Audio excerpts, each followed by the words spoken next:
1比10电动房车的比赛。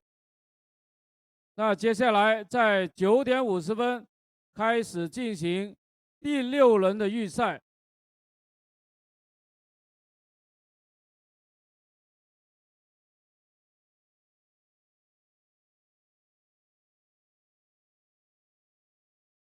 现在我们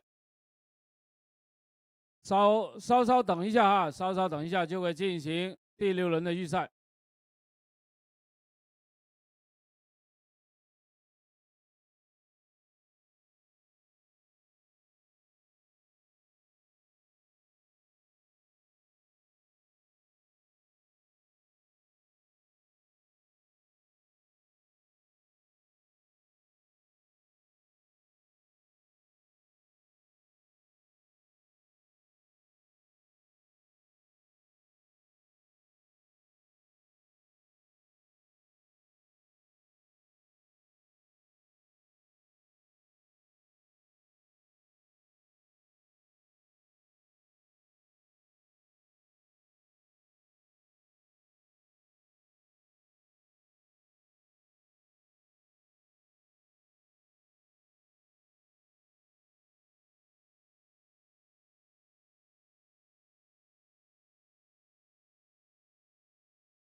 离比赛开始还有10分钟。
今天的观众是很早就到场了，嗨，进来观看我们的比赛。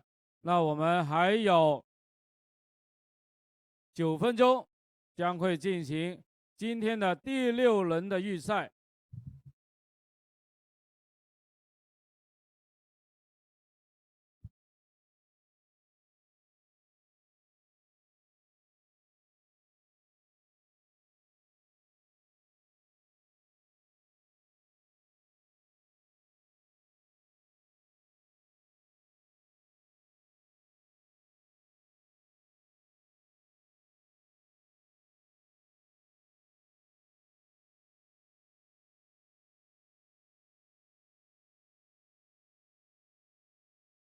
马萨米。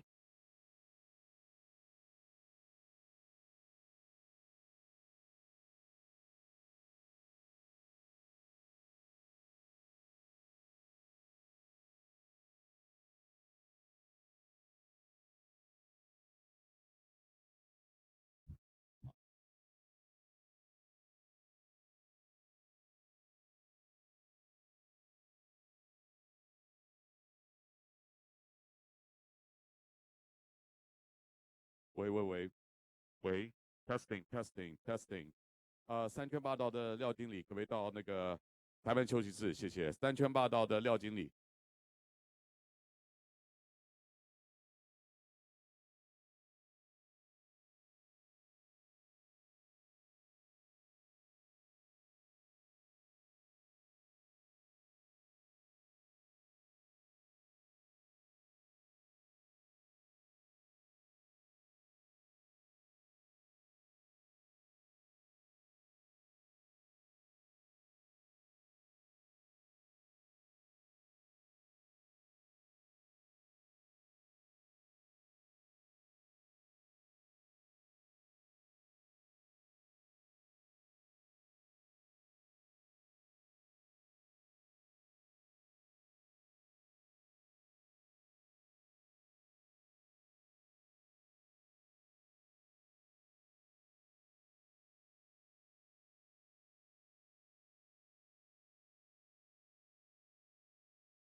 I would. Okay, we got 5 minutes, guys, coming up on the 5-minute mark. Group number 1 going to be coming up.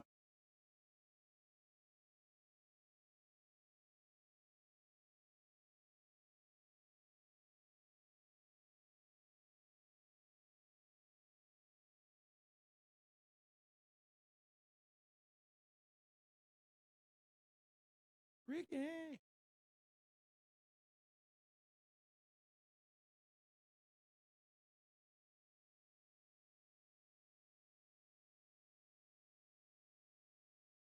Five minutes. Marshall, let's start getting ready. Race number 1 should be almost finished with tech. Ricky.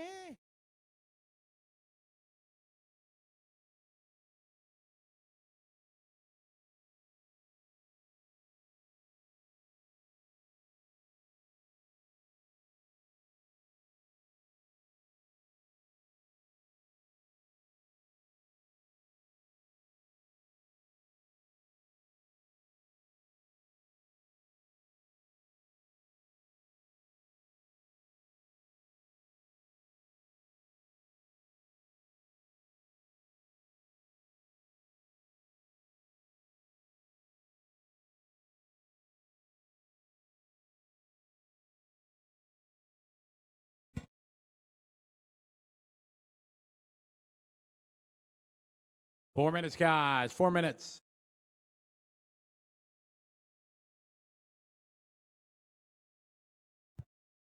第一组的车手注意，还有4分钟到你们比赛。准备开始的是第6轮的预赛。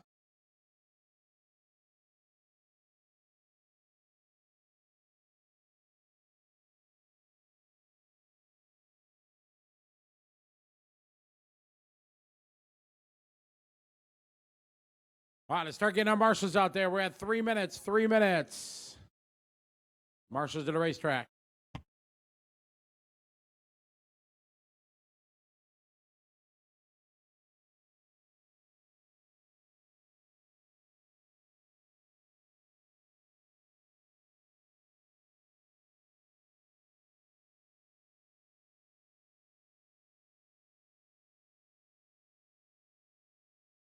还有3分钟，离比赛开始还有3分钟。All right, let's get our drivers from race number 1 to the driver's stand. Race number 1 to the driver's stand. 好，第一组的车手可以上操控台。Marshals to the racetrack. Group 15 to Marshall, please. 第15组的车手出来当公共助手。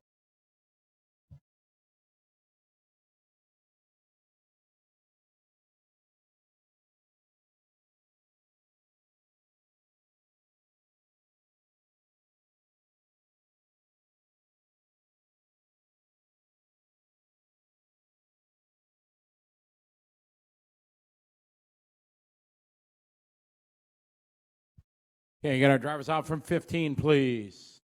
We got 2 minutes to start. 还有2分钟。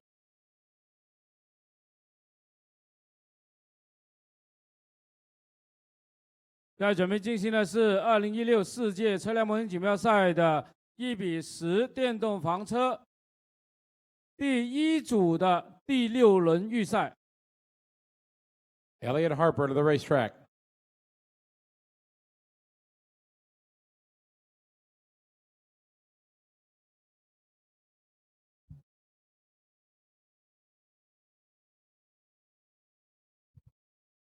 Group number 1 to the driver's stand. Group number 1.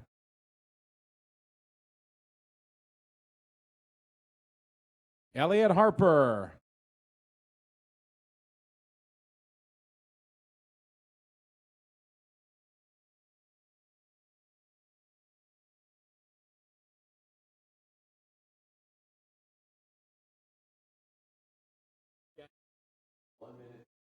Track is open.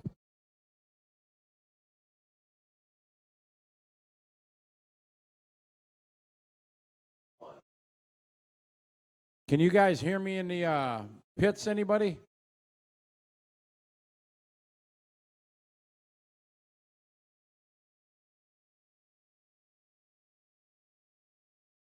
Yes.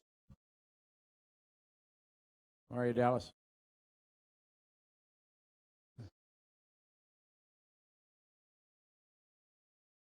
离比赛前还有30秒。 Cars in the starting area, please. 好，请所有车到起步区域集中。 Freddie Sudoff, can you hear me? Freddie walking in the pits, can you hear me okay? You hear me? Okay, thank you. Welcome back, everyone, to the final day of the IFMAR ISTC World Championships live from the Fangtai Sports Center in Beijing, China. I'm Aaron Waldron here with Chris Mitchell as we get into round number 6 of qualifying before finals coming up later today. And there has been a small schedule change. So please go to liverc.com to our homepage and check out the updated broadcast schedule so you don't miss a lap.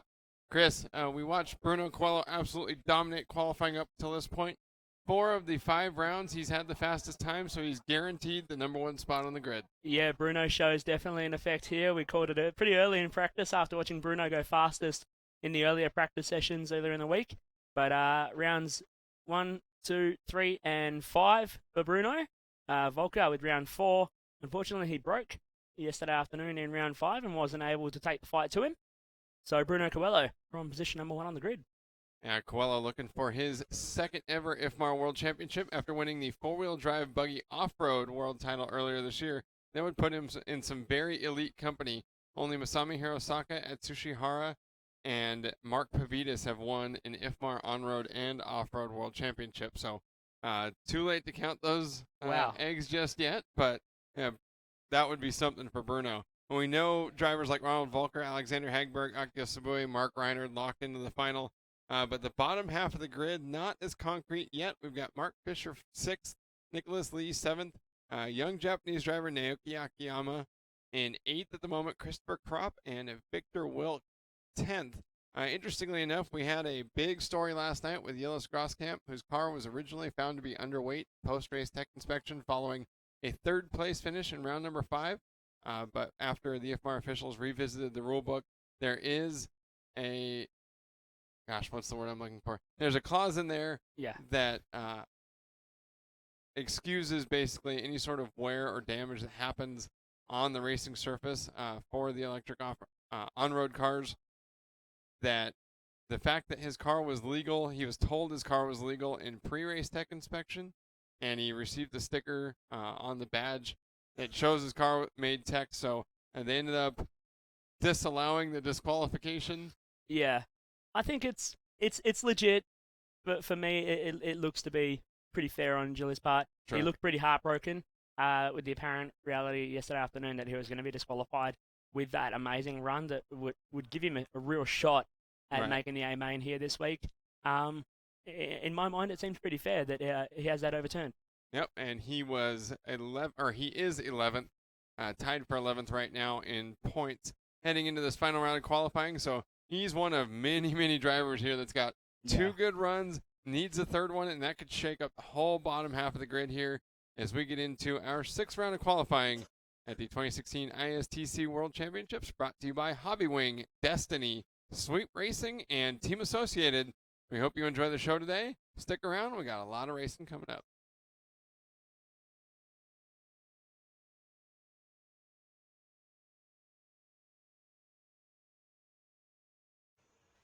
So we are off and underway with Heat 1 for qualifying round 6. Michniao Lupu out front, Zheng Wang in 2nd, Jun Liu in 3rd, Simon Locke in 4th, and then Ryan Lamb in 5th. Only 5 drivers actually racing in this heat. The other 5 who are listed on the grid, non-racers this weekend. They decided not to compete, including Martin Hofer, a.k.a. Thor, deciding to assist the Yokomo team.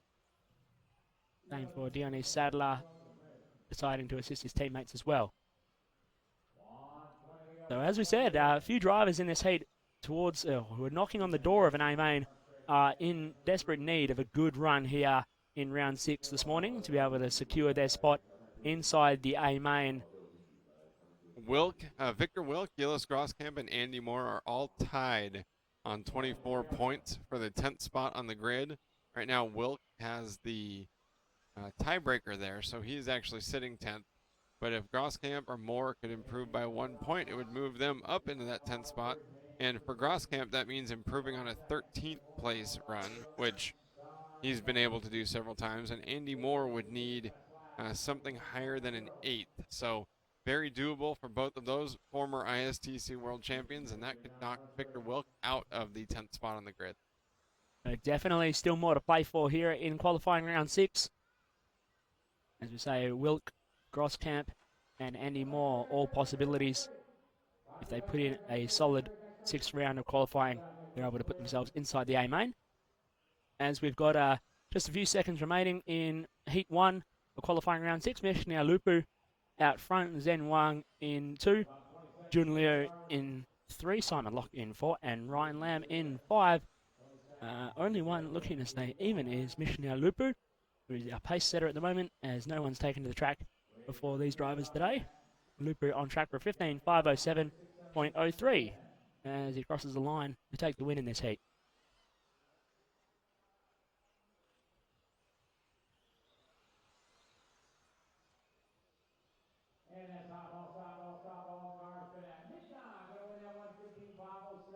Meshnia Lupu, 15.507, the new time to beat. Zhang Wang in 2nd, Jun Liu 3rd, and Simon Locke 4th. The only 4 drivers that completed the 5-minute run here. Ryan Lamb off the track early. And 5 drivers that were entered into that race that did not compete, including Martin Hoffer, a.k.a. Thor, a.k.a. not Chris Hemsworth. Yeah, Martin deciding to sit back and assist his teammates this week rather than racing. Yeah, could have been Jesse Davis's teammate on Team Man Bun. I think they would have made it a great team. Yeah. It's sad. One's got blonde hair, one has brown hair. Yeah, and both rocking luscious long lock. Right. One's German, one's Australian. It's a perfect team up. Unfortunately, not to be, as Martin decided not to run. Looks like taking a look at our driver's stand cam, as the drivers for Heat 2 getting ready to take to the track for their 6th and final qualifying round. Shanzi Ma has been the quickest in this heat over the course of qualifying this week. Yongjiang Huang, Wai Wai, Chin Peng Pai, Tony Neo, Jeff Chiang, Lin Wei Ki, James Chen, Halim Hafni, and Mike Haswell all taken to the track for Heat 2.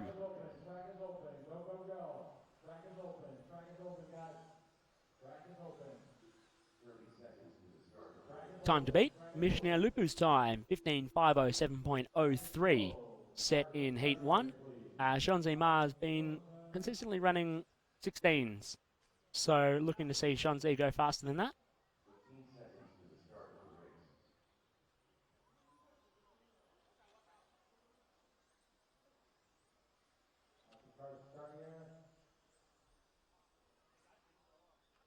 You can take a look at the overall points with 1 round left to go by logging onto our Facebook page, facebook.com/liverc. And we are broadcasting on Facebook Live as well as YouTube and twitch.tv. Make it easy to watch every lap of today's 6th round of qualifying and the finals on all sorts of different devices. And you can join in on the chat as well with the chat pane on the live.liverc.com viewing. A few of the guys getting involved. Yeah, the official live chat room of the 2016 ISTC World Championships, and you can find live scoring there as well. That's live.liverc.com. As the drivers in Heat 2 getting off to a start.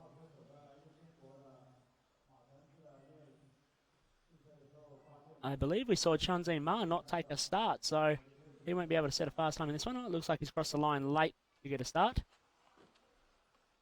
So we'll see about Shanzi. The track looking a little slower this morning. Drivers had reported over the last few days that with the sugar spraying going on every morning on the track, it makes it a little bit slick to start with, and it's not exactly 100% dry as the cars take to the track each morning, so a little bit difficult for the drivers who are up in the first heats and during the fast round, Well, fast practice round. they extended the fast round practice this morning, I think specifically for that reason. And by the time they got to the good heats, the faster heats at the end of the round, drivers said the track was already very good this morning and a lot of 17-second laps. So we might see some of our fastest laps of the weekend here with the drivers pushing a little extra hard, trying for those extra points here in the final round of qualifying with nothing left to lose. Absolutely. You've got to lay it all on the line for round 6 if you want to improve your standing and maybe make a shot at the A main if you're one of those few drivers who are within a shot. As Chin Tung Pai goes to the lead, looking at a 15.502.4. Yong Zhang Huang goes to second, looking at a 15.507.4. James Chen in third with a 15.512.0. And YY on track for 15.514. So, only driver looking at going faster than Mickner's Lupu's time is Chin Tung Pai on for a 15.501.8 now. So, Chin Tung Pai improving on his time.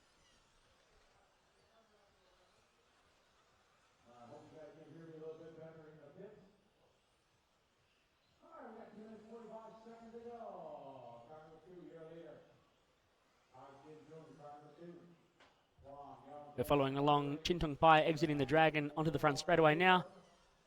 Into the antenna, here he goes. He's in the all white, going through the S-band around the fried potato angle. And into the golf club. God, I love that corner name. I didn't have any fried potato angles this morning. It's been not there for the last I couple of days. know. It's been really bad.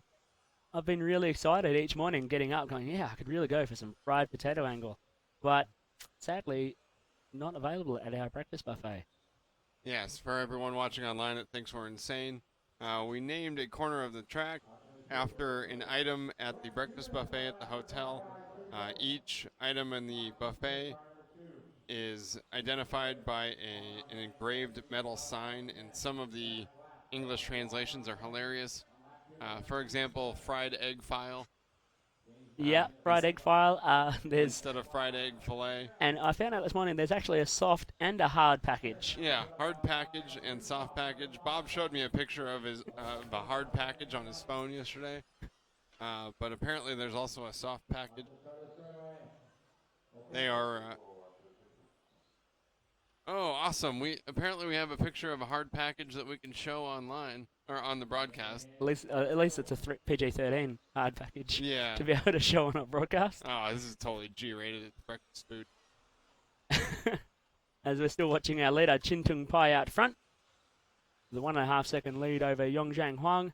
And then 2.2 back to YY. Chin Tung Pai still on track to go faster than Mishner Lupu's time. And Chin Tung Pai on track for a 15.503.3 at the moment to beat Mishner Lupu's 15.507.0. Yongzhang Huang looking at going third overall for the round so far with a 15.508.2. And YY looking at going fifth of the round so far with a 15.511.8. A car stuck on the back straight, so drivers have to navigate their way around that. As we're watching our leader, Chin Tung Pai through the Dragon, down the main straightaway and into the antenna once more to collect lap number 13. Now through the S-band and around the fried potato angle. Oh, took a big bite out of the inside of the fried potato angle there, managed to keep it going. Bit of a bit more than a shoot.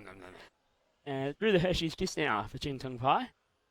You would think we were really hungry with the names of these corners that we have. This is making me hungry. This is the sausage link.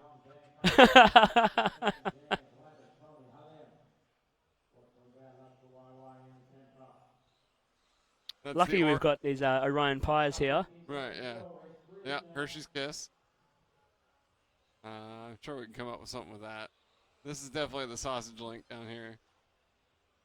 Yeah, definitely. This is the curly fry. That's the fried potato angle. We're going to have new names for today. Orange slice. The orange slice. It's a new one.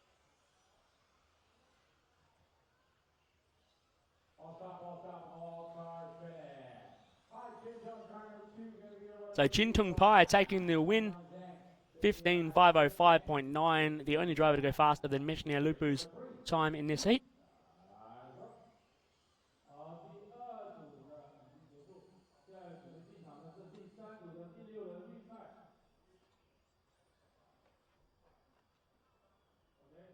you, our volunteer marshals. Thank you, guys.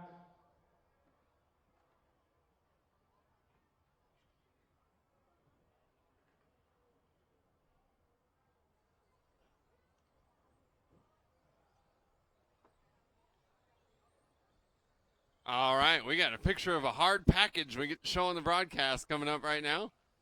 See? Dun, dun, dun, dun. Oh, looks like they were out of hard package this morning. And then I believe we have a picture of soft package as well. Yeah. So we're not liars. Photography failed, though, that you didn't get the food in the background. Oh, there you go. There's soft package. I think we had a picture of hard package that... Oh, I think Bob got it on his phone because he showed it to me yesterday. Oh, yeah, here's the vending machine in the hotel. That's a wide selection. Full of alcohol and various sundries. It's very little bottles of alcohol, though. Yeah, those are airplane bottles. Personal items. I think I saw some prickly heat cooling baby powder in there. Right. Yeah, wonderful snack selection. Fail. Hungry at 2 a.m.? Sorry about the plug. Starting grid 10, 7, 9, 2, 1, 5, 6, 4, 3, and 8. Good luck, drivers. This is group 3. Car 10, 7, 9, 2, 1, 5, 6, 4, 3. And we are underway with Heat 3 for qualifying round 6 now. 2 ends, Yo, Nuno Gancho, Jiawei Huang, Ro Peng, Alex Farr, Angus Lung, Justin Wan, Archie Tai, Ali Lee, and Zimeng Wen all taking to the track. Straight away, Nuno Gancho, first driver into the 19s with a 19.582. 2 ends, Yo with a 19.878. Jiawei Huang with a 20.08. Justin Wan with a 20.498. Angus Lung with a 20.530.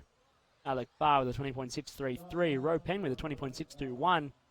And our top 3 drivers, top 4 now, Nuno, Jiao Wei, Justin, and Angus, all looking to go faster than Ching Tong Pai's faster time from heat number 2, with our top 2 drivers on track for 16 lap runs right now, 16.5, 16. Oh, and I say that, and they both drop off for 16. So Jiao Wei Huang goes to the top with a 15.501.1. Alex Farr in second with a 15.503. And new fast lap from Jiao Wei Huang with a 19.430.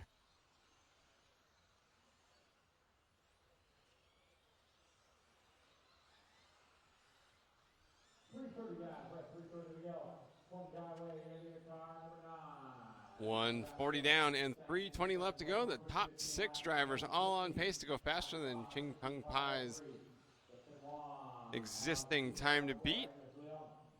Jiao Wei Huang now on a 16-lap run after that last lap of 19.9. Looking to set the first 16-lap run of the round, although fastest lap of the race goes to Tiwen Zhou down in the 9th spot. 19.390 on his previous lap. Oh, and a big stack up of cars there going through the Dragon. Everyone's spinning and everyone running in around him, so that's not what you want there. No, that's probably the worst place on the track to try to run in traffic.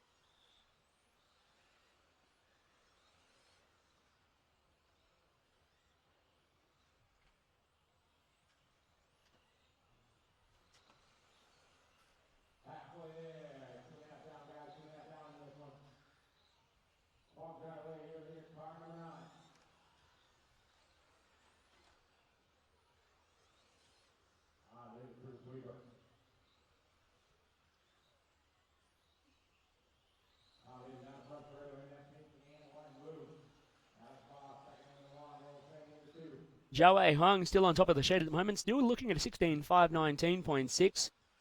Your fastest driver in this heat with a fast lap of a 19.430. He's got 9/10 of a second lead over Alex Farr in 2, who is on track for a 15.501, but a long lap for Alex Farr. Haven't seen him cross the line yet. So he's going to fall down our order. Ro Peng in 3, Justin Wan in 4, as Alex Farr drops to the back. So didn't see what happened exactly there to Alex. but I don't think he was going to be taking any further part in our race. Justin Wang goes through to 2, Nuno Gancho in 3, and Ro Peng in 4. All 4 of our top 4 drivers looking to go faster than Ching Tung Pai's 15.505.9 at the moment. Justin Huang, Zhao Wei Hung, your only driver on 16 laps for now, looking at a 16.519.6.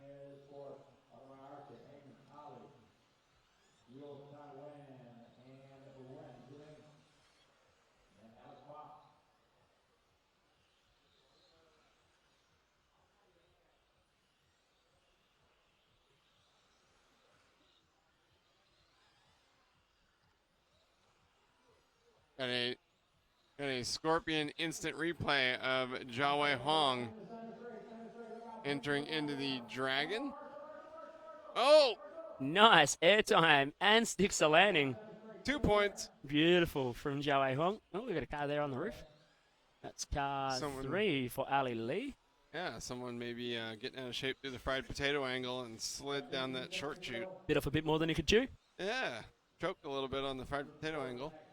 Zhao Wei Huang thinking that the Dragon was an off-road track. And that cost him some time too, as he's dropped to 5th on our board. As we're coming down, time has expired. The only driver looking at going faster than Chin Tung Pai and loses out on the last lap was Justin Wan. So Justin Wan going for a 15.506.063. Goes to 2nd for the round so far. Chin Tung Pai's time from the previous heat survives this one. Archie Tai in 2nd with a 15.510.9.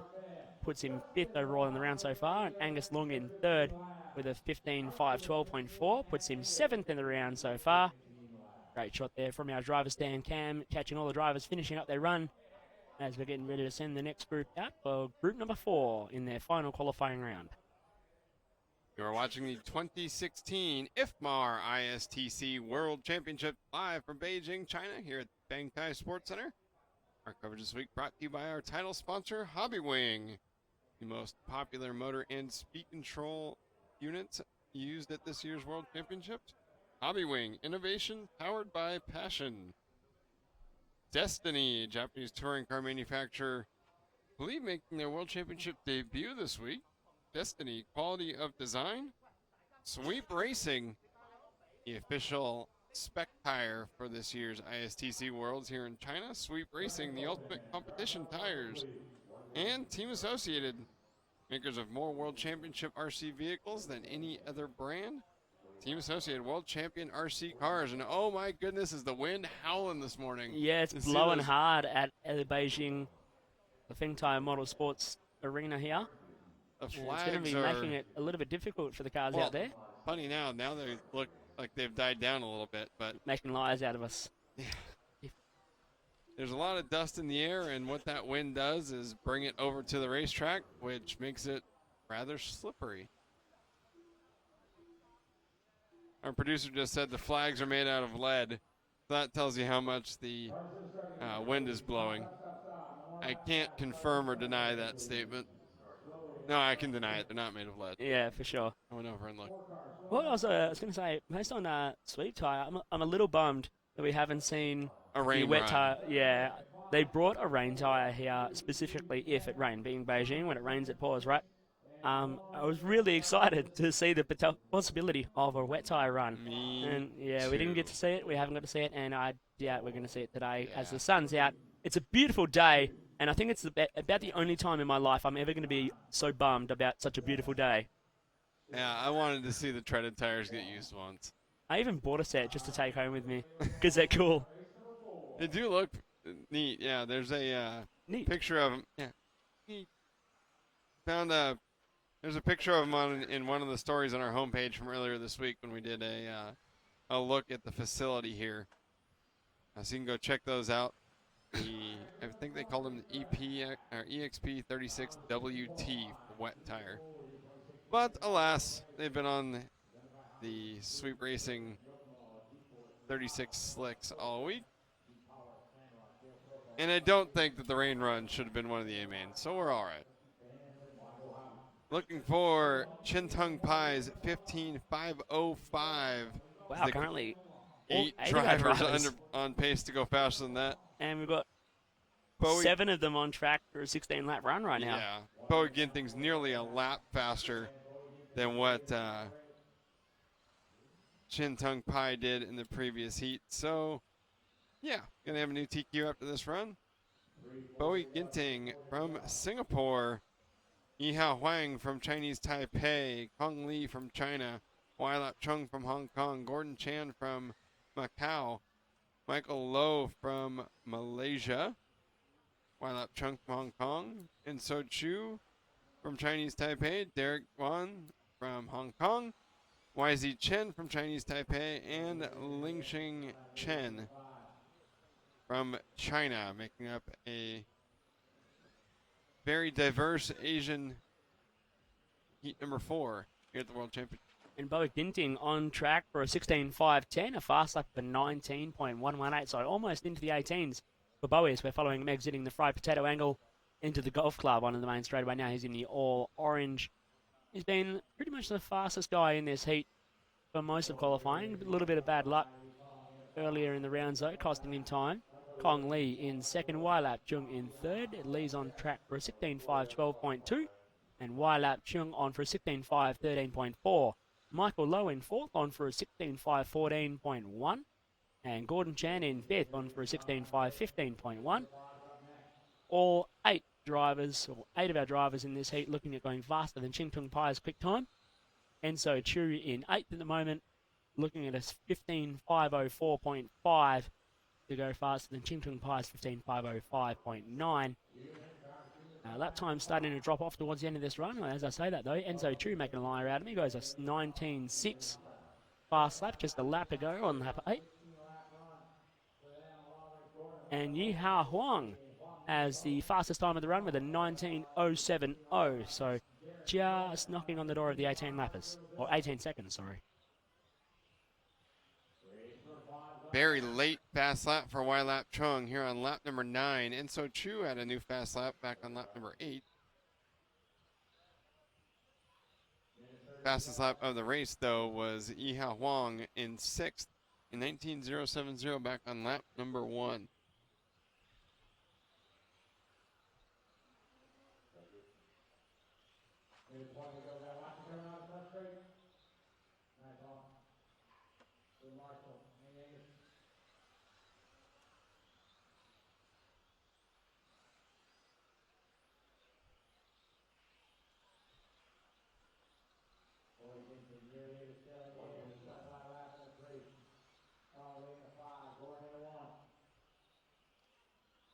Bowie Ginting holding on to just a 28 1,000th of a second advantage on Wailap Chung as a battle for the win here in heat number 4 coming down to the wire. Ginting coming by the line right here with a 19.6, drops him to the second spot. Now Wailap Chung taking a 67 thousandth of a second advantage into the final 30 seconds. And Wailap Chung setting a fast lap on lap 9, so a pretty late quick lap from Wailap Chung. He's looking at a 16.513. Still 8 of our drivers from this heat looking at going faster than Chin Tung Pai's fast time, as Derek Duen drops to 8th, looking at a 15.503.2. But the battle's pretty hot at the front. 2/10 per second now separating Wailap Chung and Bowie Ginting. Chung improving his time, looking at a 16.512.9 as Ginting still chasing a 16.513.5.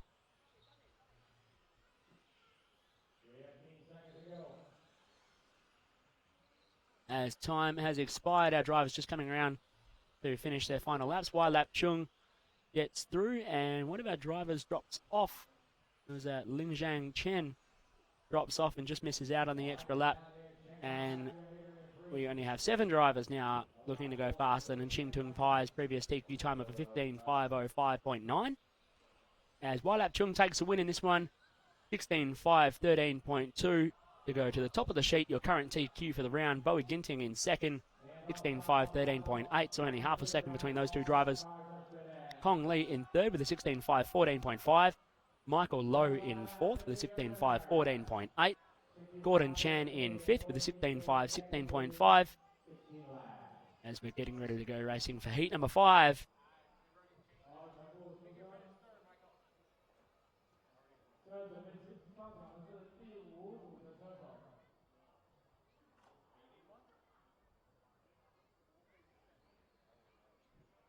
We look at Yihao Huang, finished up on a 15.501.9 in 6th.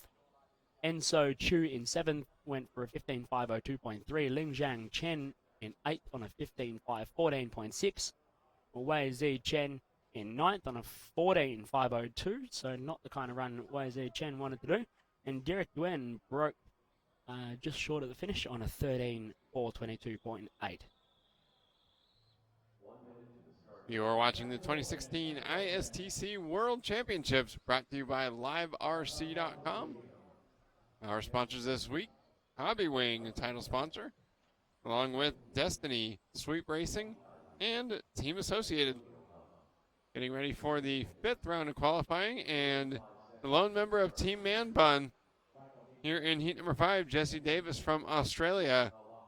And the last 2 rounds yesterday, he set a time that lasted well into the round, all the way to like heat 10 and 11. Heat 10 in round 4, and I think Jesse Davis's time lasted to heat 12 in round 5 at the end of the day yesterday, much to Aaron's head shaking. Aaron wasn't happy that I was able to call that. I was really happy for Jesse. He deserved a good run. Yeah, that was an unfortunate little mishap there, coming onto the front straightaway. Hopefully that didn't break them. We saw a really high speed one of those yesterday. Yeah, at the end of the front straight there at car, just some sort of electrical failure, stopped right in the middle of the track, and our leader came across the line. Boom noise, boom, into the back end, and bits of car flying all over the joint. It was lucky to get the finish done and then break, so it didn't end his run early and prevent him from setting a time. Going to Scorpion Power Systems instant replay of our warm-up lap.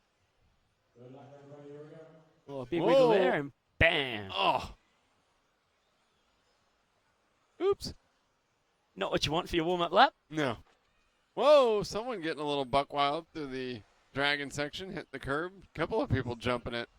Those curbs are pretty aggressive in the first part of the dragon section, then they mellow right out for the last right and then left as you come onto the front straightaway. I was checking them out in a bit more detail this morning, and some of these curves definitely more pronounced and a lot more aggressive than others. Yeah, Jesse Davis luckily going wide around a slow car down the back straightaway.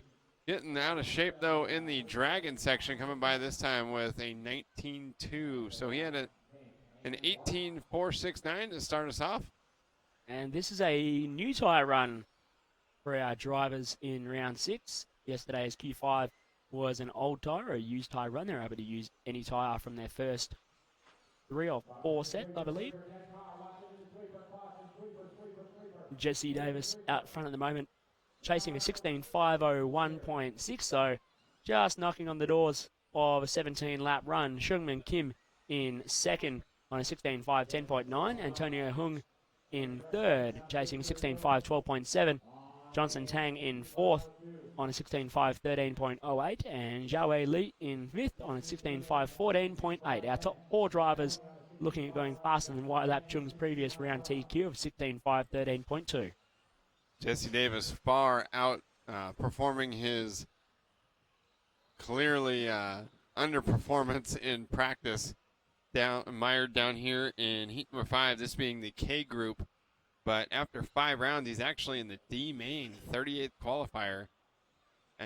He's on a 16.502, would actually be his slowest run of qualifying, well, actually slowest since the second round. So in the first round, he had a 16.515, was not very good. Second round, he broke before the 2-minute mark. And since then, he had a 34th place finish in the 3rd and 4th rounds and a 24th last night. 16.5 flat in round 3 a 17.518 in round 4 and a 17.513 in round number 5. So a 16.502, I'm sure he would like to improve that to a 17-lap run. The 17-lap cutoff is really the difference between like the top 40 and the bottom 100. And there's an extra 4 in there somewhere. Yeah. But yeah, I get exactly what you're saying there. Jesse needs a 17-lap run to make it count this one, and it doesn't look like it's happening right now. 16.502.2 for him. He's put in an 18.4 fast lap, which he said is his first flyer, according to, yes, on lap 1. So real fast out of the gate, but not able to back it up. He's put in a couple of 19s, and now he's circulating in the mid-high 18s, so he might be able to drag his pace back down again, as he's now on for a 16.501.9 last time at the line.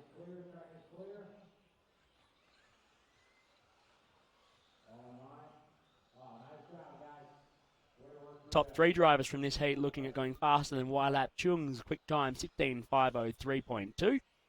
Davis just knocking on the door of a 17-lapper, still outside of it though, now on for a 16.502.4. Chungmin Kim in second, 16.512.0 for him. And Jiawei Lee on for third at the moment with a 16.513.4. Jesse Davis, the only driver to break the 18-second lap times here in this heat.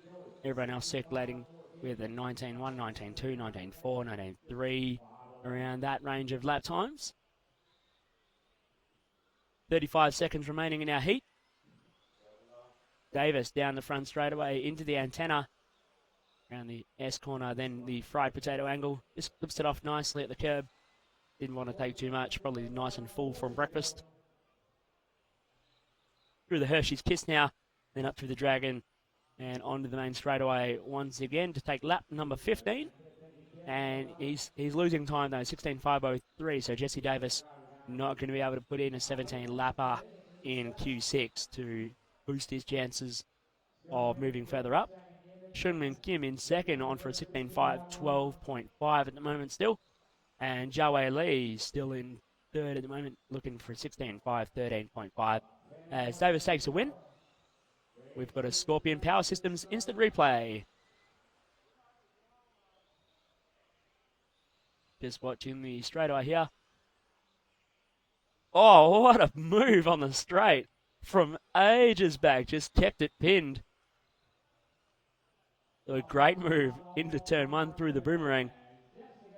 From about 10 meters back. That's going to be one of those spots that's going to be really interesting in the main event. It's either going to work like that or it's going to go horribly wrong and you're going to end up like our poor friend who had to get his car cut out from the fence earlier yesterday morning. I'm hoping for bits of both. Really nice, clean passes in sections of the track like that and ones that just all fall apart really quickly. Bury cars into the fence. It's just for a little more excitement, right? It's going to happen. I'm sure it's going to happen in some of our mains. You can't expect not to happen. As soon as you get the racing going on out here, like we've spent so long practicing and qualifying, we've seen it happen already. Right, once we get racing and the red mist descends over the drivers, it's going to happen more, for sure. Yeah, 2 high-speed straightaways. And 2 very slow corners. Right. It's going to happen. That one down there, gosh, what are we're calling that now? It was the antenna. Yeah, the antenna or the sausage. That one particularly is going to be nuts because it's almost a full-length straightaway into a 180. And the way that the track sort of jogs to the left right there only serves to narrow up the entry point. Yeah, well, most drivers we've seen going down the front straight section actually just keeping it mid-track. Right. It lines you up pretty nicely for your entry line into turn 1. You don't have to jog across or move your line. So it actually subconsciously narrows up the front straight line as well. Right. Everyone's shooting for that mid-track line going down the front straight to get into turn 1 and the perfect and optimized line. We saw yesterday someone's car just took off by itself and went full pelt straight into the wall. Yeah. So even without racing or driver error, full tilt into the fence. Yeah, it's not what you want. No. Roar, the U.S. team manager, Alex Sturgeon, was actually out turn marshaling for that, and he came running over here. Did you see that? Did you see that? Unfortunately, we were following someone else, but that would have been We missed awesome. it. We missed it, and I feel bad that we missed it. I do But too. hey, we're going to catch more. Surely Yeah. there's going to be more today. We've watched a couple bury themselves into the fence. Simon Nicholson, yesterday. Was it yesterday? I think it was. Down the straightaway as he turned into turn 1 at the Boomerang, and the car just got sideways, and as it turned sideways, he got that big gut full of air underneath the body shell. Oh, yeah. And just lifted the whole car up, spinning, and then Turned bam! into a flying saucer. A flying saucer Yokomo smack into the wall, and that ended his run early in one of our qualifying rounds yesterday. So it even happens if the drivers just get a little bit overzealous heading into turn 1. You can go to our Facebook page, and a video that was posted, I don't know what day it is. It was posted a day or so ago of a car that had buried itself under the fence, and Masami and about 3 other people had to go cut the car out from the fence. And it's not because they were able to cut the fence or pull the fence away. They had to cut the body posts, tear the body out from underneath it, take the rear tires off, and pull the car free from the fence. And yeah, we've got 14,000 views on that video already. Most popular. Yeah. It was a great shot. It's They had to cut a car apart to get it out from the fence. It was awesome.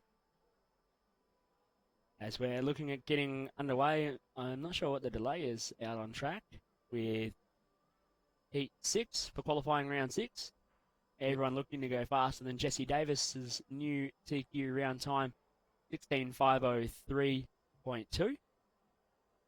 You are watching the 2016 IFMAR ISTC World Championships live from Beijing, China. Thanks to Hobbywing, Destiny, Sweep Racing, and Team Associated. And Antonio Caroli's been the fast driver from South Africa in this heat. Everyone's lining up at the staging area. It looks to be a bit of confusion sitting around the pit lane. I'm not sure what the hold-up is at the moment.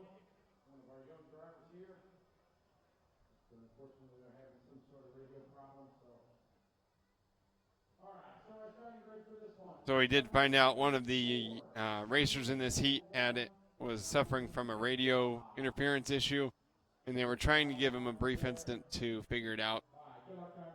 Unfortunately, not going to make it.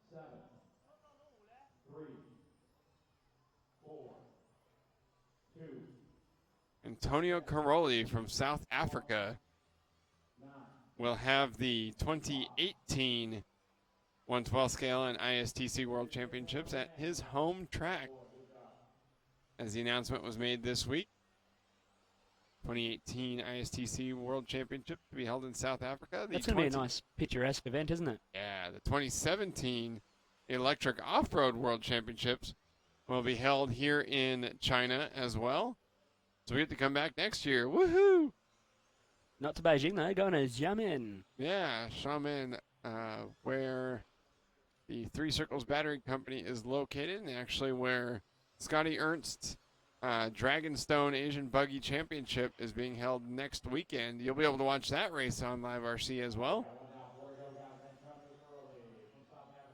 As we're underway with qualifying round 6 for group number 6, Antonio Caroli going to the top with an 7:49 fast time. Looking currently at a 16:503.3, and not faster than Jesse Davis's time at the moment. Barry Wu in second, on track for a 16:511. We've got a stop car on the main straightaway. Luckily didn't get cleaned up by our drivers going past at full tilt. Araya I in third. I'm just going to not even try pronouncing poor Araya's last name without mutilating it. My co-star Aaron's been able to nail it though. Ingwith Avingza. In with a Vingsler. Ingwith Hey, there we Avingza. go. Yeah, How about that? it's not that bad. Oh, in with a Vingsler drops the 4. I can just keep rolling it off the tongue now. James Pong up to the 3 spot. It does roll off the tongue. Ingwith Avingza running 4th. And Antonio Caroli briefly goes faster than Jesse Davis's predictive time.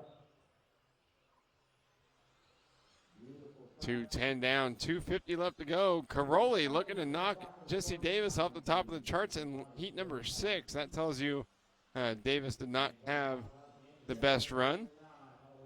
No, definitely not. And Jesse Well, his last 2 round times in rounds 4 and 5 were quick enough to survive past round 10, or heat 10 in the round. But not this time, not a 17-lap run for Jesse, so surely it's going to fall soon. Antonio Caroli just drops behind it once again, looking at a 16.504.1 now. Here's your leader in this one. He's in the white and green in X-ray, coming onto the main straightaway at the moment. Then we go to Barry Wu in second, James Pong in third, Araya Imwithawingsa in fourth, Jungwon Kim in fifth, Jackie Lau in sixth, Hyun Min in seventh, Xiaofeng Zhu in eighth, and Jerry Dye and Pansik Yoon not taken to the track. Now Caroli slipping off of Davis's TQ time to a 16.504, so Jesse Davis and Team Man Bun may live to see another heat at the top of the charts. Barry Wu is 3.4 seconds behind Caroli, so Caroli without much pressure on the clock. Of course, wants to go as fast as possible to earn the best points available. Caroli's last lap, 19.4, slips further off of the time from Jesse Davis to a 16.505. I'm loving Caroli's lines, though, just nice and wide and flowing lines as he just drove out of the S-bend and through the fried potato angle, now around the Hershey's Kiss and through the Dragon. Just nice, clean lines from Antonio Caroli, so he's getting the job done as far as hitting his marks, but just not quite as fast as I'm sure he'd be wanting to go. Currently on for an 18.505.3. Barry Wu in second on for a 16.510.4. And James Pong in third on for a 16.517.3. And I think I just made a mistake saying Antonio is on for an 18, but it's actually a 16.505.1 now. Fast lap, 18.749 for Antonio Caroli, your leader, with 35 seconds remaining in the run. Whoa, a couple of cars getting crossed up through the Dragon there, but everyone gets through cleanly. No problems at all. We're still watching Antonio Caroli, your leader. Got a 6.5 second lead over Barry Wu with just a few seconds remaining in this heat for the final round of qualifying. Round number 6 here at the 2016 IFMAR ISTC Worlds at the Feng Tai Model Sports Center in Beijing, China. This is finals day, Saturday, our last day of competition. And coming at you today will be our 3A mains and all the lower mains following our 6th round of qualifying, which is on right now. All the lower mains going all the way down to an O main. Caroli just catching the curb in the S-bend, then a little bit airborne, runs wide. Caroli's actually done on that last lap, 16.505. So Jesse Davis TQ through rounds heat 7 anyway.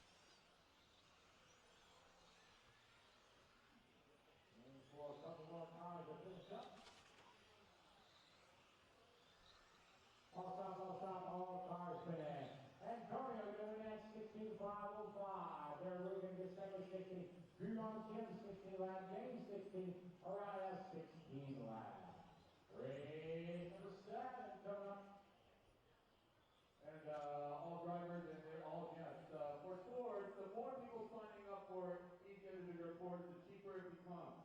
So please go take a look at the various different tour packages to sign up. The sign up for tours for tomorrow is in the front of the entrance of the pit room. The more people who sign up. So heat number 6 finishing up here for round number 6. 2016 IFMAR World Championships for the International Scale Touring Car Division. Our coverage this week brought to you by Hobbywing, Destiny, Sweet Racing, and Team Associated. Nice view of our driver stand cam there, watching our drivers. David Erber from Germany, Naoya Morita from Japan, Derek Hung from Hong Kong.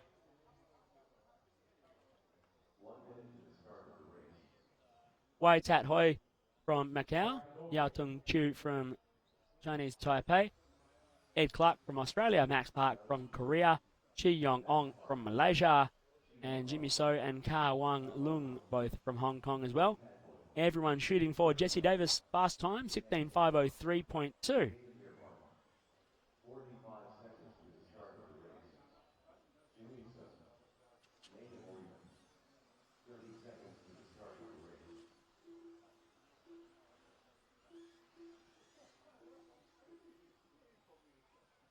Cars to the starting area.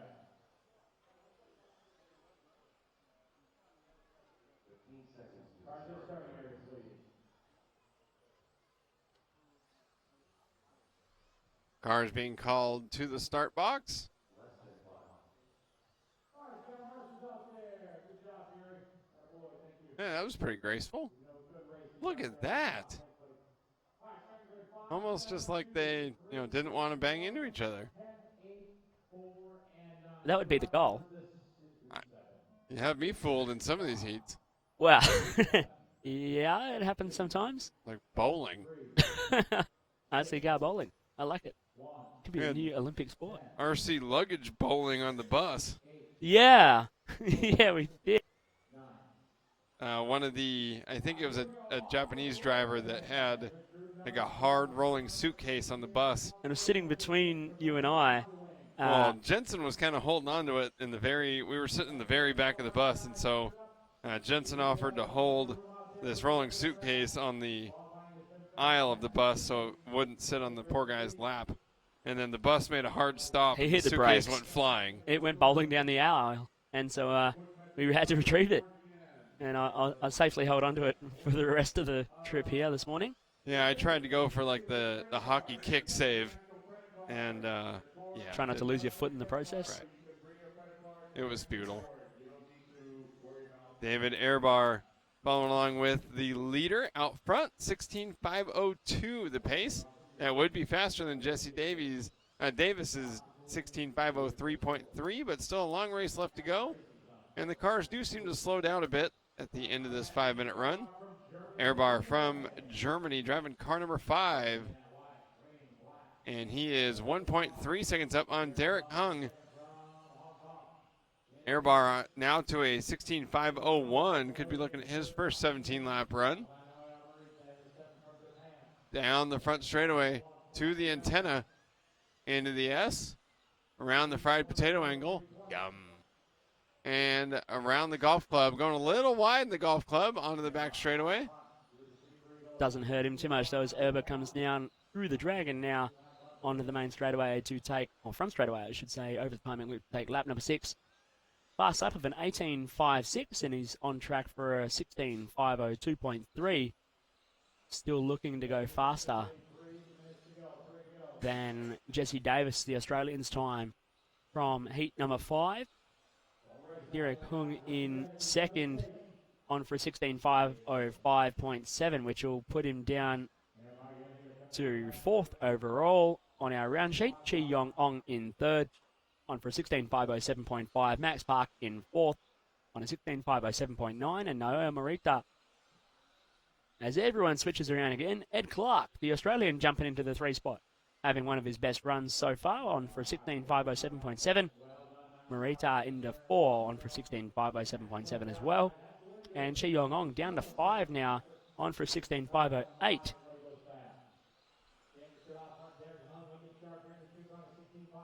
The top 10 going to get a huge overhaul after this heat, as it looks like Jesse Davis and Antonio Caroli may hang on to the 2nd and 3rd spots on the overall chart after heat number 7, but everyone else going to be made from the top 8 drivers here in this one. David Airbar still on a TQ run, although it has slipped to just 19 hundredths of a second. So Airbar starting to slow down a little bit. His last lap was a 19.1, before that 18.8, before that 19.2. So Airbar has been losing a little bit of pace. This one 18.8, 16.502.895 the pace. It's going to be really close to see if he can edge out what Jesse Davis did. A minute 15 to go. I think Erber might end up be taking P2 for the round after this heat. And Jesse Davis's time might still stand as Erber crosses the line. 16.503.1 last time at the line. So he's only about 1/10 of a second ahead of Jesse Davis's time. And shortly that might fall again as Ed Clark, the Australian, on the hunt, goes 16.507. That's his best round result, or going to be his best round result so far this week. And he needed it as well. Wasn't looking that great in qualifying for the Australian. Derek Hung in 3rd, on for 16.508.4. Naoya Morita in 4th, on for 16.510.08. And Chi Yong Ong just moves up to 4, Morita down to 5. as Erber comes through for 16.503.5, drops down behind Jesse Davis on the overall round time sheet. And Davis will live to fight another round with 15 seconds left on the clock. Erber, your leader, on for 16.503.5. 3.5 seconds clear of the Australian Ed Clark on for 16.507.8. Derek Hung in third on for 16.509.1. Chi Yong Ong in fourth on for 16.509.9. As time expires, Ka Wang Lung in fifth on for 16.510.8. Airbar finishing up with a 16.503.916 and losing out on that chance to go faster than Jesse Davis. His last couple of laps just slipping off that run. His last lap was an nearly a 19. As near as makes no difference. Before that, a 19.3. Before that, a 19.4. So last 3 laps, Airbar slipping off of a TQ pace, and Jesse Davis hangs on until at least heat number 8. Ed Clark finishing up second, 16.508. Derek Hung third, 16.509. Chi Young Ong fourth, 16.510. Hao Wang Lung fifth. Naoya Morita sixth. Yao Tung Chu seventh. Those 7 drivers go 16 laps.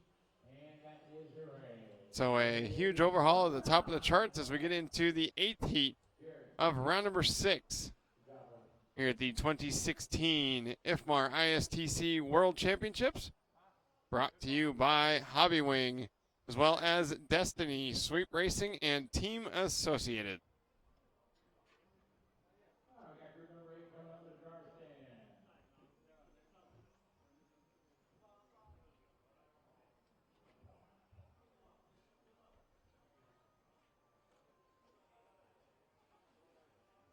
A nice shot from our driver stand cam there, as drivers from Heat 8 are getting ready to take to the track. Patrick Chow, Hideo Kitazawa, Kokwai Wong, Fangji Ding, Alvin Ko, Mio Hakamata, William Lee, Nicholas Ko, Zhu Hao Chen, and Thomas Hui all taking to the track to start their heat.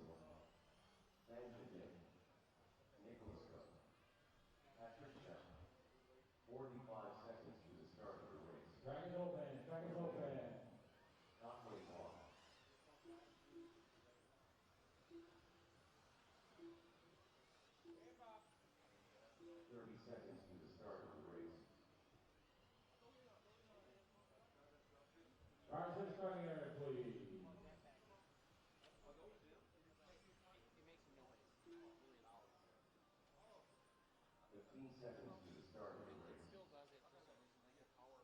Cars in the grid, please. Marshals out the racetrack. Let's go. Less than 5. All right, starting grid for this one. 4, 10, 6, 7, 1, 3, 5, 2, 9, and 8. Good luck, drivers. This is group 8. Car number 4, 10, 6, 7, 1, 3, 5, 2, 9, 8. All right, good luck, everybody. Let's have a good qualifier work together. Give everybody. We are off and underway with Heat 8 of 15 for qualifying round 6, the final round of qualifying here at the IFMAR ISTC World Championships at the Beijing Model Sports Center here in Beijing, China. Hideo Kitazawa going straight to the top of the sheet with an 18.599 opening lap. Kokwai Wong in 2, Patrick Chow in 3, Mio Hakamata in 4, and Fangji Ding in 5. Our top 4 looking at running, or top 3 looking at running 17 lap runs at the opening stages of this one. We'll see how that pans out over the next 4 minutes of racing. As Hideo Kitazawa still holding on to the lead by just 1/10 of a second over Kokwai Wong. And Patrick Chow in 3rd, Fangji Ding in 4th, Mio Hakamata in 5th, Alvin Ko in 6th, Nicholas Ko in 7th, William Lee in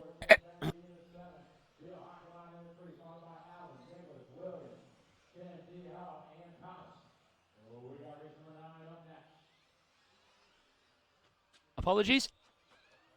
Top 5 drivers looking at going faster at the moment than Jesse Davis's fast time from Heat 5. Top 3 on track for 17 lapper, all looking at 17.517 at the moment. 67 thousandths of a second separating Kokwai Wong in the lead and Hideo Kitazawa in second. Then 144 thousandths back to Patrick Chow in third. Mio Hakamata in fourth. Fangji Ding in fifth. Alvin Ko in sixth. William Lee in seventh. Thomas Hui in eighth.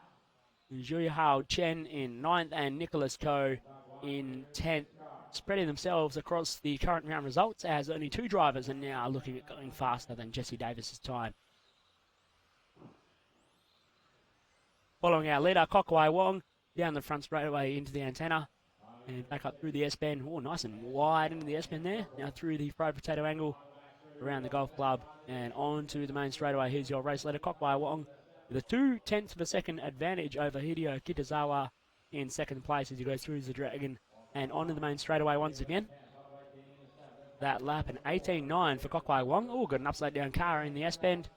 Nothing there. And Hideo Kitazawa putting the move on our leader to go through and past it. So looks like Hideo will take the lead this time at the line. We'll see whether that is apparent as they cross the line. No, it isn't. As it actually turns out, Hideo started ahead of him and he's only passing him back to try and pull the gap out and claw back the 0.7 of a second deficit now that he has to our leader, Kokwai Wong. So you can see Hideo in the black, blue, and pink car going through the antenna. It's got a little bit of traffic ahead of them on the road. And then our leader, Kokwai Wong, behind him in the white, green, and black as they come around the Hershey's Gifts. And this white car really not getting out of the way for our leaders.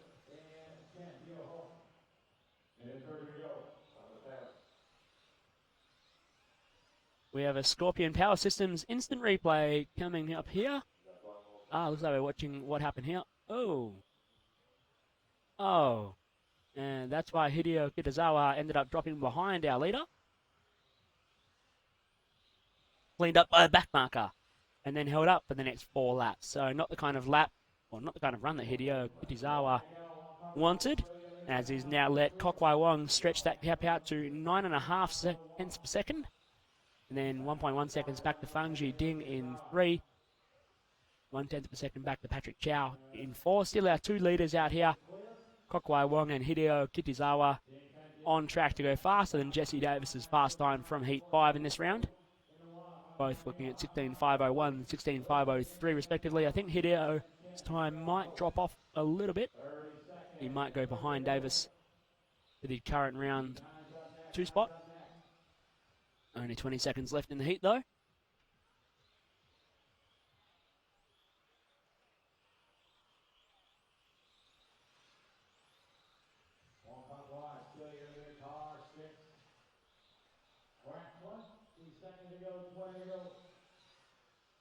With just seconds to go, looks like Jesse Davis's TQ time will fall, though Hideo Kitazawa and Kokwai Wong are both 1 slow lap from falling off of a TQ run. They were separated by just 41 thousandths of a second. Hideo Kitazawa finishing up. Yep, 16.503.111, so he has gone faster than Davis, as has Kokwai Wong. 16 thousandths of a second slower than Kitazawa. 16.503.127 per second. 16.503.984 for third, Patrick Chow. So top 3 finishing within 9/10 of a second of each other. Fangji Ding, 16.504 for fourth, and Alvin Ko, 16.506 for fifth. So Kitazawa taking the win. Wong second, Chow third, Ding fourth, Ko fifth, Akamata sixth, Thomas Hui seventh, Nicholas Ko eighth, William Lee ninth, and Jihao Chen 10th. And check out the current standings. The top 5 drivers have all did a 16.503. That's how close it is in the middle of our pack here, as we're just getting to heat 9 of 15 in qualifying round 6. Singaporean driver Dominic Kwek, the fastest driver in this heat, starting out of the 1. Shin Suwada from Japan in 2. Felix Law from Hong Kong in 3. Minao Lau from China in 4. Kevin Hebert from Canada in 5. Zhang Yun An from Korea in 6. Julian Wong from the USA in 7. Zhong Yun An from Korea, brother of Zhang Yun, both in the same heat, starting out at 8. Patrick Poon and Yan Chung, both from Hong Kong, starting in 9 and 10. Let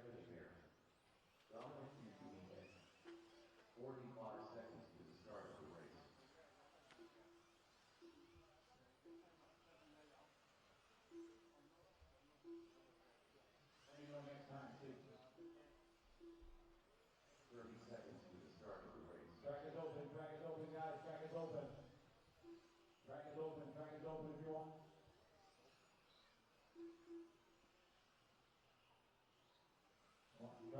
Track is open. Now track is closed. Cars in the starting area, please.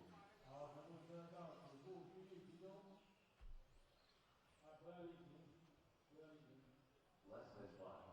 Marshall, number 5. Marshall, for the last race. Your bait. 好，5号公共助手，请赶快就位。5号公共助手就位，不然你的成绩将被取消。I don't know what you just said, but yes. So I believe the first of our 3 U.S. drivers. Yeah, because Alan Hewitt didn't make it. So 3 U.S. drivers in the field, and the first one here in heat number 9. Julian Wong taking to the grid, starting out of 7. As everyone gets their calls to start their final round of qualifying here in heat 9. And Whoa, someone with a big lose into the S-bend. And another one there. Where's he going? Punted. The white and yellow. That was a rough start. Still all sorts of wobbling. Oh, boy. There's something wrong with that. Pull it off. Or bury it in the fence. I don't mind. Yeah, let's watch that. See who this is when he comes by the line. The purple and orange car. We followed him at one point yesterday. Yeah, I can. Car number 3. So is Minhao Lao, the Chinese driver, struggling so far. A wild ride for the opening lap for Minhao Lao. So looks like he's got it settled down now. Must have had like a little body tuck or something. I don't know Early what that on. was. Or just really super wild getting out of the gate. Dominic Quek, though, the Singaporean, going straight to the top of the sheet. An 18.7 fast lap.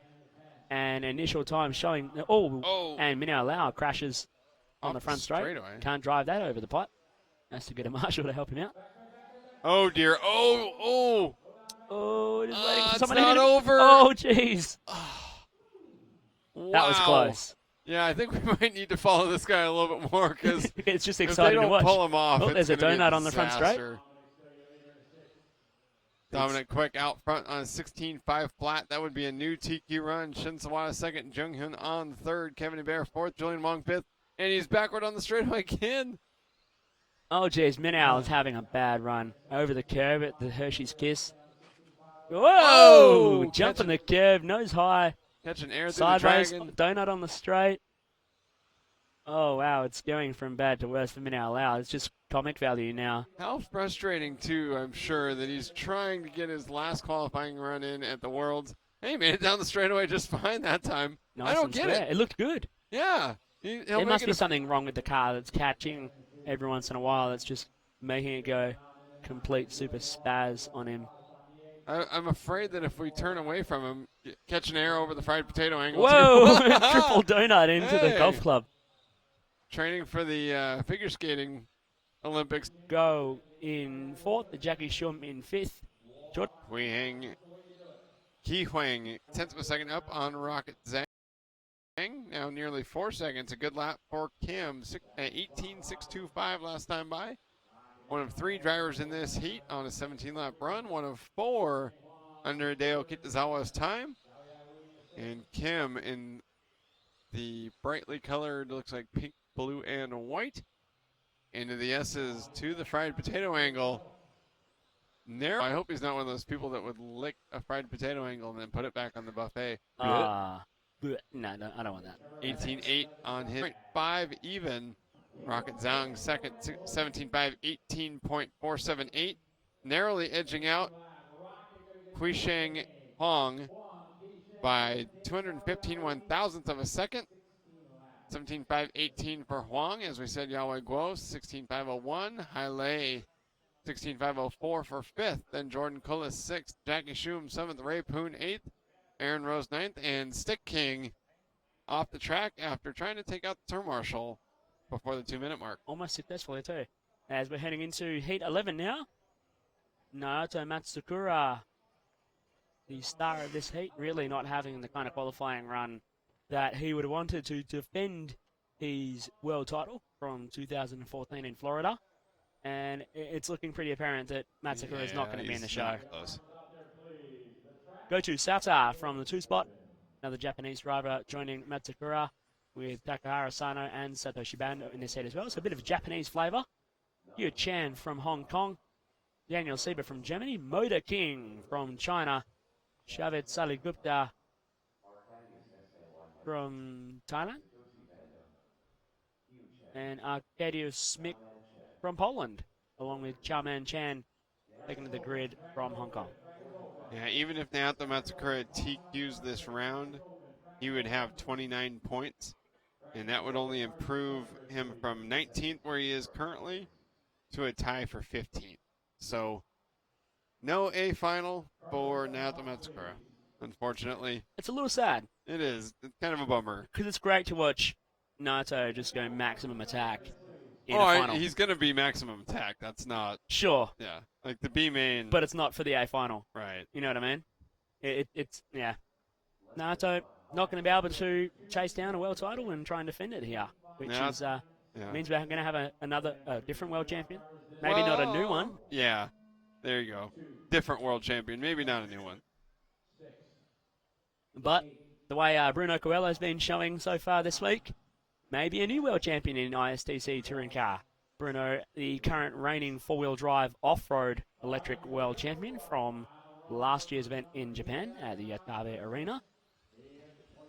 And top qualifier. I forgot one. At Tsushihara also has an on-road and off-road national world champion. So Coelho potentially could be joining a group of 4. Right. Very elitist group. Yeah. Masami, Mark, well, actually, no, never mind. I'm way off. Masami, Mark, Joel, Johnson, Hara. What else did I say? I better actually do the research here without trying to just list them off the top of my head. Yeah, bear with us while we're just trying to reboot the Aaron Waldron Encyclopedia. We're underway with Heat 11. About a minute in. Naoto Matsukura going to the top, though. Wow, he's on for a 17.504.3. The 17.8, so nothing slowing him down in this heat right now. Go to Sauta in 2, on for a 17.513. Oh, we got someone on the roof. And I think that's Matsukura. Yes, it was on his roof, and runs done. He drops down all the way down to 7th after that, looking at a 16.505. So Matsukura and the yellow and white Tamiya going through the Dragon now, sitting down in 7th. And go to Sauta is your leader in car 10. Motor King in 2nd. Shaved Saligupta in 3rd. Daniel Sieber takes it off in though. Saligupta down to 4th. And Chaoman Chan in 5th. Yeah, Masami, Mark, Joel, Johnson. Oh, I'm sorry. So Masami Hirosaka, Mark Pavidis, Joel Johnson, and Atsushi Hara are the 4 drivers who have won a world championship in some sort of on-road and off-road division. And if Bruno could do it here, he would be numero 5. That's number 5 for those of you who don't speak my bad Spanish. And another interesting tidbit, Mark Pavidis. I'm pretty sure Pavidis is the only one to have won a Nitro World Championship and an Electric World Championship. Oh, Hara. Darn it. Okay. Yeah. So Mark and Hara. It's only 2 of those. I like how Thomas yelled at me from across the room. Hara did not sound very amused at all. Like, no, dude, you're so wrong. So the You just answered your own question. Waldron Encyclopedia are really not functioning.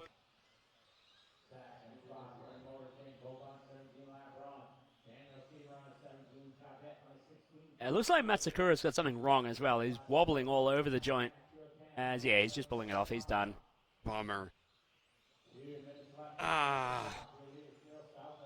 So that earlier crash from him onto the front straight right here cost him a chance at least improving himself and and it's not going to help him now. So would we see Matsukura even in the B-man? Probably. He is. Oh, I closed it. Why? As Go To Sauter is your leader, on for a 17.5, 14.7. Motor King in second, on for a 17.5, 17.8. Daniel Seba in third, on for a 16.5, 0.07. And Shavit Salagupta in fourth, run now on for a 16.5, 0.3. As we're following Go To Sauter through the Hershey's Kiss at the moment, up into the Dragon. He's your race leader with a 2.3 second advantage. 1 minute to go in heat 11 of qualifying round 6. And he's looking to go faster than Kyo-Hyun Kim's time set earlier, but only just by about 3.5 tenths of a second.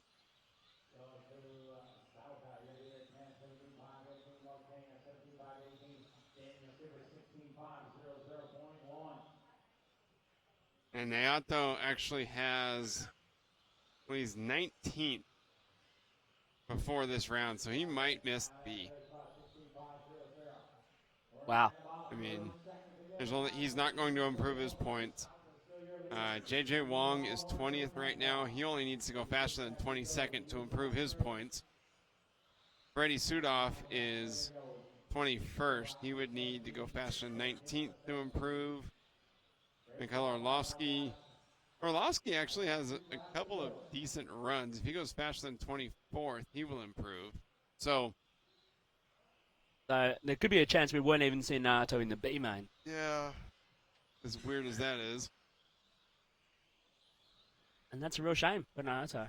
But unfortunately not to be here this week in Beijing at the Fengtai Model Sports Center for Naruto Matsukura, defending IFMAR ISTC World Champion. As Go To Sauter takes the win, 17.5, 16.042. And he sets the new fast time for the round, ahead of Ki-Huang Kim with a 17.5, 17.5. Motor King goes to third for the round with 17.5, 18.2. Shalvit Salagupta on a 16.5, 00.589. Daniel Seba in fourth with a 16.5, 01.389. And Satoshi Bando in fifth with a 16.5, 02.3. Hyo Chan in sixth on a 16.5, 02.9. Chao Man Chan in seventh on a 16.5, 03.3. Takara Sano in eighth on a 16, as I've just lost it. You are watching the 2016 International Scale Touring Car IFMAR World Championship live from Beijing, China, here at the Fengtai Sports Center. Our coverage this week brought to you by Hobby Wing, along with Destiny, Sweep Racing, and Team Associated. Getting ready for heat number 12 of this final round of qualifying, what we call the D group, the fourth fastest group of 10 drivers after controlled practice.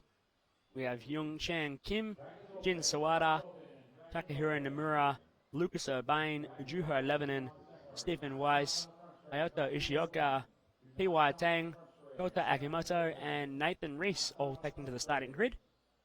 Notably, I think Naruto Matsukura could be consoled by the fact that regardless of what happens in the ISTC event, he's still walking away this week with a world championship. And that's what Mark Dawson just said in our live RC chat room. He does have a 12-scale world title now.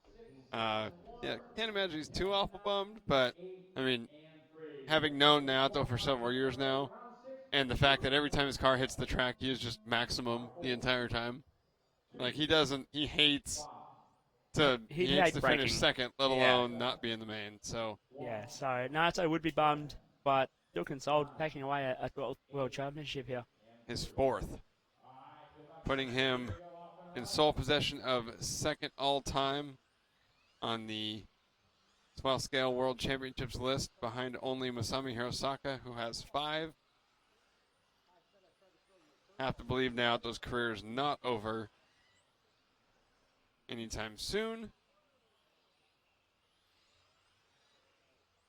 And short of a couple of mistakes in Florida 2 years ago, he could have had 5 straight. So, yeah, I have to imagine that's one record of Masami's that might actually get broken. It's quite possible, but we'd have to wait until Johannesburg 2018 to find out now. Is that it? Johannesburg? Is that where it's going to be? From South Africa. Right, but there are other cities in South Africa. I heard Johannesburg. Oh, perhaps. I'm not. Yeah. Maybe I'm completely jumping the shark here. I don't believe there are going to be any sharks. Maybe in the water off the coast. Lucas O'Bain going to the top of this sheet, the 17.506.7. Young Chan Kim in second on for a 17.509.069. Takahiro Nomura in third on for a 17.509.676. Jin Sawada in fourth on for a 17.512.1. And Stephen Weiss in fifth on for a 17.516.1. It will be held in Welcome, South Africa.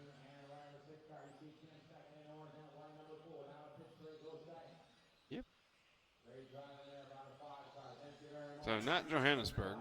Yeah, Welcome. Well, there we go. I stand corrected. Yep. Cool. As we're following VBC in the green and white of the Frenchman driver Lucas Urbain down the main straightaway through the boomerang and around the Hershey's Kiss. Just grabs a little bit of nibble of the Hershey's Kiss. Don't want to get too much at one time. Too much chocolate's bad for you. So is too much fried potato angle. Let's make sure he goes. Yeah. Oh, it just clips it. Just clips it ever so lightly. So he's just sampling at the moment between the fried potato angle and the Hershey's Kiss. Chocolate and fried potato. I wonder when we get to the World in South Africa in a couple of years if they're going to say, welcome to Welcome. I got nothing.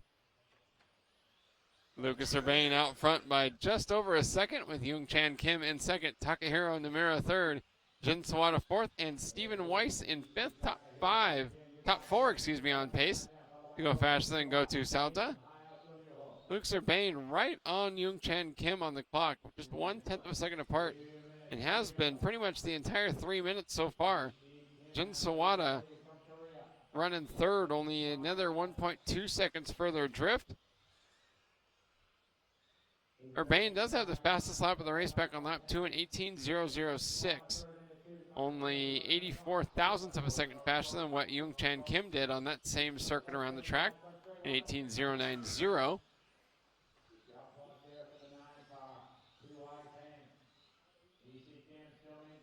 Now Urbain with a 19.0 slips him almost 7/10 of a second behind Young Chan Kim as Kim soldiers on. A 17.511 in the works. Kim, your leader, pulling out the gap. 8.9 tenths per second now over Lucas Urbain in second. Then we go about a second back to Jin Sawada in third. 1.5 seconds back to Takahiro Nomura in fourth, and about another second back to Stephen Weiss in fifth.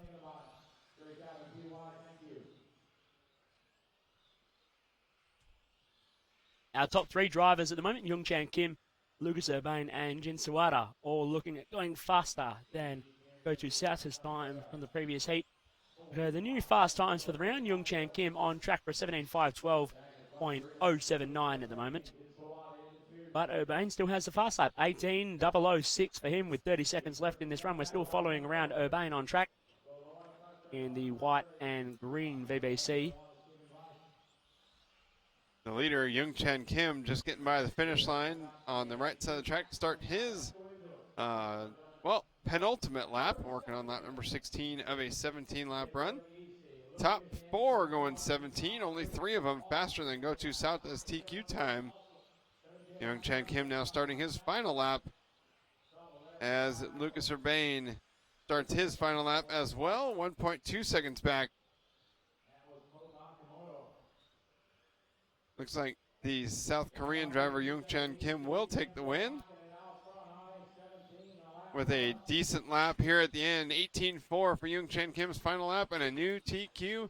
17.512 as Urbain crashes on the straightaway on the final lap and loses a full second. Puts him down to third. Yeah. So Jin Sawada picks up the 2 spot for that one. Goes 17.515.1. Still faster than Go To Salta's fast time from the previous heat as well. So both him and Young Chan Kim going quicker. Lucas Urbain dropping a 4th on the overall round sheet at the moment.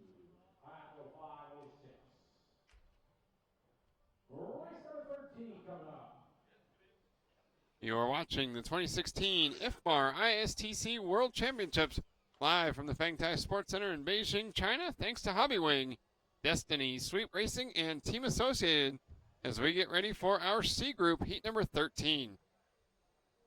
We've got Ryosuke Yamamoto, Mikhail Orlowski, Ryan Maker, Yugo Nagashima, Frederick Sudov, Charlie P, Simon Nicholson, Thomas Pumpler, Alexandra Laurent, and Anthony Coretti all taken to the starting grid for Heat 13 of qualifying round 6. The ultimate qualifying round, the final one here at the 2016 IFMAR ISTC Worlds in Beijing, China, at the Fengtai Model Sports Center.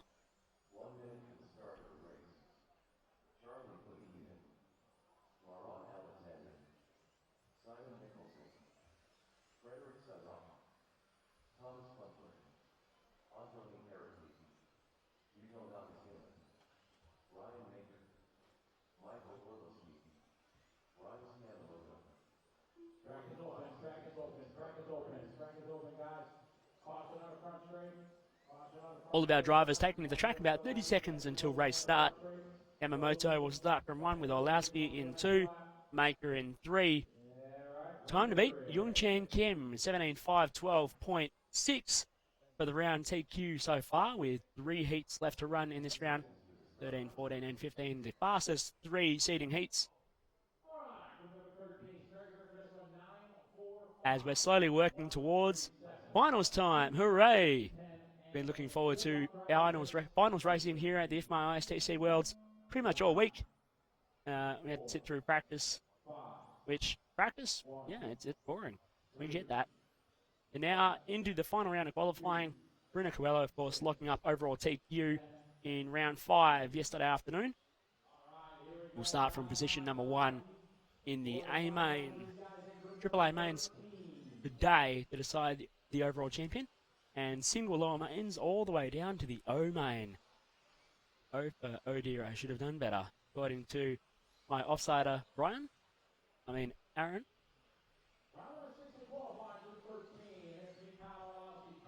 As this heat's underway, Maker and Orlowski trading blows at the top. Orlowski goes to the point, Maker in 2. Both with a 17.6 fast lap, so Maker really turning it on compared to his Australian compatriots. Then we go back to Ryosuke Yamamoto in 2, Thomas Pumpler in 3, Simon Nicholson in 4, Yugo Nagashima in 5. I've lost someone. Yamamoto, Pumpler in 4, Nicholson in 5, Nagashima in 6, Freddie Sudov in 7, Charlie P in 8, Alexandra Laurent in 9, and Anthony Coretti in 10. Top 7 drivers from this heat, all looking at going faster than, or top 8 now as Charlie P jumps in there as well. All looking at going faster than Youngchan Kim's fast time from the previous race, 17.512.6. As Orlowski's on for a 17.504.7 at the moment. Maker on for a 17.506.8. 0.6 per second between those two drivers as they came over the line last time by. Then another 2.5 tenths back to Ryosuke Yamamoto. 8.8 tenths back to Simon Nicholson, the Australian, in 4th. And then another 25 thousandths of a second back to Yugo Nagashima in 5th. As looks like Charlie P drops out of that top 8 group in the timesheet. So Youngchan Kim's time of 17.512.6. Fast enough for 8th overall in the round right now. 2 minutes 45 left to run.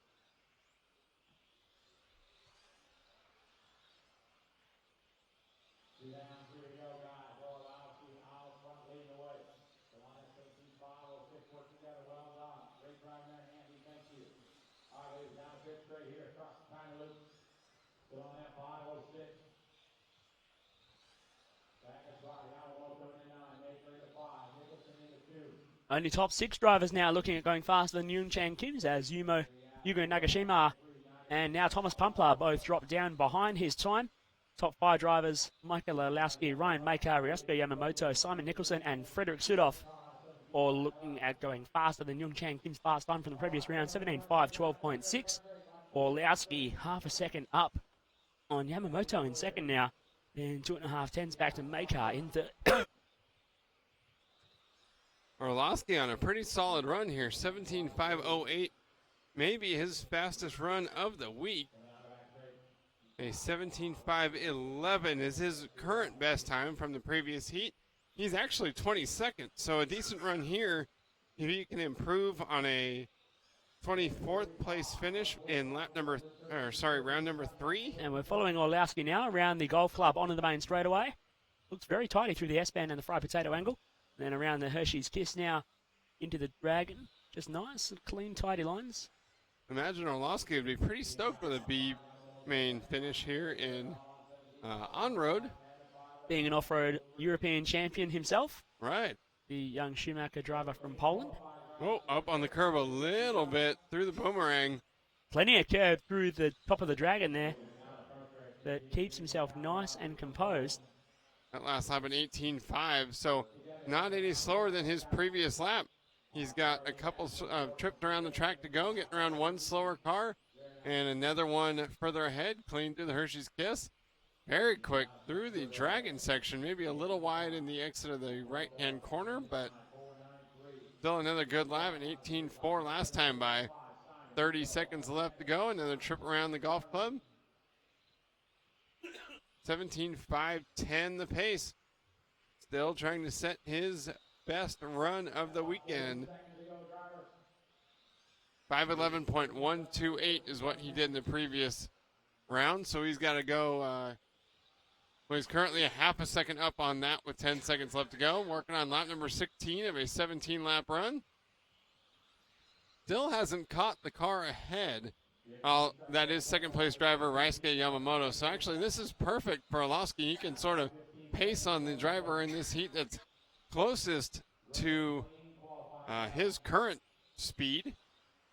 And this should be his final, well, this is his final lap. 5:10.859 was the pace before, finishing up 5:11.148. And that is 2/100ths of a second slower than what he did in the 5th round last night. So dropping off a little bit in the last handful of laps. 18.575 on his final lap, but the top 3 go faster than what Youngchan Kim did in the previous heat, and the top 8 go 17 laps. Mikhail Orlowski taking the win, Raisuke Yamamoto 2nd, Frederick Sudoff 3rd, Ryan Maker 4th, Simon Nicholson 5th, Yugo Nagashima 6th, Alexandre Laurent 7th, Thomas Pumpler 8th, Anthony Coretti 9th, and Charlie P. rounding out the finishing order. Orlowski 5:11, Yamamoto and Sudoff 5:12. So incredibly close at the top. Right now, first is Mikhail Orlowski, 17.511. 15th, Motor King, 17.518. So the top 15 drivers separated by 7.2 seconds. One of our cameramen there, Bob, working his way down the driver's stand. And looking at our driver stand cam, you can see Rick Howard, Akio Sabue there. For the other drivers, I can see Mean V and Julius Grosskamp in there too.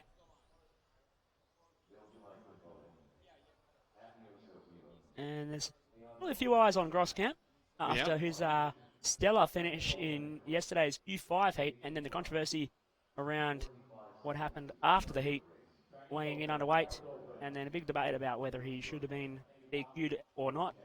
And IFMAR making the choice to not DQ Julius from the round, so he keeps that result, and it's very valuable for him to be able to use that at a potential A main berth here at the 2016 IFMAR ISTC Worlds. That finish gives Gillis a chance. Right now, he's 11th.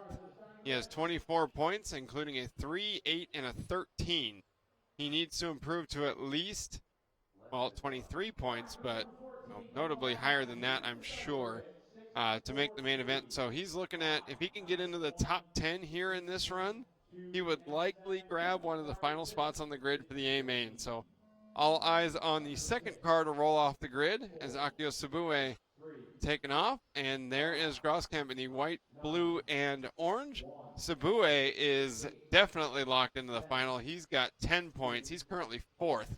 So Grosskamp is the one on the outside looking in right now, and we'll follow along with him until further developments. And Grosskamp, yesterday afternoon in your interview with him post-race, prior to the whole weighing in debacle, saying he was starting to struggle a little bit, and explaining how tough it is for everyone here this week working out the ESC settings and how much hard work this track and the racing out here has been on everyone's electronics. Well, I was talking to Oscar Jansen from Team Orion this morning, and I told him how I thought this track was awesome because it's so fast, and he laughed and he said, yeah, it's really one of the only tracks we go to that has basically 3 full-length straightaways on it, and all of them end in hard corners. So one of them right here, the front straightaway is super long, stomp on the brakes into a 180. Then they do a couple of slow corners, and then this one, another long burst, stomp on the brakes, 180. Long back straightaway, sweeping corners, stomp on the brakes, another sweeping 180. So he said that's what's been, whoa, Grosskamp catching the curb. Oh, that's not going to help his cause into the A main as he drops all the way to 8th out of that. A 20.7 last lap, still looking to 17.5.16. But that may just be the final straw for Grosskamp. I mean, desperation setting in at the end of the run, pushing hard. Well, knows he's he's got to get the job 30 done. in. He just made a mistake, was way too high on one of the curbs going through the Dragon, and Just tipped him over straight away as Mark Reinhardt goes to the top of the sheet. Akio Sabui in second, Mark Fisher in third as we're following Akio Sabui down the main straightaway into the antenna in the yellow and blue Tamiya chassis. Currently running in second as Fisher comes across in third at the moment. So Reinhardt, your leader, on track for a 17.504.4. He has the fast lap of the race as well as we're following him now in his pink, blue and white Tamiya 0419X. He's on track for a 17.504.9 as Sabui goes to second. On track for a 17.507.3. Mark Fisher in third at the moment. Fisher needs a good run as well. On track for a 17.508.8. Fast lap's pretty similar for our top 3 drivers. 17.7 for Reinhardt, 17.8 for Sabue, 17.752 for Fisher. Reinhardt into the golf club. Going to a Scorpion Power Systems instant replay. And here is Yilis Grosskamp entering the Dragon. And just way too he got high on on that right-hand corner. He skidded for a long time too. Straight into the marshal's hands pretty much. Yeah, did slide closer to the turn marshal, but unfortunately out of contention for the A main. So tough break there for the 2012 ISTC World Champion, Yilis Grosskamp, the Dutchman living in Thailand. If I remember correctly, Yilis won that in 2012 in spectacular fashion, jazzing it up over the line and slamming the wall pretty much at the turn. In front of his hometown crowd, actually at a track he grew up racing. So that was a great Worlds for him. Yeah. But not quite an A-main contention anymore after that mistake. Unfortunately, he needed another good run just to lock him in. He's trying his best back up to 5th in this heat on a 17.514. That would put him 10th currently, but yeah, he needed to improve on a 13th place finish for the round, and this isn't going to cut it. Reinhardt coming up on a little bit of traffic as he just made it through the fried potato angle, around the golf club and onto the back straight. 1 minute left to go here in heat number 14. I think this is Rick Howard. Howard doing the same thing Grosskamp did and nearly slid through the apex of the following corner. And almost took out Reinhardt, our leader, as well. As Sabui goes through to the lead. So Sabui on for a 17.509. It's only Sabui and Reinhardt going faster than Orlowski at the moment. 64 1,000ths of a second separated the top two as Reinhardt back out front now by 3 1,000ths. The two Tamiya teammates very close. Switching and swapping blows as they're finishing up in their final round of qualifying. 30 seconds left on the clock. 3,000ths between Reinhardt and Sabui that time by. Reinhardt and Sabui were the second and third place finishers from the 12 scale portion of this event as we go to a little split screen action. Reinhardt on the left, Sabui on the right side with 10 seconds left to go. The winner of the faster of these two in these last couple of laps will set the new time to beat with one heat left. Reinhardt with a 18.387 slips 79 1,000ths of a second behind Akio Sabui. They're nearly tied going into this final lap. Both of them working on lap number 17. Let's see if Reinhardt can push the pace here. Sabui finishes up with a 17.510.339. Reinhardt Just getting the gets win. 1/10 of a second the gap. Reinhardt goes to the top of the sheet. 17.510.237. The only two, Reinhardt and Sabui, go faster than Orlowski. So be a decent run for Orlowski after this kidding. one. Fisher needed probably a better run than that in 7th overall on the round sheet. The 17.5, 12.8 if he was going to make the main. Well, he had a 7, 2, and a 10. He was actually, Mark Fisher was 6th after 5 rounds. So 19 points might be close. It's going to depend on, he's going to likely need help. But Reinhardt and Sabue taking over new fast time of the race. Mark Fisher 3rd, Loic Jasmine 4th, Mean Wetlock 5th, JJ Wong 6th. That's not likely enough for Wong to make the main. No, it shouldn't be. Yillis Grosskamp, unfortunately, not going to make the final as well. Viljami Kupinen 8th, Rick Hort 9th, and Ayato Matsuzaki off the track before the 2-minute mark. As we get ready for our final qualifying heat here at the 2016 IFMAR ISTC World Championships. 5 minutes away from a short break and then heads up racing for the rest of the day. Hooray! Hooray! I'm so excited for mains racing. Me too. Absolutely pumped.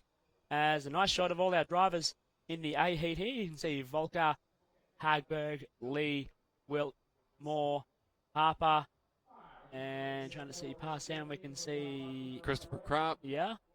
Then beyond that, I think Bruno, and then Hara.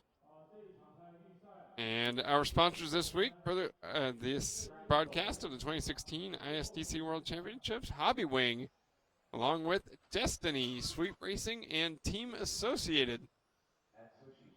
Thank you to all of our sponsors for the week, allowing us to provide this coverage on YouTube, as well as Facebook Live and Twitch.tv. Brought to you exclusively by LiveRC.com, the only provider, the exclusive live broadcast provider of this year's ISTC World Championships. Now, does Bruno punch it? Does Bruno go for 5 out of 6? Sort of leave everyone demoralized.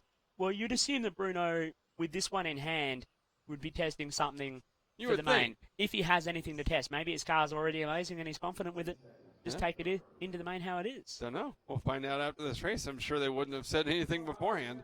No, definitely not. It usually comes after the race. They go, oh, yeah, well, we tried all these things and it worked amazing, as you Sure. can see, because we won. Yeah. But if Yeah. it doesn't, well, then we'll know that if they tried something, they're probably going to change it back. Yeah.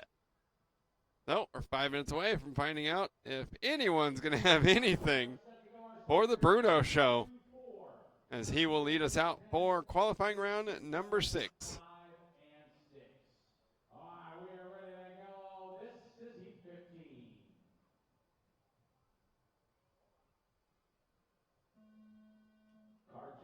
And there goes Bruno. Underway, and we're going to follow him around in his white and orange X-ray chassis onto the main straight away. Whoa, a little loose there in the golf club. Big rotation in the middle of the corner. Not something we've seen out of Bruno's car. No, this that's week. what Ronalds was doing the other day. Yesterday. That thing was rotating like a beast. The BD8. I didn't know Beasts rotated, but yes, the car was very quick through the golf club. And this time it looked like Bruno maybe drove a little easier through there. 17.525 for Bruno's opening lap. 59 thousandths of a second faster than Ronald Volker's 17.584. Back-to-back 17.5s for Bruno. 17.6 this time by for Volker. Victor Wilkes 17.9 on lap 2 drops him to 4th as Christopher Kropp moves to 3rd, 4/10 out of the second spot, half second out of the lead. Interesting to see Naoki Akiyama not taken to the track for Q6. Yeah, have to find out what happened to the young Japanese driver. He needed another run to solidify his chance to make the A main, so now it's going to come down to points. He's going to need a little bit of help. Yep, so interesting to see how that one pans out as Coelho leading the way, a 17.5, which was his fast lap with his opening lap as well. Got a 3.5 tenths of a second lead over Ronald Volker in second, then 6 tenths of a second back to Alexander Hagberg Whoa! in third. I didn't see that. A big step out going into the chocolate Hershey's Kiss, but actually made it look seamless. Looked like the back end of that car stepped way out. Down the back straightaway he goes, 67 hundredths of a second up on Ronald Volker in the second spot. Victor Wilk third, Alexander Hagberg fourth, Christopher Kropp fifth. Nicholas Lee 6th, Andy Moore 7th, Elliott Harper 8th, and Tsuchihara, the final car on the track. Got Bruno Coelho on the left and Ronald Volker on the right-hand side. These are the top two drivers, separated by 74/100ths of a second. Hagberg still within 1.3 of the lead, but it looks like it's going to come down to, well, whether or not Coelho can finish this run up clean, because he's almost 9/10 of a second up on Ronald Volker, and we're not even halfway done. Coelho has been consistently quicker. In fact, every one of his laps so far has been in the 17s. Volker's done 3:18s. So Coelho pulling out more time again, 1.1 seconds to gap. It's the Coelho show in round 6 as well. And I'd be scared if I was trying to race, catch him in the main event from anywhere else on the grid. I don't know that anyone's going to have anything for him. Well, as we saw when Coelho was on fire last year in Japan at the Electric Off-Road Worlds, Bruno made a couple of mistakes here and there in the finals, but still yet to see what's going to happen in the A-mains. As we know, Bruno's going to start from position number 1, but he's still looking in control in Q6 right now. As Volker claws back a little bit of time though, 8.9 tenths of a second. Then we go 2.5 tenths back to Alex Hagberg in 3, 1.2 back to Victor Wilk in 4, then 37 thousandths back to Christopher Krupp in 5. Our top 7 drivers all looking going faster than Mark Reinhardt's time from Heat 14. I'd be really happy if the top 3 were 1.3 seconds apart in A-main number 1 at the 3.5 minute mark. But 1.1 seconds of that is Coelho, as Alexander Hagberg less than 2/10 of a second behind Ronald Volker after making up about 1/10 of a second on the last lap. And Hagberg, the one making the biggest moves, now less than 1/10 of a second back, 93/1000ths behind Ronald Volker, who is 1.4 seconds behind this man, Bruno Coelho, the Portuguese master of all trades. And he's doing a great job out front, still stretching that gap to 1.3 now. Hagberg, his teammate with the X-Ray, up to the 2 spot now, and then 18 thousandths of a second back to Volker in 3, 2 seconds back to Krupp in 4, and then 3/10 back to Victor Wilk now down to 5. Andy Moore having a solid run there in 6. Nicholas Lee in 7, Atsushi Hara in 8, Elliott Harper in 9. Our top 5 drivers all looking at going faster than Mark Reinhardt. So Reinhardt on track for a 6th for the round, which is a great result for him at the moment with 35 seconds left to run. Coelho's stretching out that gap even further, 1.6 seconds now over his X-Ray teammate Alexander Hagberg.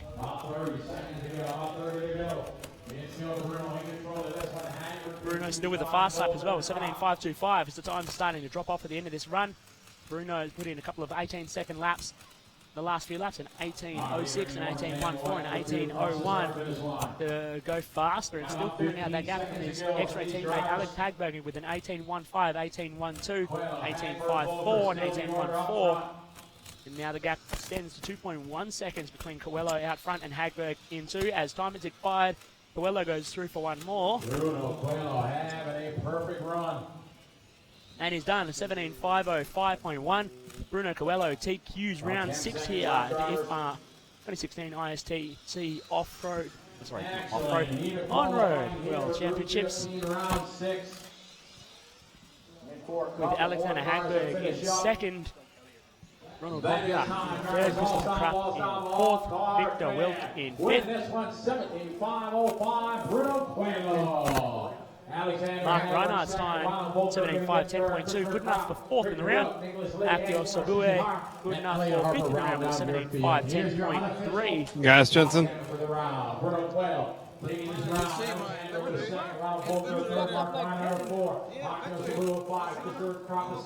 Ricardo Lowski at 7, Victor Wilk at 8, Nicholas Lee 8-9, and Yushi Yamamoto 8-10. Please stay here as well. Bruno. Do you have sound?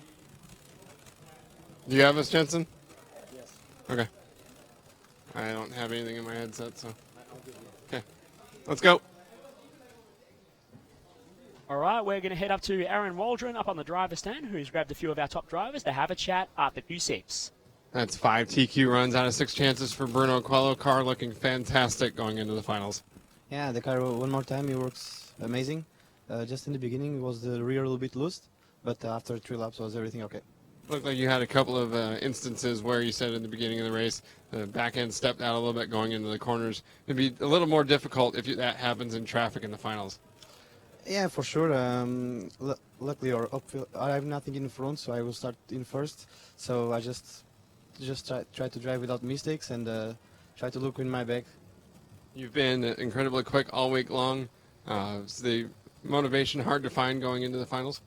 For sure, I'm super motivated for the finals. But everything can happen in the final. As I said, start first, but it don't mean nothing, and it's 15 more minutes to come. Congratulations, Bruno. Thank you very much. Bruno Quala is certainly the quickest here in qualifying and second here for the final round. His X-Ray teammate Alexander Hagberg. Congratulations on a great round 6. Thank you.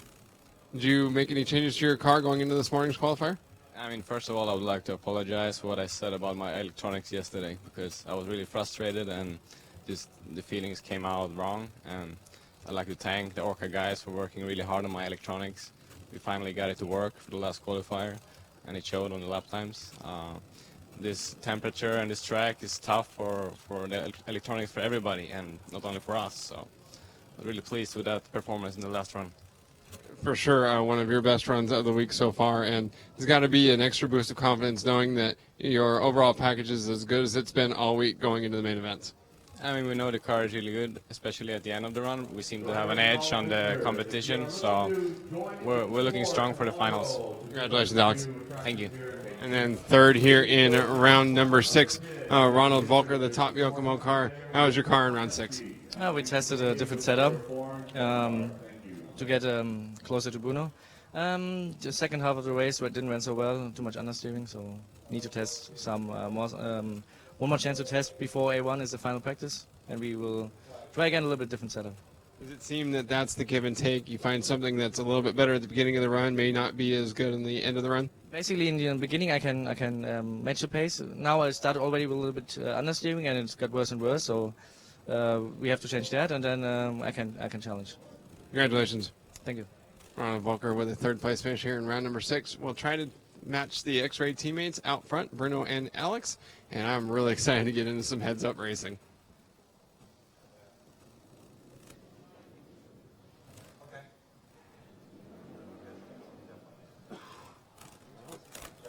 You coming down?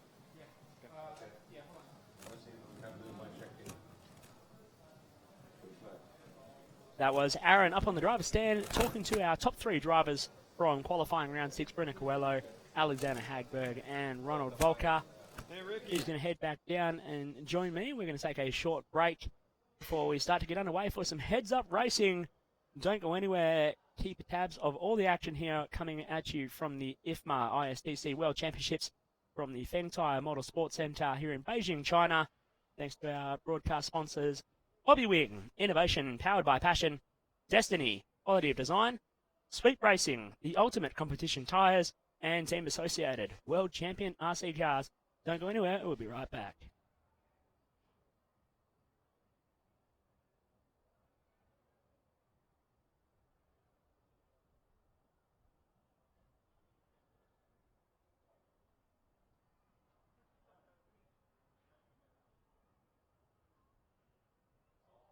All right, everybody, I have in my hands here the top 10 drivers going to battle it out for the World Championships.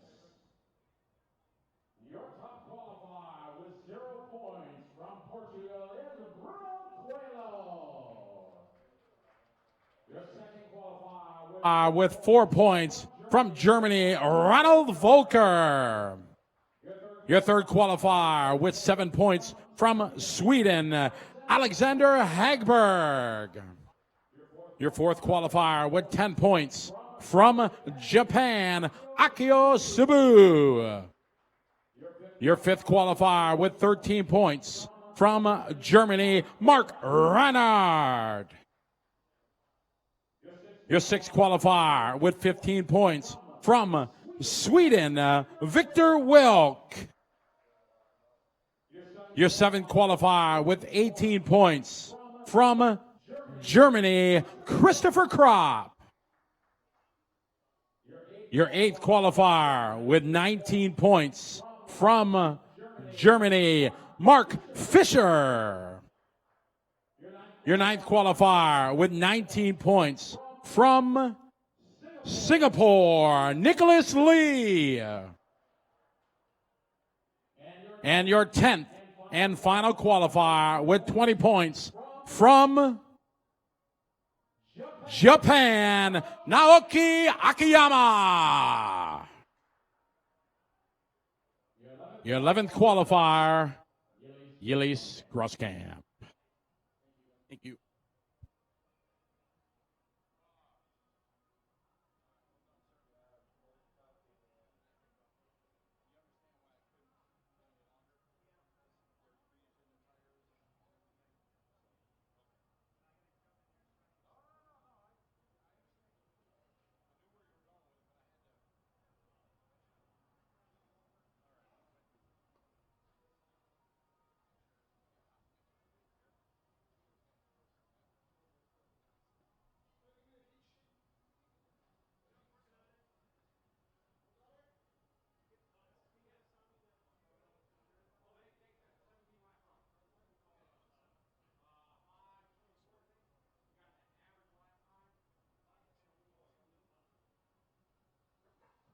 Asami, can you come to the time control, to verify? Hello, everyone, here at the liverc.com broadcast studio.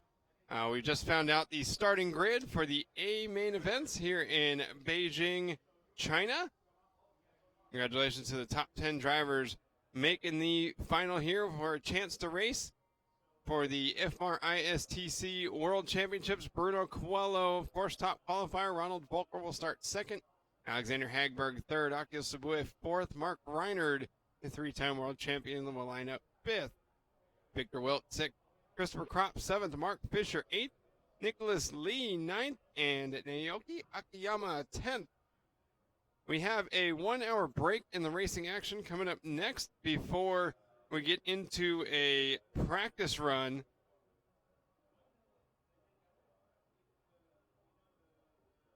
And we will be back toward the end of the practice run to do a little bit of a pit walk and get ready for the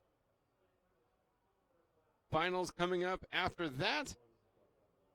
We invite you to stick around for our coverage of the 2016 IFMAR ISTC World Championships live from Beijing, China, thanks to Hobbywing, Destiny, Sweet Racing, and Team Associated. We're going to take a short break and be back soon.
Actually, everyone watching online, I misspoke a bit. There is no practice round for each of the lower mains, so we will get started with heads-up finals with the O main at 12:40, which is in 40 minutes, 12:40 p.m. local time, 40 minutes away from the start of our first heads-up race for the main events, with the first A main round number 1 of the A finals at 14:36 local time, 2.5 hours away. And we will be doing a pit walk during some of the lower finals. So grab a bite to eat and a beverage, and we'll see you soon.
Team manager meeting in 10 minutes. Team manager meeting in 10 minutes in the meeting room.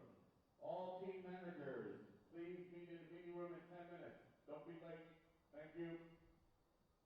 设备经理会议10分钟在会议室举办，谢谢。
Team manager meeting, 10 minutes, 8 minutes, 8 minutes.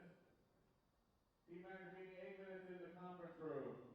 Team manager meeting, 8 minutes in the conference room.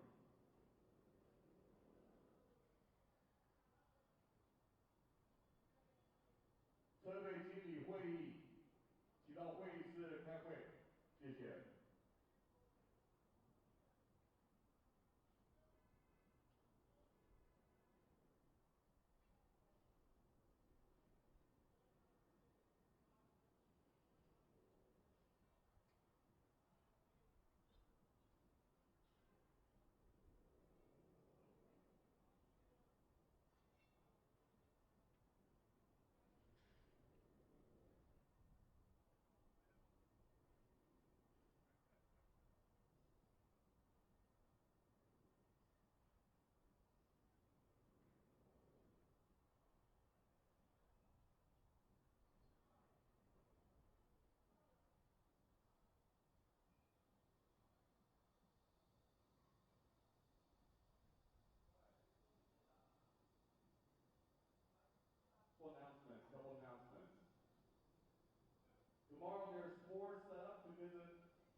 to join the tour, please sign up. The tour guide is in the front of the pit entrance.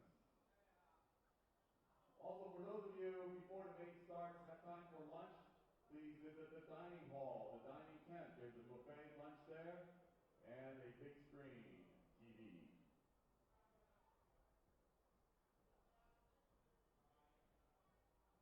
This track will be open tomorrow for those who want to come and do more racing or practice.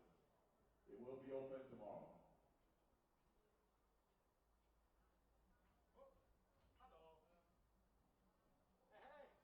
The closing ceremony today will be at 7 o'clock sharp in the dining tent. So when the event ends, please pack up your bags, leave it in the pit area, and proceed to the dining tent. Drivers eat free, all others will be 150 RMB for tickets. If you have not reserved a taxi to the hotel from the official hotel, if you have not reserved a taxi from the official hotel to the airport, you need to do so 1 day in advance, or else you will not have any transportation to the airport. Please give yourself at least 4.5 hours before your flight to check out and to leave.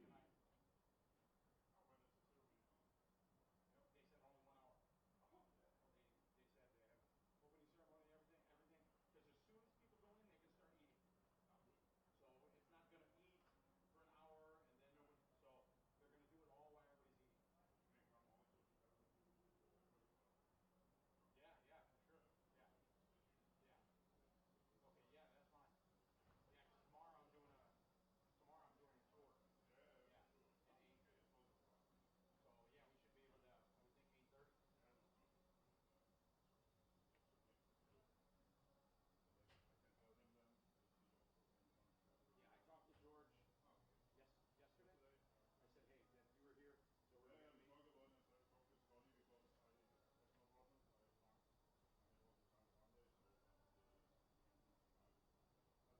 Race Director Max Lim, please come to the team manager meeting room. Thank you.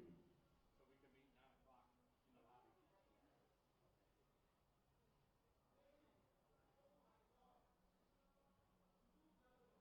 I'll get my laptop. Or I'll meet you in there.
for the team manager for US.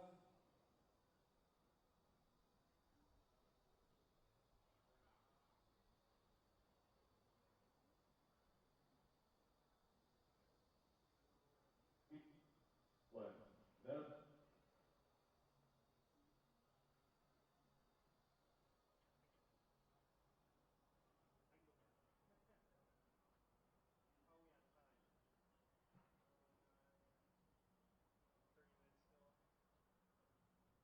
the Netherlands, Germany, Germany got checked in yet.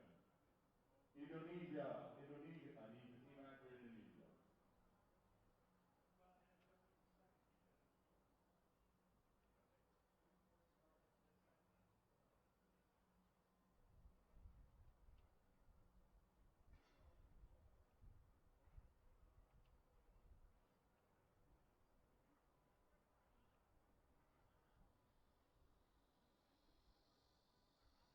Netherlands, team manager for the Netherlands.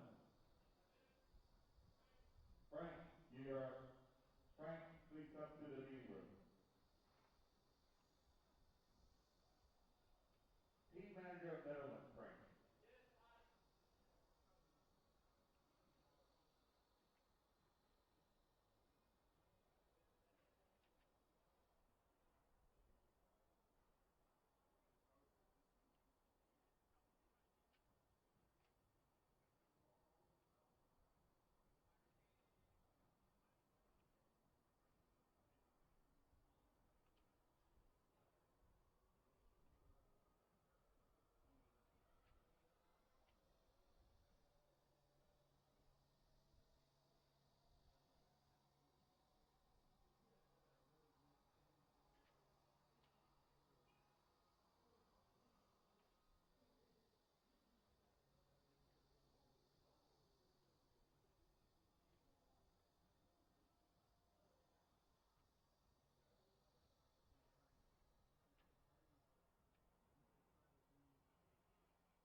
attention, please.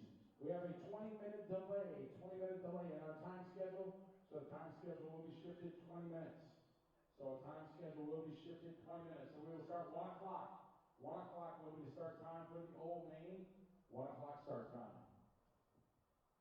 我们时间有一点延误，我们时间延误了20分钟，所以1点钟开始欧美的决赛，我们延迟到1点钟开赛。马来西亚的车队经理，请你回到会议室，谢谢。马来西亚的车队经理，请你回到会议室，谢谢。Team Malaysia manager, please come back to the meeting room right now. Thank you.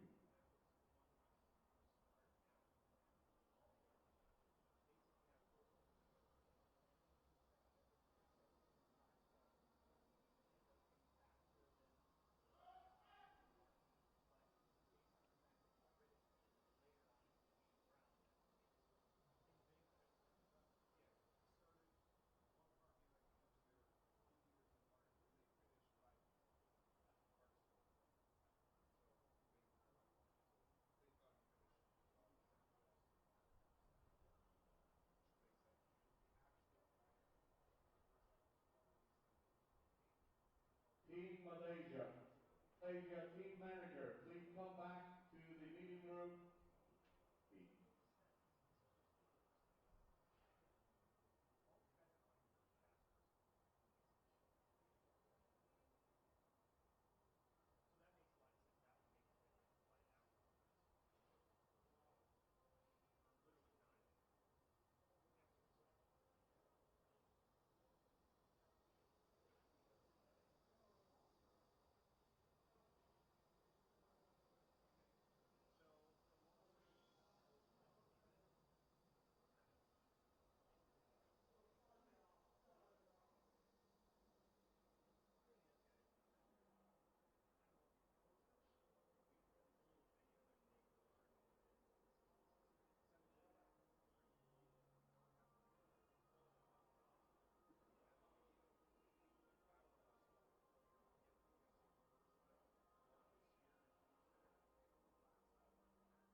Welcome everyone joining us on liverc.com, YouTube, Facebook Live, and twitch.tv, joining us for our coverage of the 2016 IFMAR ISTC World Championships here from the Fengtai Motorsports Center in Beijing, China. We've had a confirmed additional delay in the lunch break, so we'll be due to get underway with the finals at 1 p.m. local time. In approximately 20 minutes. Exactly 20 minutes. So sit tight and we'll be with you soon with main action coming at you here from the ISTC Worlds. Don't go away.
Whole final should be coming up in about 2 minutes.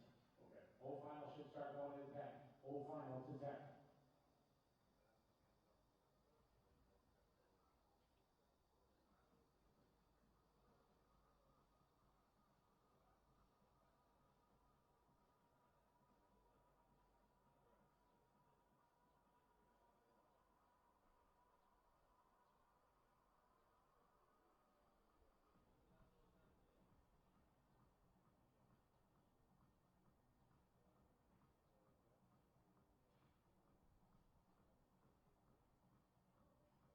Okay, drivers and mechanics, the revised heat sheet has been posted.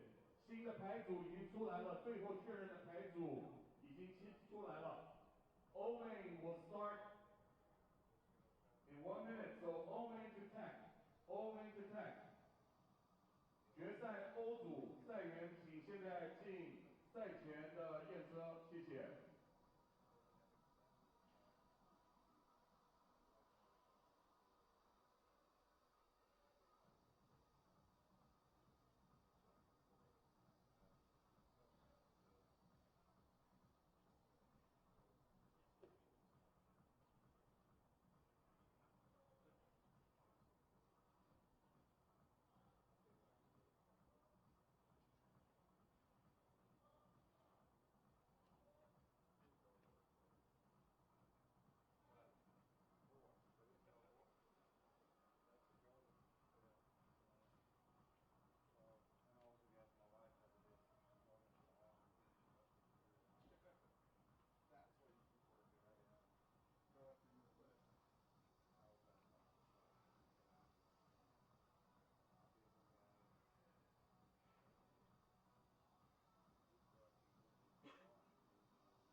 Okay, all drivers and mechanics, attention please. During the main, spectators are not allowed in the pre-tech area.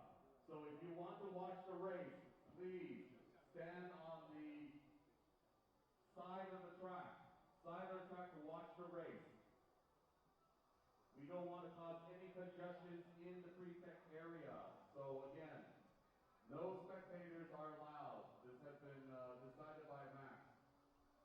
所有赛员请注意，决赛开始的时候，我知道很多想要来观看这个决赛，所有赛员、技师跟所有人不能站在赛前验车区来看比赛。如果你要看比赛的话，请站在赛道的周边旁边，可是不能进维修区，不能进比赛区，谢谢。除非你是下一组的赛员。Unless your heat is coming up, then standard queue, you can be in that area, or else all drivers out of the area. Thank you.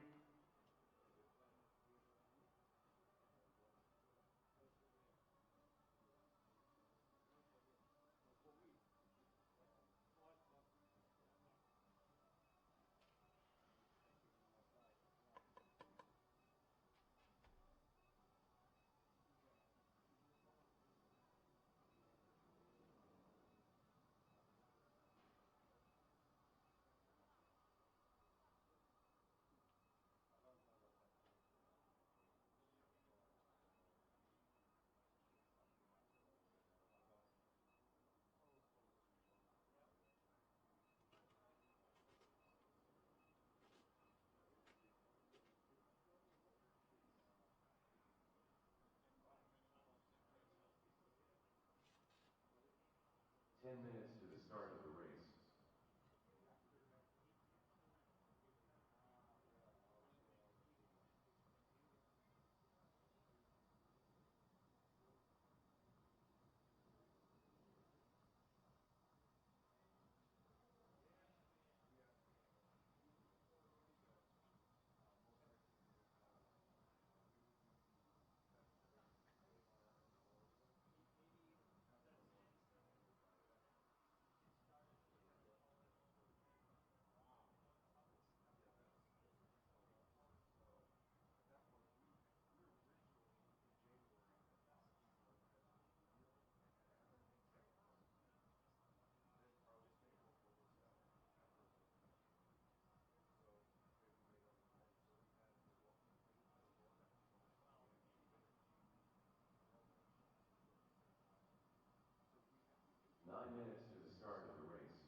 6 minutes to the start of the race.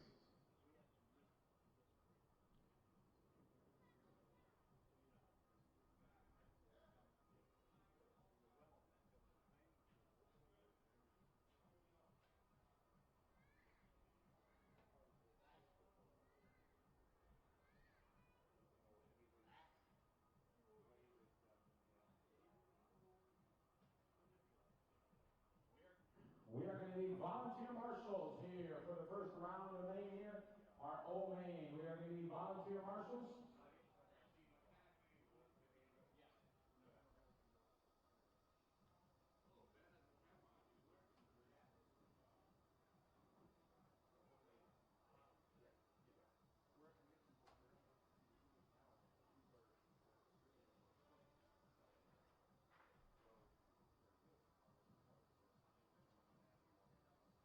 Five minutes to the start of the race.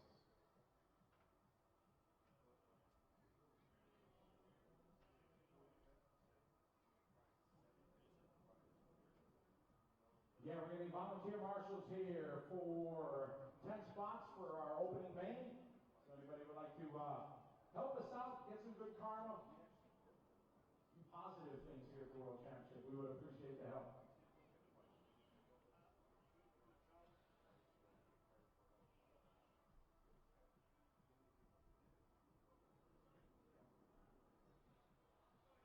Yes. Somebody calling my name. Hello. Any number you would like, sir. First come, first serve. I'd say pick the one with the shade, but there's no shade. Yeah. Sean C. helping out. Thank you, sir.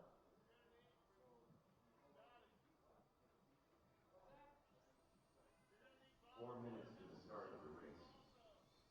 How many we got in the O? Just 5? Yeah, we'll need volunteers for the second final also. We need volunteer marshals, please. 在昨天进行的是欧组决赛，离比赛开始还有3分多钟。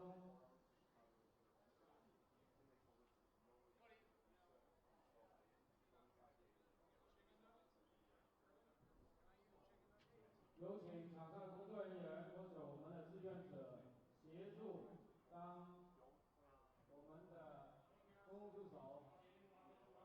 有请在场的工作人员，还有我们的志愿者，还有我们赛员，可以协助当公共助手。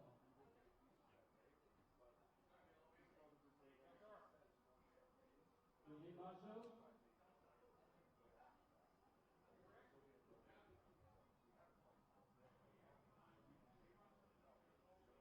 Three minutes to the start of the race.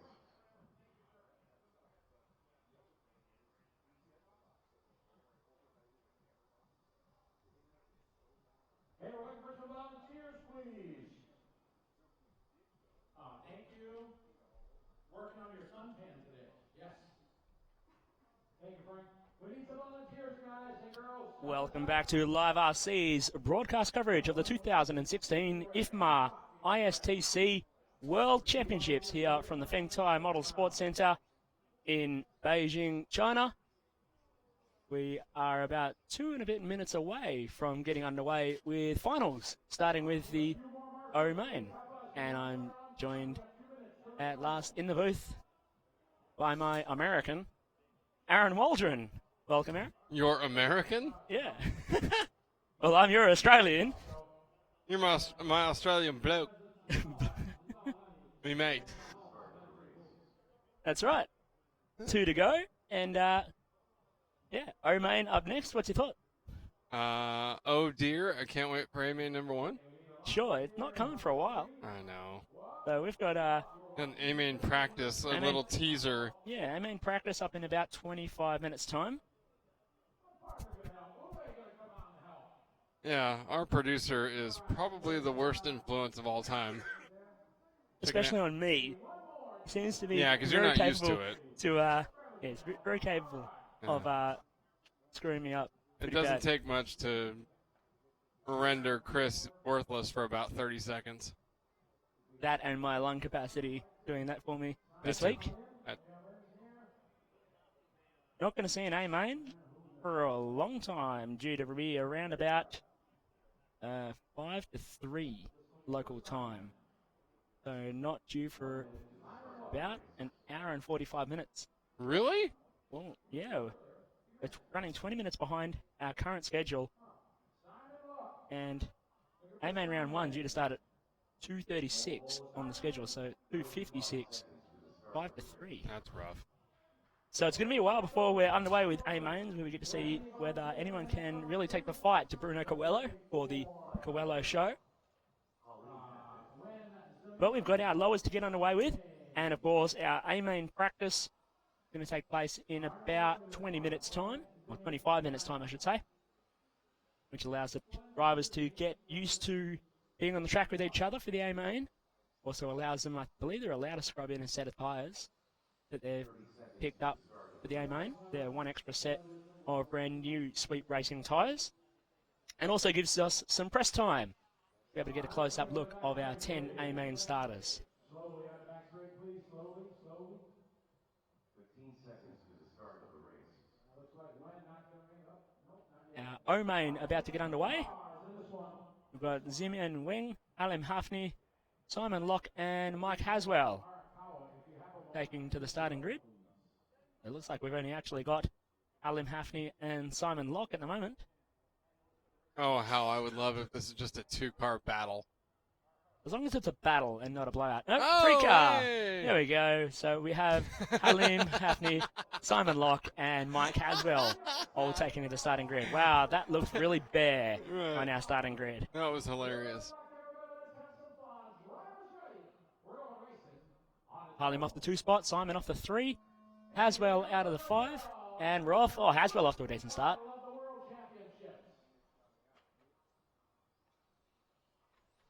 Oh, Halim dropping a bit of pressure from Simon there through the Dragon. And Halim leads from Simon and Mike as they all cross the line for the opening lap.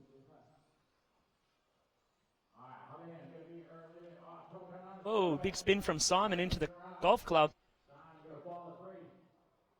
And he's dropped the 3rd, so Mike Haswell up the 2 spot now as your leader. A big spin through the Dragon as well.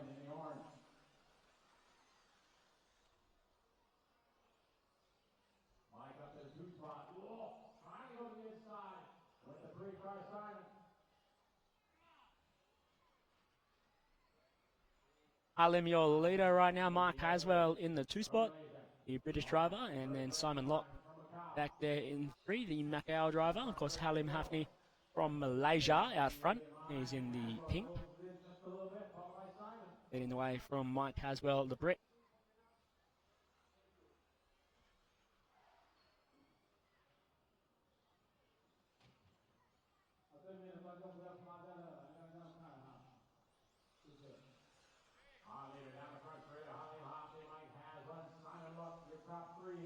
Hafni stretching out a 1.5 second lead over Mike Haswell, and then 4.2 back to Simon Locke.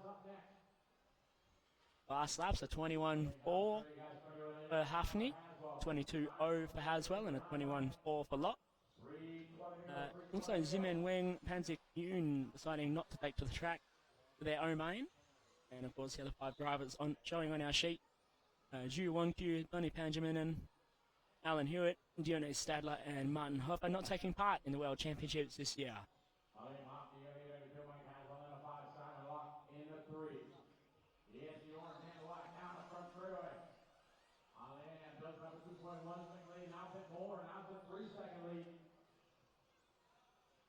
Haswell in second. Simon now closing in on Mike.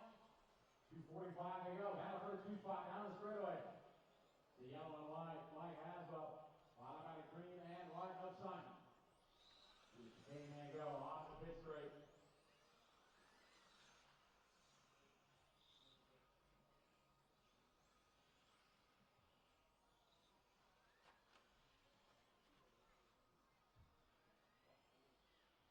Leader, Mike and Simon.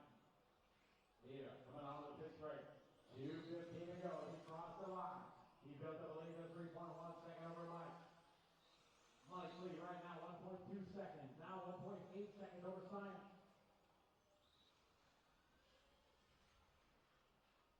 2 minutes left. 2 minutes. It's about a half a straightaway lead here between second. Oh, Haswell sideways. Here comes Simon on the inside. Makes the pass.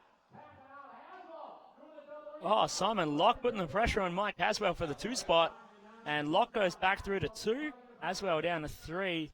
But Halim Hafni has checked out for the lead as Hafni goes down the straightaway as Locke and Haswell exit the fried potato angle.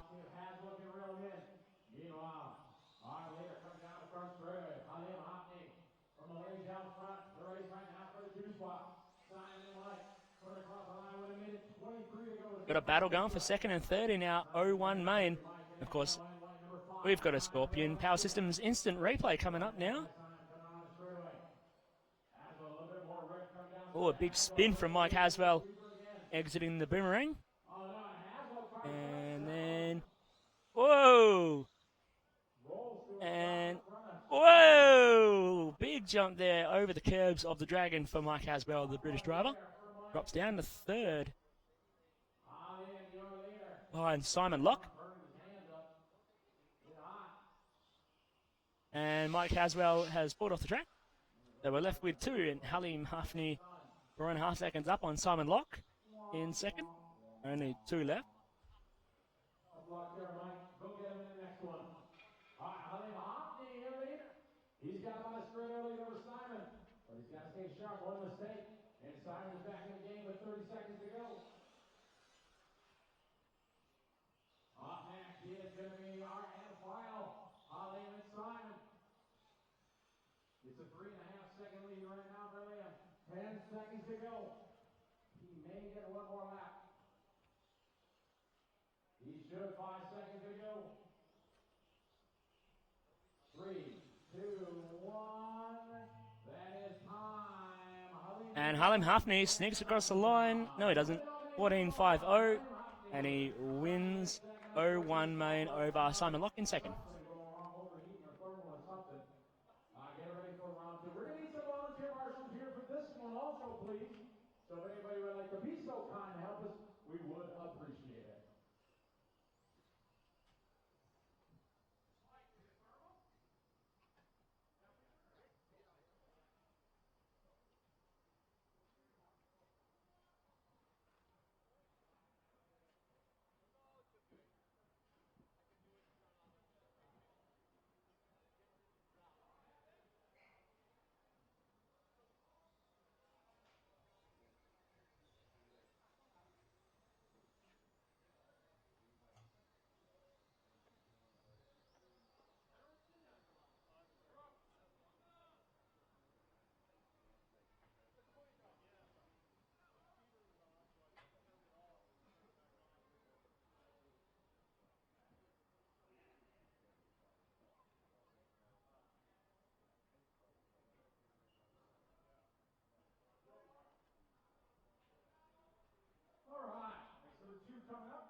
So that's 0-1 main done. Up next is M main.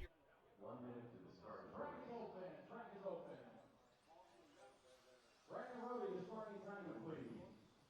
Ali Lee, Chin Chun Putt, Jeff Chen, Brandon Roby, starting timing, please.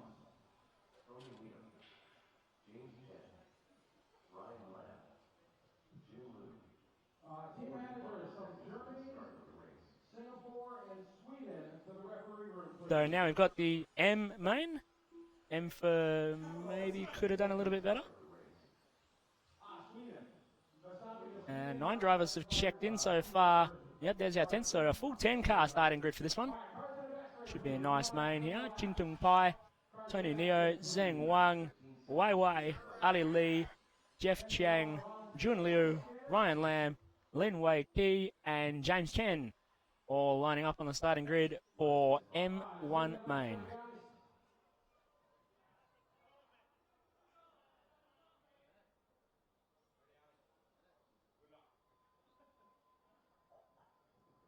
Race number 2 coming up, and the final number 1.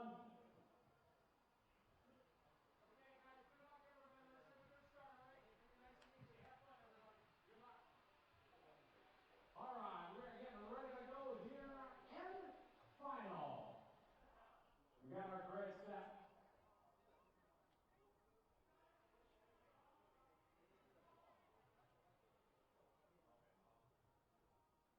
We are ready to go.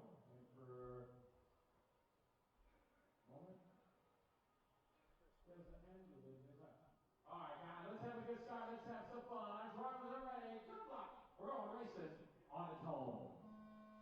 Chin Pai looking for the whole shot. Whoa, someone, and big crash on the main straight. Someone turns right straight into the wall and another car goes cartwheeling down. So those two aren't going to be going much further in this race as Zheng Wang crosses the line in first.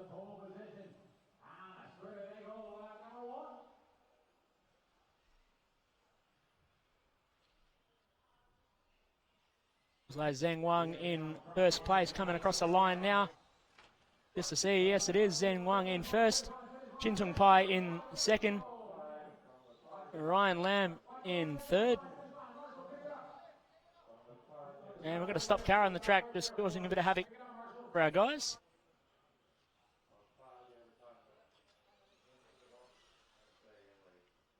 We've got a Scorpion Power Systems instant replay of that big crash at the start. Let's watch this. Car 2 just goes bam into the wall, and then, oh, from the back, he cartwheels over the top. Wow, let's watch that again. Watching back from about 9, and then, oh, huge. About 7 up the rear end of 6. I think that's Jun Liu rear ending Jeff Chang, and Jun Liu managed to keep going, but I think Jeff got broken. So back to our main, 3 minutes to go. And Chin Pai back to the lead. Zheng Wang in 2, Ryan Lam in 3, James Chen in 4. Chin Pai leading by about 1.9 seconds over Zheng Wang. Ryan Lam in 3rd, James Chen in 4th, Jun Liu in 5th, Ali Lee in 6th, Lin Wei Qi in 7th. And we've lost YY, Tony Neo, and Jeff Chiang all in one fell swoop in the opening couple of laps.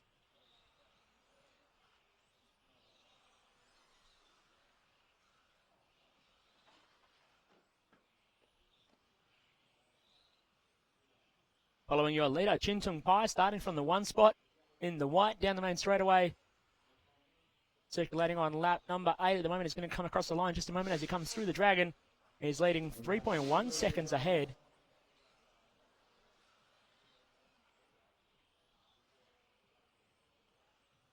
As he's made time up and lapped a couple of the back marker cars already. Chin Pai leading the way from Zheng Wang and Ryan Lam in 2nd and 3rd. Then we go 1.8 seconds back to James Chen.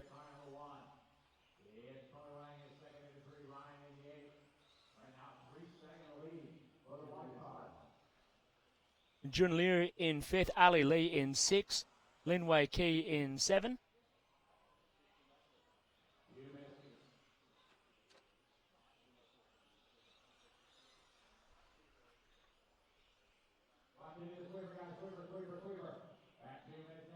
Chin Pai still leading the way, 4.3 seconds ahead of Zheng Wang now. 1:30 to go down the main straightaway through the Boomerang, down around the Hershey's Kiss, and then into the Dragon goes your leader. Nice and tight line through the Dragon, down the main straightaway, jumps on the skids into the antenna, and up around the S-turn, and into the fried potato angle, and around the golf club, and back on the main straightaway. That's a lap with your race leader, Chin Pai, holding a 4.9 second lead, and he has the fast lap of the race of a 19.8.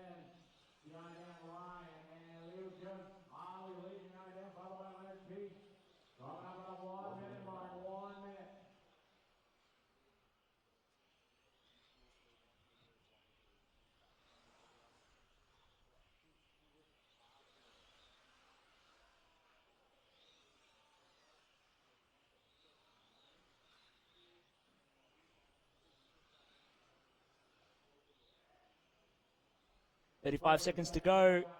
Chin Pai still leading out from Zheng Wang. James Chen up to the 3 spot now. Ryan Lam down to 4. Jun Liu in 5. Ali Lee in 6. Lin Wei Qi in 7. Wai Wai in 8. So Wai Wai not taking part after 2 laps. And Tony Neo and Jeff Chang didn't make the starting, or the line after the start.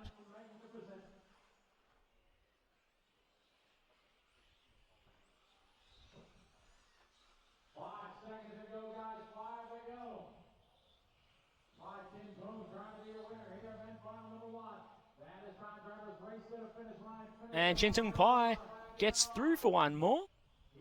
Zheng Wang is done, so Chin Tung Pai will take the win in the N1 main ahead of Zheng Wang, James Chen, Jun Leo, Ali Lee, Ryan Lam, Lin Wei Qi, and then YY not taking part after 2 minutes.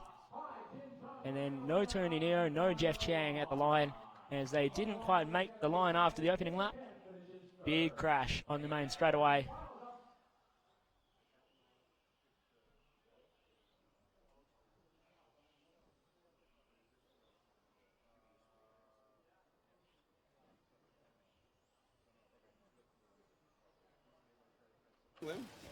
Max Lim. Okay. Yes. Jensen, let's go. China team manager. I think that's All right, we've got Aaron Waldron down in the tech area with our technical manager and race director, Max Lim. Down here in the tech area with Max Lim, the organizer for the event. A lot of work went into putting on one of the best world championships we've seen in a very, very long time. Yeah, it was a lot of work. 6 months of pre-plan and about 2 months of work, actual work. And of course with the support of the Chinese government and Sports Council. So we can have a great event this year. Yeah, huge staff here as well. How many employees do you have working around the whole facility? Now just for tech, we're running 20 guys just running the tech area. And down here is like the tire station where tire impound and then also where they are able to mount their tires and then treat them. Can you walk us a little bit through the process that goes on down here? What you see there, there's the actual tech area there, right at the end, which is the beginning. And this area here is where we will display the tires out for them to choose and to mount them. And here, the whole process here takes about 8 minutes. Then for going on to the next stage, where the additive is, it takes 5 minutes for the additive and 3 minutes out to the track to race. It's very important that each driver follows this process the same way so that's a fair playing field. Yes, it is. So everybody got the same time. Everybody has the same time to prepare. And it's fair, and it's a flow where everybody do it the same way, and there's no mistakes being done. Are you excited to watch some World Championship racing on the track out here finally this afternoon? Well, I haven't got time, but the A mains, I'm not going to miss them. Yeah. Who's going to win? Well, I can't say that. I'm sorry. Thank you so much, Max. I appreciate it. Okay, see you later. That was Max Lim, the organizer here at the incredible Feng Tai Sports Center. And we're getting ready for another main event here at the race in China. Getting underway with our N1. Underway now, Angus Lund for the one. Oh, straight into the pole. And he's going to go to the back of the chain. So Johnson Tang in second, Michael Loh in third, Yongzhang Huang in fourth as they come over the line. Tick over for the opening lap. Alex Farr jumping to the 3 spot now. Wei Zi Chen in 4, Lingzhang Chen in 5, Archie Tai in 6, Mineo Lupu in 7, Yongzhang Huang down to 8, Justin Wang. Jensen, is the aim in practice next? 9, and Angus Lung in 10. Yeah. Okay, can you turn up your audio into Bob's headset?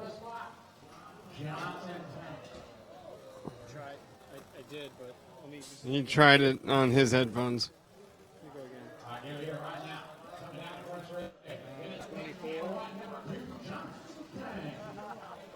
Johnson Tang Yeah, leading the way. He's he in knows. pink and white. Yeah. Running 2 identical shells. You're on One what? white, one green and white. This week, Alex Farr in the 2 spot where you're watching. Yeah, his volume's all the way up. Around the Hershey's Kiss and into the Dragon. Where it comes onto the main straight away. In just a Of moment. course, duh. All right, where do you want us to go for the main warm-up? Oh, my God. Oh, and someone smacked the wall at the front corner in a huge crash. Mishina Lupu as well, broken in there as well. So, we missed that. Jensen, put us live. And we didn't get that. We're going to Aaron Waldron, though. He's got it down there. Yeah, so we're down here in the what we've been calling the antenna corner, and we were walking back toward the media room when we saw the collision down here, and it scared me out of my shoes.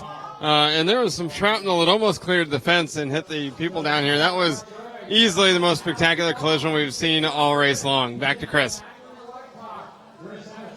Definitely a big collision, and that's going to put Angus Lung and it looks like Missionary Lupu out of action on that one. Michael Lowe done as well. Wei Chen is done too, so left with just 6 cars in our main as Johnson Tang is your leader. Watching Johnson come onto the main straight away in the pink and white. Johnson, you're leading a perfect line coming on us straight away. Through the S-band around the fried potato angle. Jensen, talk right into the speaker because Scotty is really loud in my ears. That's why I can't hear.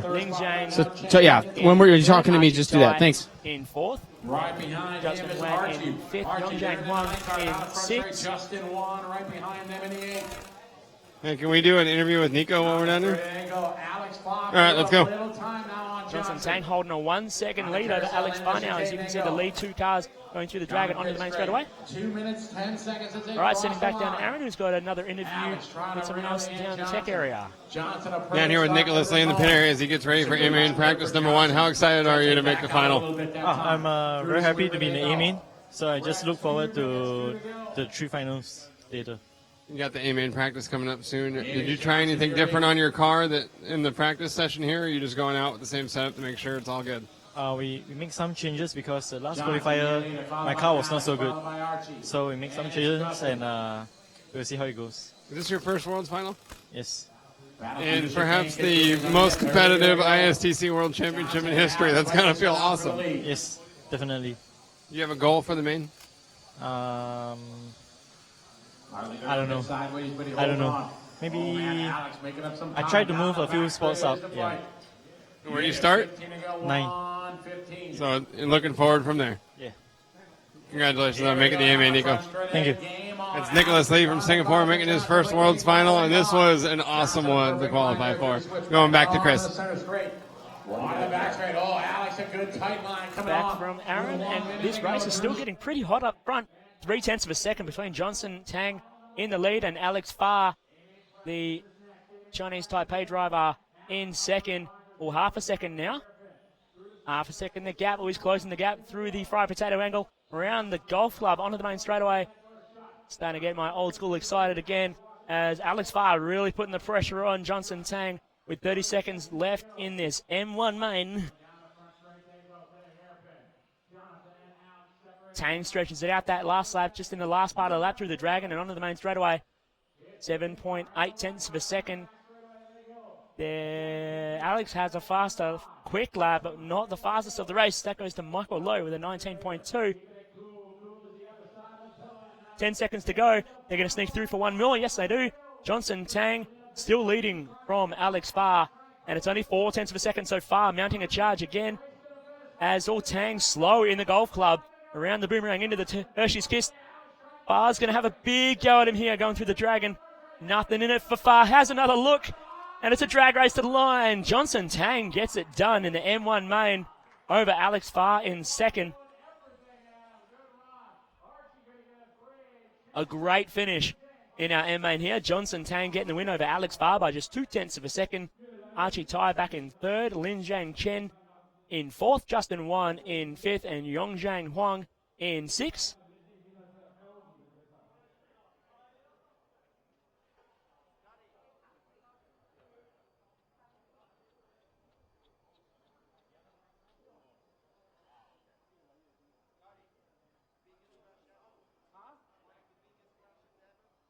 Unfortunately, I didn't see it. No, I just heard it. That's what Dallas just told me. Unless you are next group coming up, drivers, please clear the pit area. So are we going to do, do you want to do media shots now? Or after? Well, hopefully they don't break. All right. Track is open, guys. Going back to Aaron Waldron down in the pit area with another interview.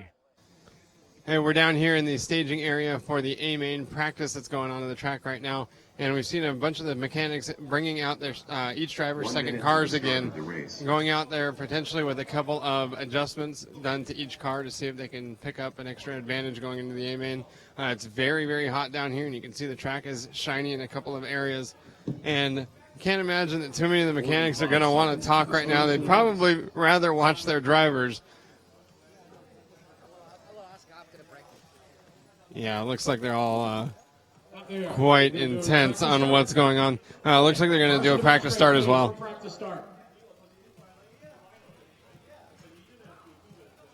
Cars in the back straight, please.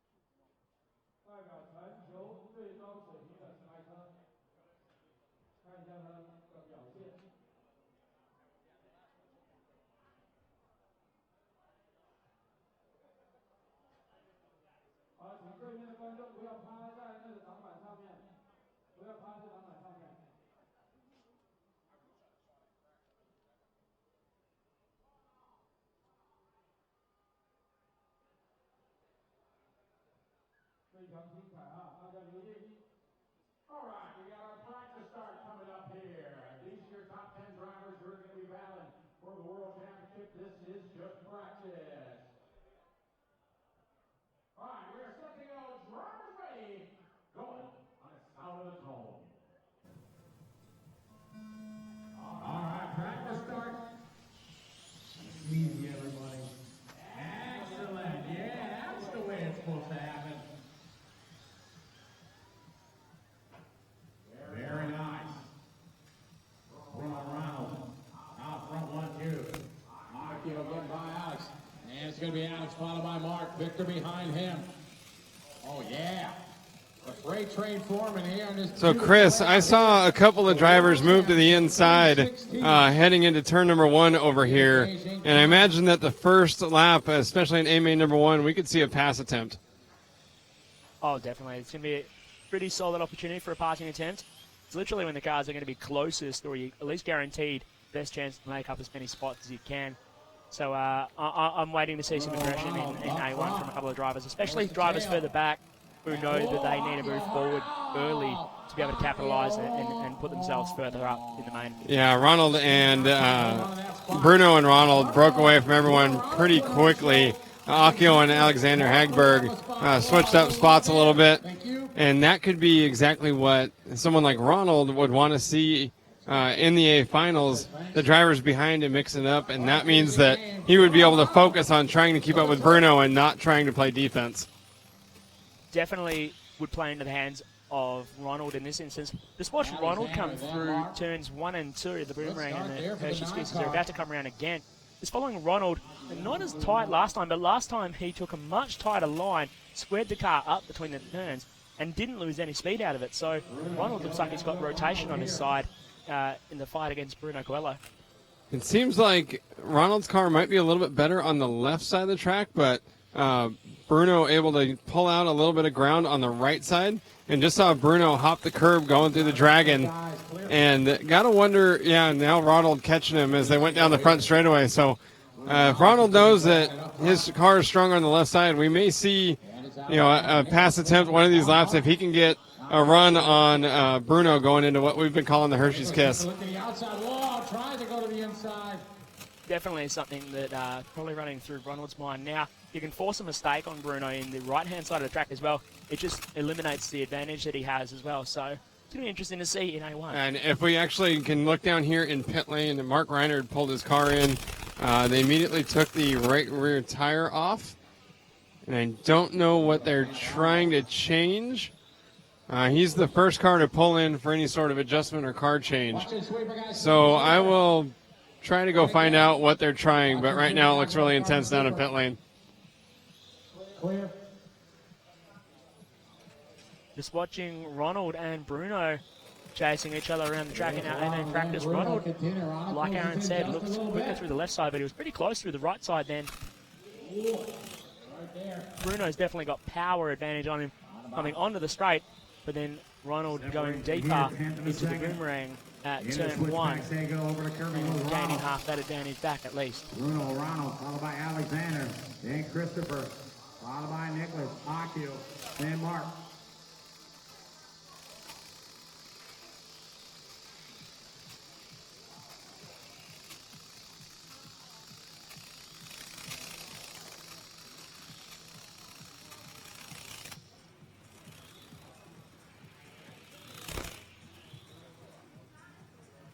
Minute 30 to go, guys. And so I just got back from pit lane. I talked to Mark's mechanic. They changed the rear tires from left to right. They felt the car was too loose. Oh, and he just jumped into pit lane as he came in this time back into the pit stop. They felt the car was loose, and they thought maybe that it was particularly the fault of the right rear tire. It was looser, particularly in the hard left-hand corners. Now he's back into pit lane, and doesn't seem like they have figured out yet what's next. 10 drivers in the world going to battle it out for the championship title. Watching before the straightaway, guys, before the front straight, coming to the front straight.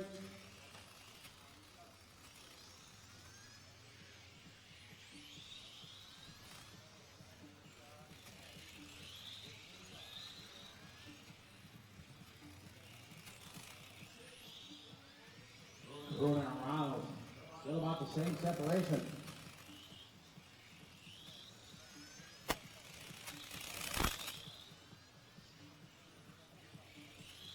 You know, Chris, I don't know if Bruno is just not pushing as maybe hard as he was in qualifying. Ronald has been within one section of Bruno the whole race, but certainly not within striking distance. No, not quite within striking distance, but it doesn't look like either of them are really pushing. So maybe a couple of mind games going on here between Bruno Coelho and Ronald Bolka in the A-main practice. You certainly wouldn't want to go out in the practice and show your hand really early, would you? Mark. All cars to the starting grid, please. Walk around, mechanics. Walk around, we're going to take photo. All cars, the photo start, please. All right, we're going to head down to Aaron Waldron interviewing some of our A-main drivers. Just catching Mark Reiner as he walked out the driver's stand. We saw you come in and have your mechanic switch the tires left and right. What was going on with your car? Yeah, my car just spun out to the left all the time. From the first lap on, I could feel like something's wrong, so I just changed from left to right, and suddenly the car slides to the right. So I just want to make sure that this set of tires is pretty bad, and it's a lottery, so I hope I have a good set for the finals. Otherwise, it's going to be a disaster. How'd the track feel? It's been the heat of the day. It just looks shiny, almost like greasy, but I know it may have been tough to tell if you had a bad set of tires. What do you think the track's like? I think it's pretty much the same. I mean, it's the same for everyone. It starts pretty good, and then as soon as the tire gets a bit used, it's going to be a little bit slower, but it's not a lot worse than yesterday. You've been in a whole lot of A finals for the ISTC class. You're a three-time world champion in the division, but you got a little bit of a steep climb ahead of you here in this today's world championship finals. What's your goal for the main? Everybody wants to go for the win. I will just try all I can, and if nothing happens up front, it's going to be not possible to catch them. So I just try to protect my position first, see what happens in front, and what happens, happens. It comes down to a good set of tires for everyone, so yeah, we'll see. Thank you so much, Mark. Thank you. So Mark Reinert having bad luck with a set of tires that he'd hoped to run in the finals. I hope that he has a chance to get that all squared away. It'd be a bummer to watch three-time world champion struggle in the main event just because the handout tires didn't work for him.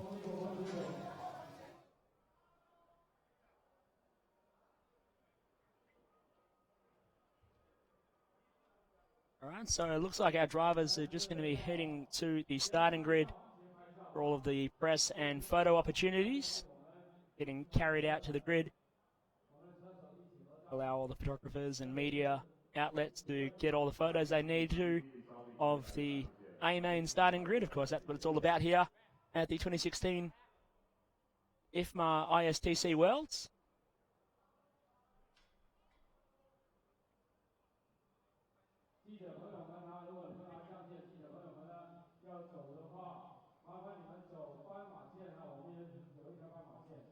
是马沙比先生的专门设定的一条斑马线。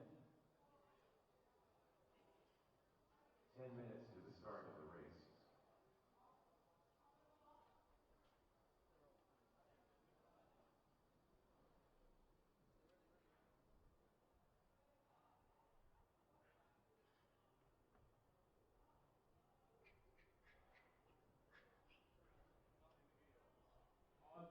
现在我们看到的是我们这一次比赛的前10大的车手，现在只是拍照啊，拍照。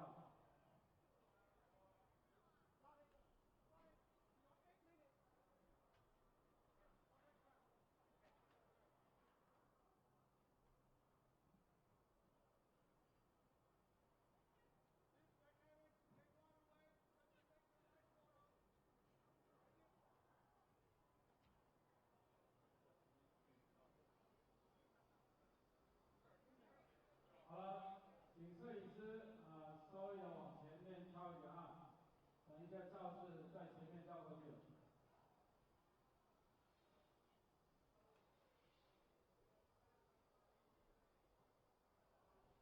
要拍一个模拟的场景啊，模拟起跑的场景。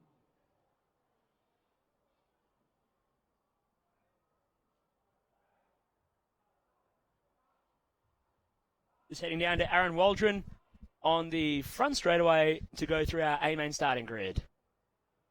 Down here in the cool down area with Hans Ting. He's a mechanic this week working on Angus Lung's car. And after the cars come off the track, you got to get the handout tires back into the tech area. What's the process here? Well, basically, we come in, we take the tires off, and then we check for the if it needs to be C8, and then clean it, put it in the back, and then put it back. Simple. And so every round you have to go through the same process, right? Every round go through the same process so that the tires are all prepared just in case you need it for the next round. I understand that the parts cleaner that they've had you had down here available for you to wash the tires off isn't very strong, is it? It's not very strong. Actually, people, but it's an equaling factor, right? I mean, so everybody uses the same, which is fine. Otherwise, other people will be using a tire traction compound to clean. Other people will be using their own. So this is actually, at least, it's fair to everyone. Thank you so much, Hans. Yeah, you're welcome. Thank you. So having a mechanic here at the ISTC Worlds, not just a nice thing to have, but actually pretty mandatory.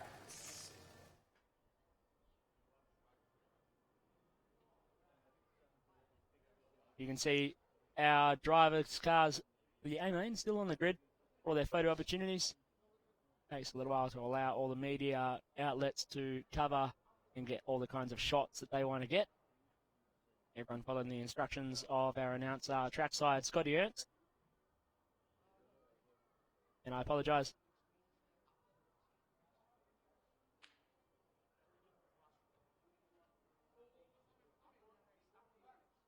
I apologise. I believed I was under the impression Aaron was going to the front straight to do the walkthrough of the starting grid, but instead he wanted to check out an interview in the tyre cleaning area, so my mistake.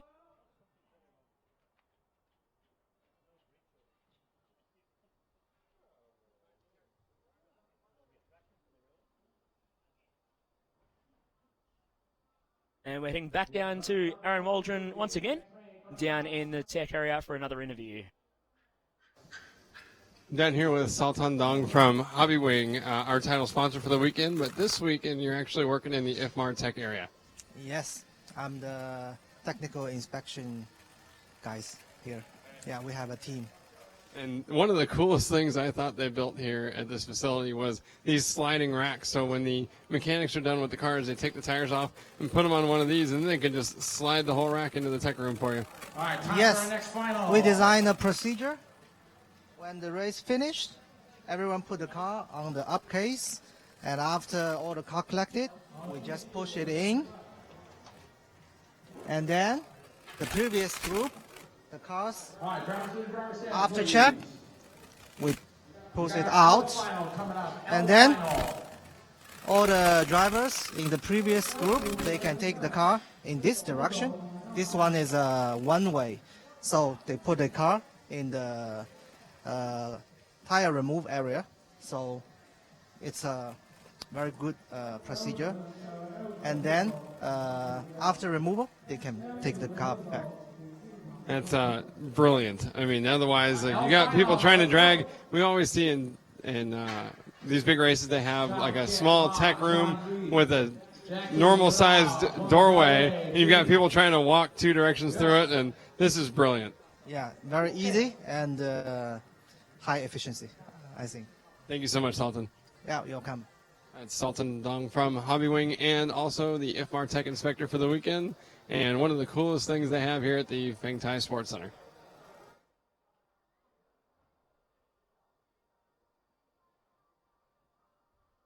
It looks like they've now cleared the track and we're getting ready to get back underway with our L1 lower main in a few minutes. Going to be taking part and kicking off in, looks like 4 minutes until race start. So stay with us on our live coverage here of the 2016 IFMAR ISTC World Championships from the Feng Tai Model Sports Center in Beijing, China. You can keep watching the show on liverc.com, YouTube, Facebook Live, twitch.tv, and you can also join in via the live chat on liverc.com. And join in the fun thanks to our broadcasting sponsors, Hobbywing, innovation powered by passion, Destiny, quality of design, Sweep Racing, manufacturers of the control tyres used here this weekend at the ISTC World Championships, and also the Ultimate Competition tyres, and Team Associated, maker of the most winningest World Championship brand in existence, World Champion RC cars, Team Associated. We'll be right back with you very shortly to get underway with our L main.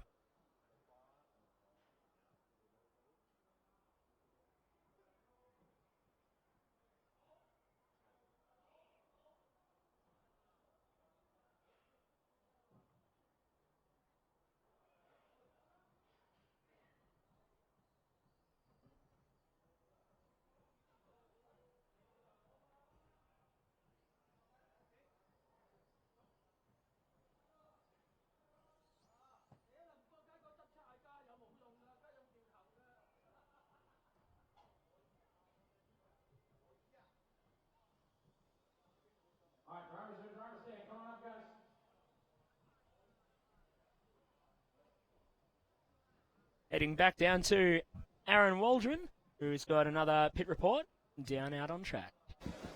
Down here in the Serpent Pit area and interrupting Victor Wilkes, McDonald's, and French fries. How you doing, buddy? I'm okay. Finally, we can put it in the main. I struggle a lot in the hotter condition when the grip come up, and but finally we were able to make a top 10 run in the last run to put us in the middle of the A main. So I'm happy to be in the main again, and hopefully we can improve a little bit in the final. As you said, the track condition changes quite a bit as the temperature rises. The first A main is going to be in the heat of the day. Is there anything you can change on the car to hopefully improve? You can do some small adjustment, but you just need to find a good balance for the steering and the acceleration. So I think now it's okay. Just need to wait and see what happens in the final. Always many crashes in the A main. So. And the Serpent has a brand new platform that here this week they've been calling the Project 4X. And it's got to be really great feeling in the car's super major debut at the World Championships to put it in the final. Yes, I mean, we know a final would be really tough to do with a new project and a new car. But the beginning of the race started out really well, but then we struggled a lot in the tougher condition in the heat. But I think we are very happy to be in the final with the new car. Congratulations, Victor. Thank you. Victor Wilk qualifying for the A main, and we're going to send it back to Chris for a little bit while we go find the next person to talk to. As our L1 main gearing up on track to get a start, 30 seconds until they start. We've got Kit Chow starting from position number 1, Chonzi Ma starting from 2, Jackie Lau from 3, Xiaowei Huang from 4, Jimmy So from 5, Ro Peng from 6, Enso Chu from 7, Thomas Hui from 8, Derek Yuen from 9, and Gordon Chen starting from 10. About to take a start here.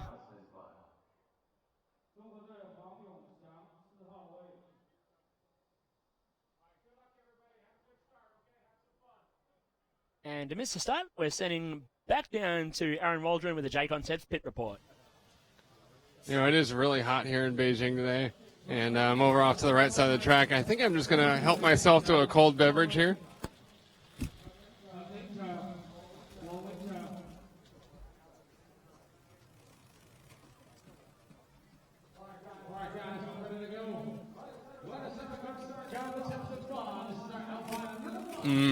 Sprite. Back to Chris. Wow, I'd like some Sprite too, but I'm stuck here in the booth, and we've got to start here in our L1 main. Kit Chow out front with Chonzi Ma in 2, as they're all coming across the line to trigger the loop on lap 1. Kit Chow leading from Chonzi Ma as they head through the fried potato angle. Sprite not an official sponsor of our broadcast. Thanks to our producer. Thanks, Vincent.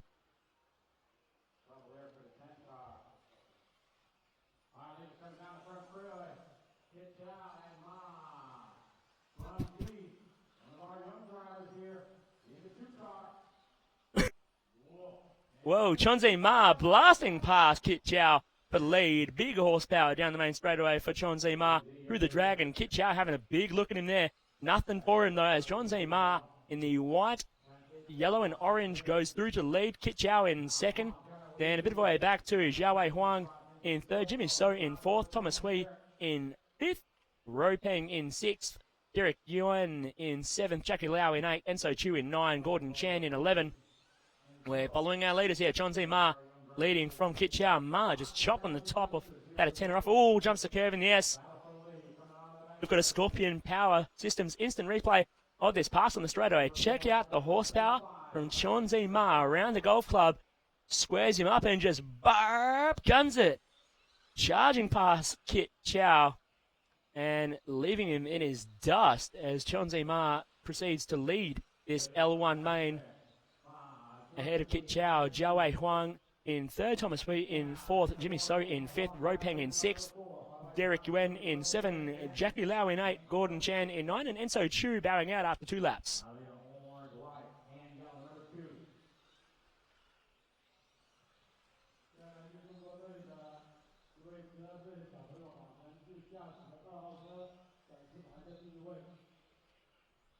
And our lead 2 cars have stretched out quite a gap over the rest of the field. And it looks like we're going back to Aaron Waldron with another J-Concepts pit report while the L1 main goes. We're actually inside, probably somewhere we shouldn't be, the official IFMAR timing tower with Corey Kroll from Lifetime. How you doing, buddy? Oh, great. Thanks for stopping by.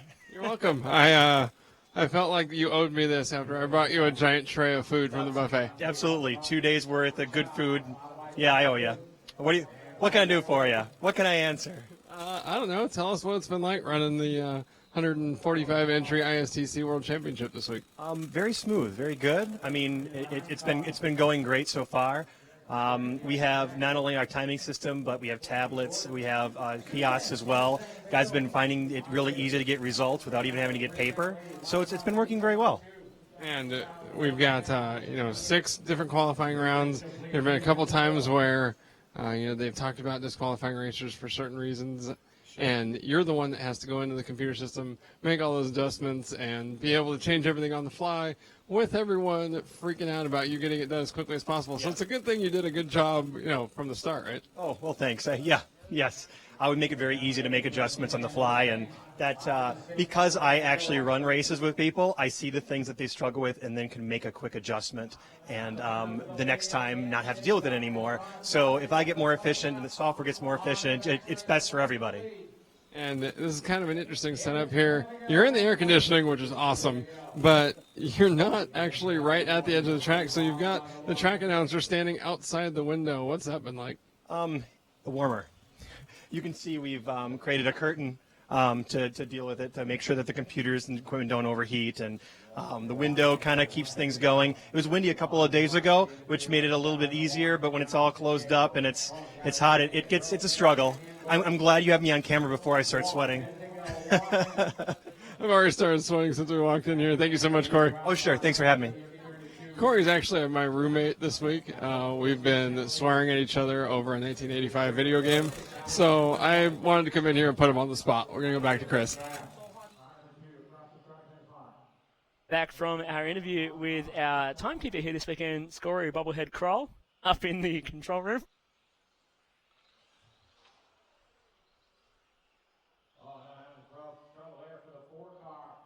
As we go back to the battle, 15 seconds to go, and we saw a couple of laps ago, Chonze Ma tipped it onto the roof, got a lucky marshal to put him right back in front of Kit Chow, and it looks like Chonze is on his way to win the L1 main with 5 seconds to go as he blasts into the boomerang around the Hershey's Kiss ahead of Kit Chow, Thomas Hui, Jimmy Zhou, and Ro Peng in 5 as Chonze Ma crosses the line.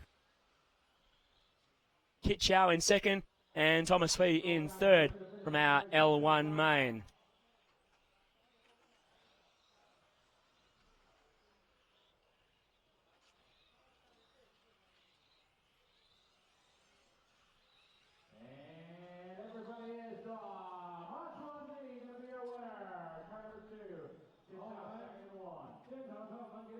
All right, Chonze Ma getting the win ahead of Kit Chow in 2 and Thomas Hui in 3. We're going to Aaron Waldron interviewing Scotty Ernst up in race control. I'm on the timing tower, and so naturally I grabbed the busiest person here. Hey, Scotty, how you doing? I'm doing well, Aaron. How are you guys doing? I love it. I can't wait for the first A mains. We've had a lot of really cool qualifying competition, but what do you think this track's going to be like once we get into heads up? It's going to be interesting. I mean, it's first guy who's going to blink is going to be the loser on this one. I mean, Bruno, he's obviously been the class of the field right now. He's got just a little bit more. I personally think maybe he was playing with Ronald there, not giving it 100%.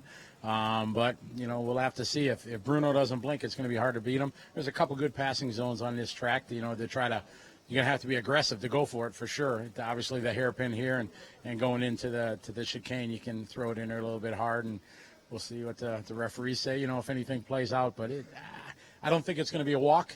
I think Bruno have to bring his game for sure. Thank you so much. All right, thanks, Aaron. Scotty given me actually answered all the questions I had thought about asking him because he's done this once or twice. We're going to go back to Chris.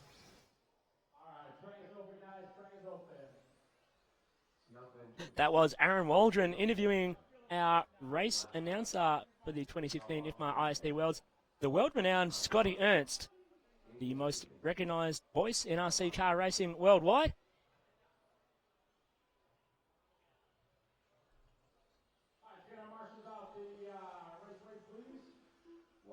And we're about to get underway with our K1 main.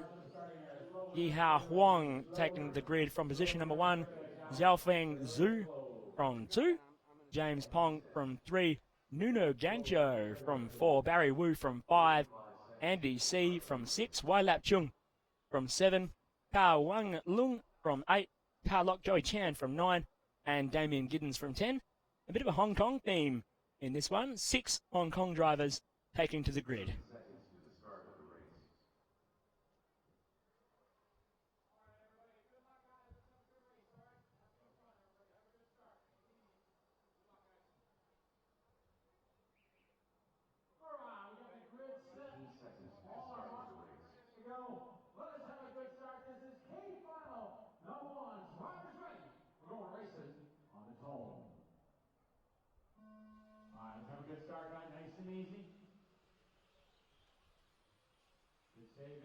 Going back to the start of our K1 main, Yihao Huang out to the point, Xiaofeng Zhu in 2, James Pong in 3.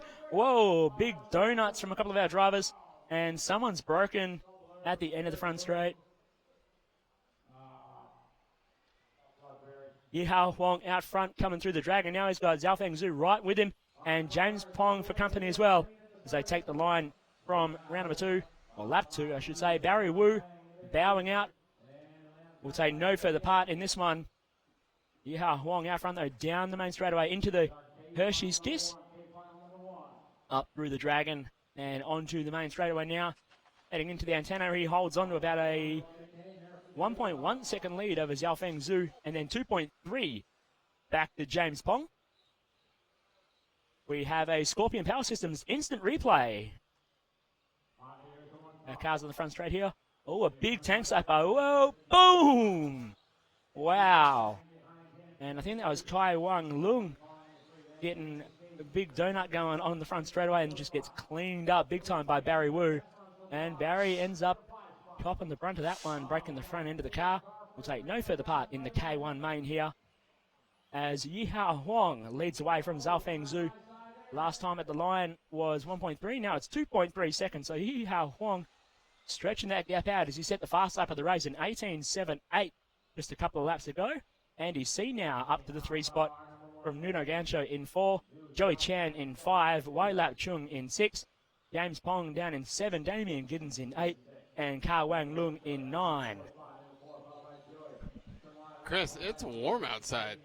Yeah, I'm glad I'm staying here in the air conditioning while you get to run around and do all your J-Comset pit talks. I felt like Bruno Mars out there. Too hot. Hot damn. Very nice reference, in the words of Scory. Neat. He's going to hate that we're talking about him on air. Bobblehead Scory, that's right. Scory, Bobblehead Kroll.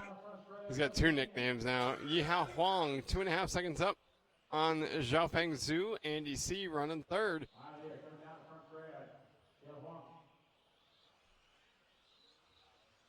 Yihao Huang through the golf club and down the back straightaway to the boomerang around the Hershey's Kiss. And that's what 2.1 seconds looks like. Oh, second place, Zhaofeng Zhu getting it wrong, entering into the Dragon section. So this lead grows to 3.0 seconds. And these are double main events for everyone except the A's. So both of their finishing positions will count toward their overall finishing results. Nice little consolation prize, I guess, for everyone that didn't make the A main. They still get a little extra runtime here on the final day of the Worlds.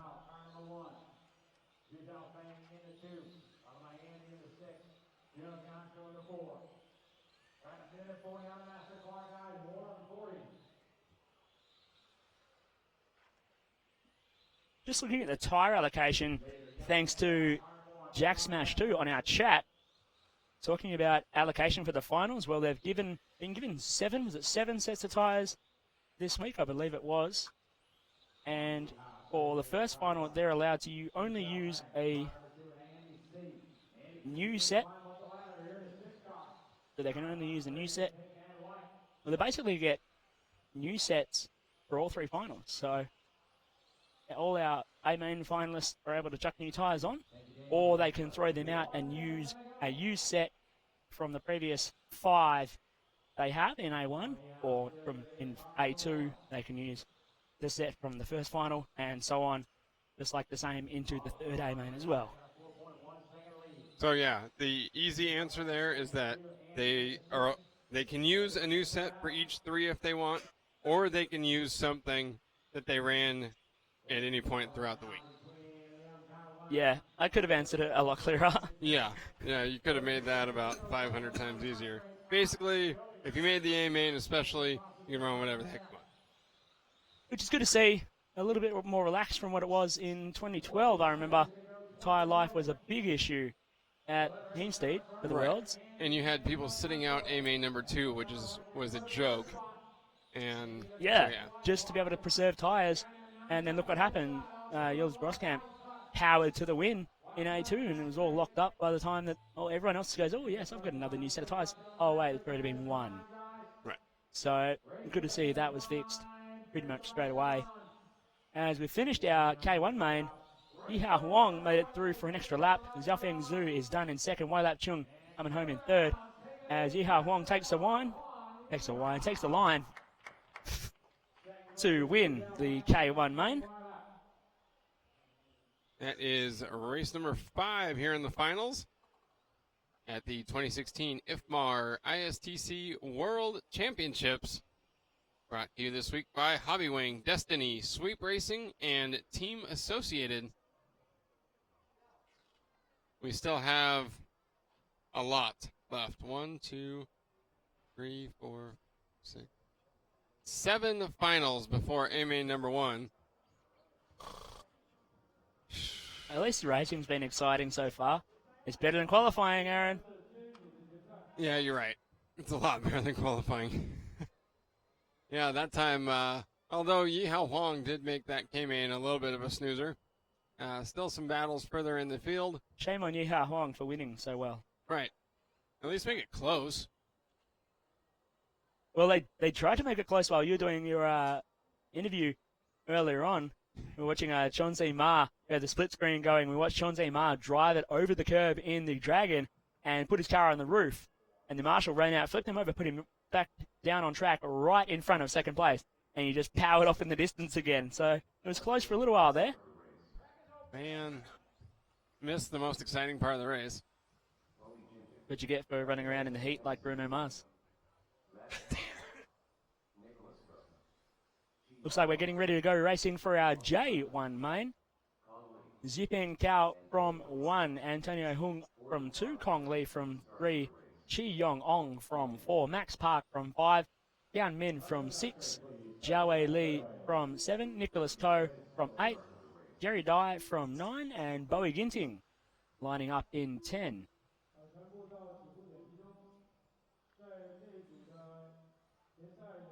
How about it, Brian? J4. It's not quite. You just called me Brian. Yeah. Yeah. From Family Guy. Yeah, I know. Fail.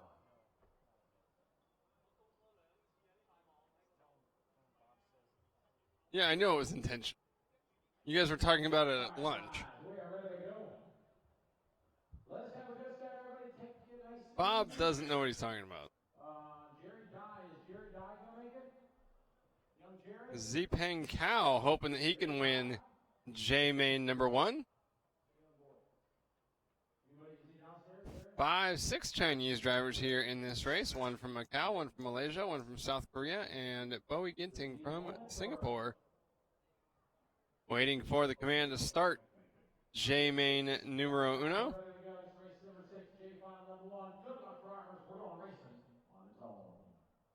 Watching our start now. And Zipeng Cao bolts off into the lead. Bit of a scramble for position behind him. And there you go. Turn 1 pass and a big scramble as cars going everywhere at turn 2 around the Hershey's Kiss.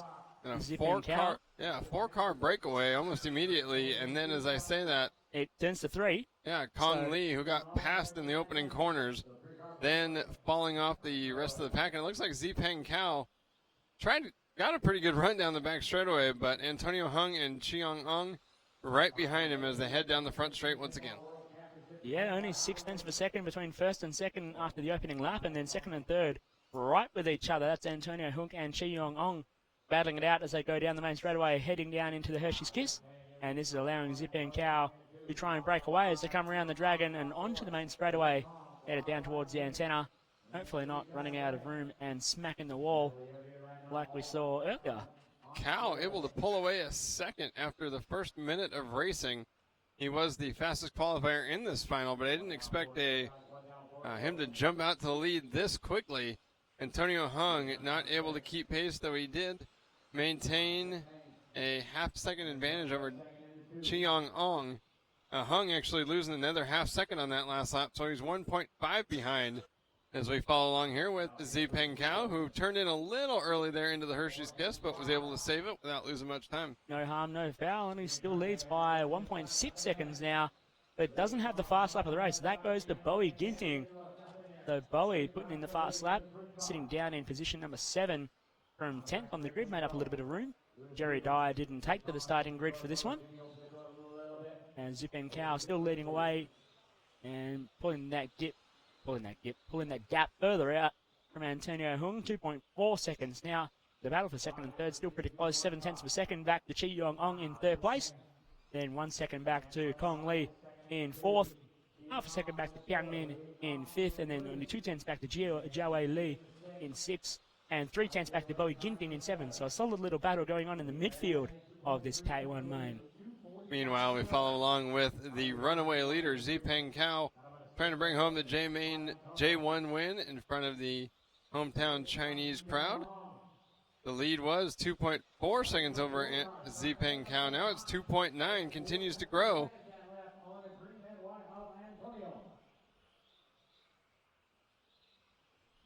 And now we've moved back to the battle for second between Antonio Hung and Chiang Ong. Watching them come through the dragon and onto the main straightaway now.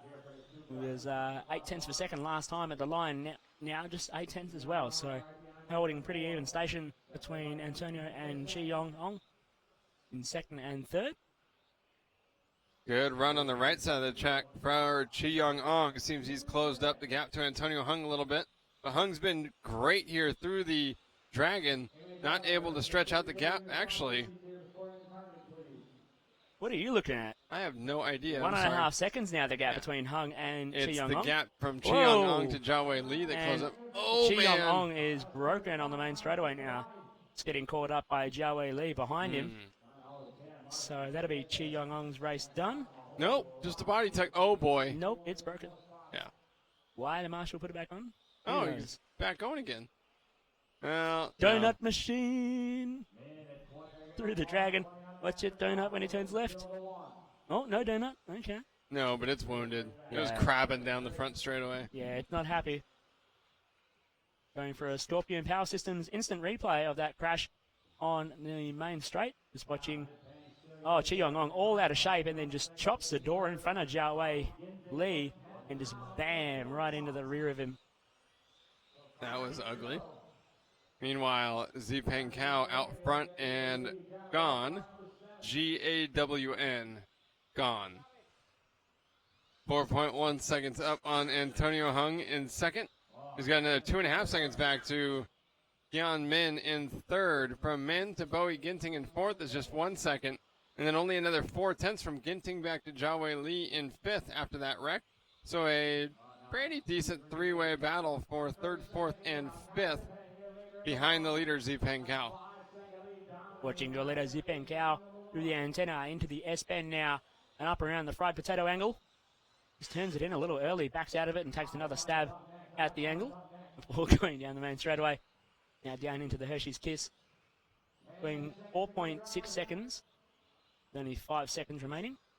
To Antonio Hung in second, Kian Min in third, Bowie Ginting in fourth, Kong Lee in fifth as time expires. They're coming across the line, and Antonio Hung takes second from Kian Min in third, Bowie Ginting in fourth, while Zipeng Cao get through for one more, a victory lap, if you will, to win the J1 main. I will. You will victory lap? I will. You are watching the 2016 IFMAR ISTC World Championships live from the Fengtai Sports Center in Beijing, China. Brought to you this week by Hobby Wing, Destiny, Sweep Racing, and Team Associated. We've still got a bit left to go before we get into our first You're just making A-main. it seem longer by counting down every main we do. Yeah, I know. J-main number one complete, so now we've got I-main. Coming up 6 next. more races before. So, 45 minutes.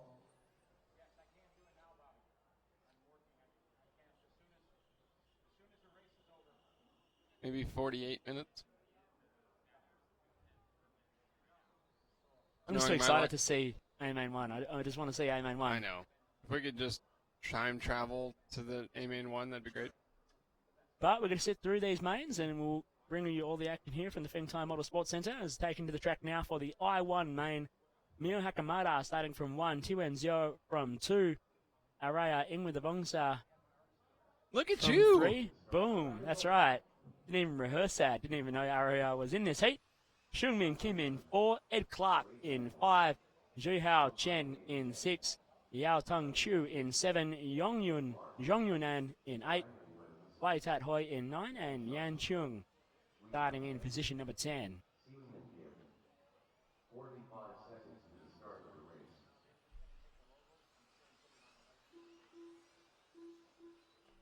30 seconds to the start of the race.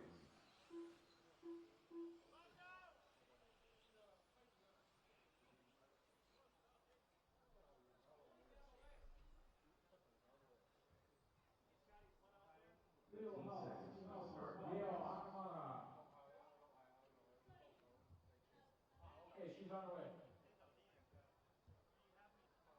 Less than 5. Looks like we're about to get underway. Marshall's just setting the grid for the start of our I1 main. I think we don't have Mio Hakamada taken to the grid. Yes. Oh, there's Mio.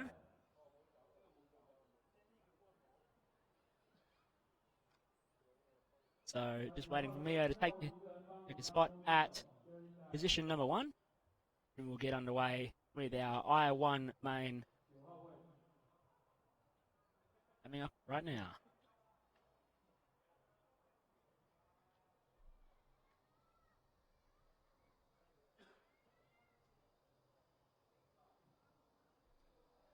All right, we are set to go, guys.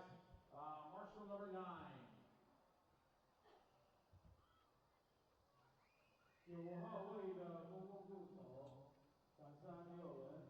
Jerry Dye. Jerry Dye to the racetrack, please.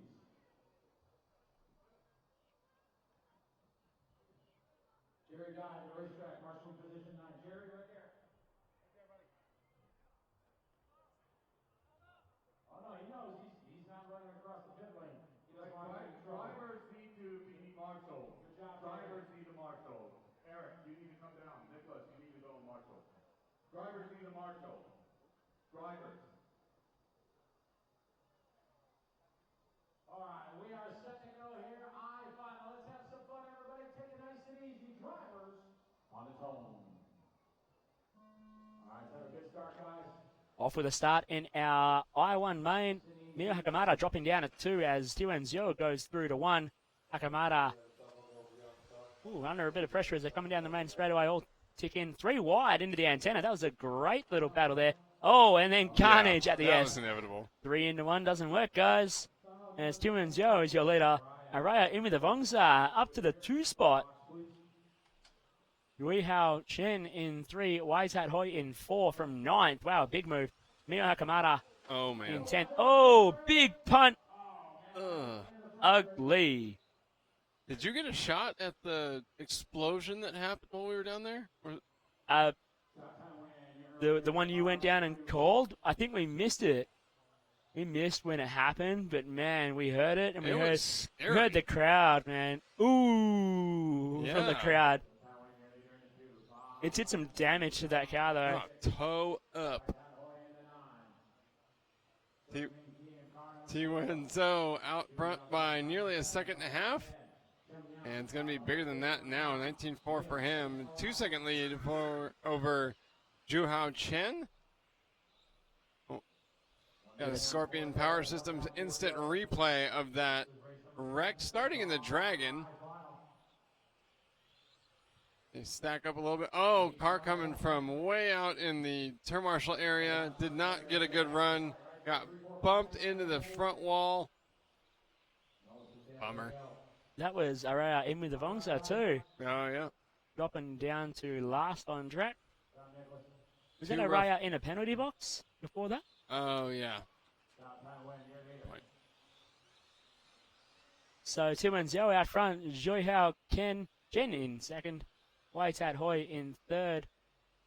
2.2 between Zhou and Chen, and then another 2.3 between Chen and Hoi. 1 second back to Yao Tong Chu in fourth, and just 0.4 of a second back to Xiumin Kim in fifth. Another 0.4 back to Yan Chung in sixth.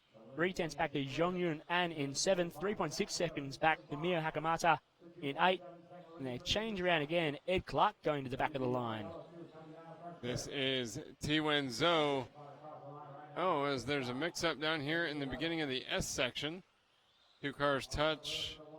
Seems as though that yellow and white car may be done completely. That looked like car number 1. I think that was Mio Hakamata. And that's the car that's falling down the order on our list. So both Mio and Aria in with the Vongsa. Although Aria back out on track, so thought Aria might be bowing out early, but looks like Aria's back into it on track. Is 2-0. We're following now in the all yellow through the Dragon onto the main straightaway. 2 minutes left of racing in our I1 main.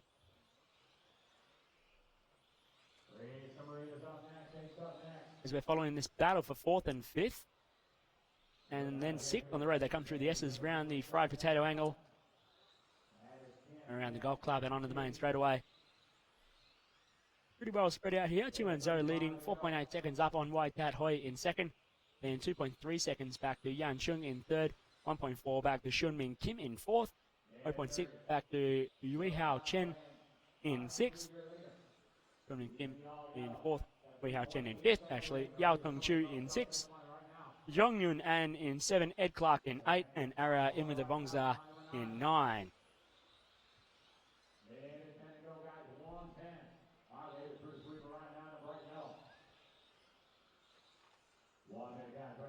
One minute left for Zoe. Whoa!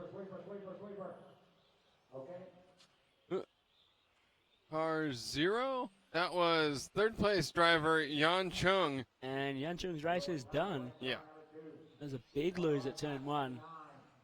Car got sideways before the turn into the boomerang, and he could not save it. T-Wen Zhou in car number 2 has been running up front virtually the entire race.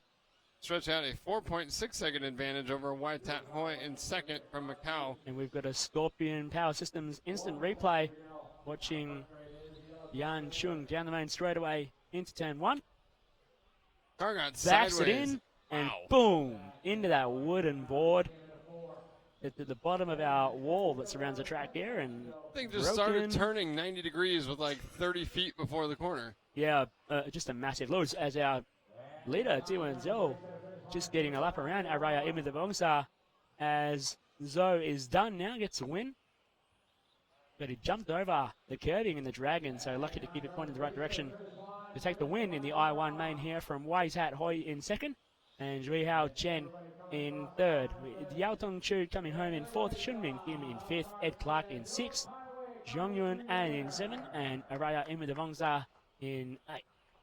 Couple of stick radios here on the driver's stand as T-Wen Zhou halfway to the I main event victory.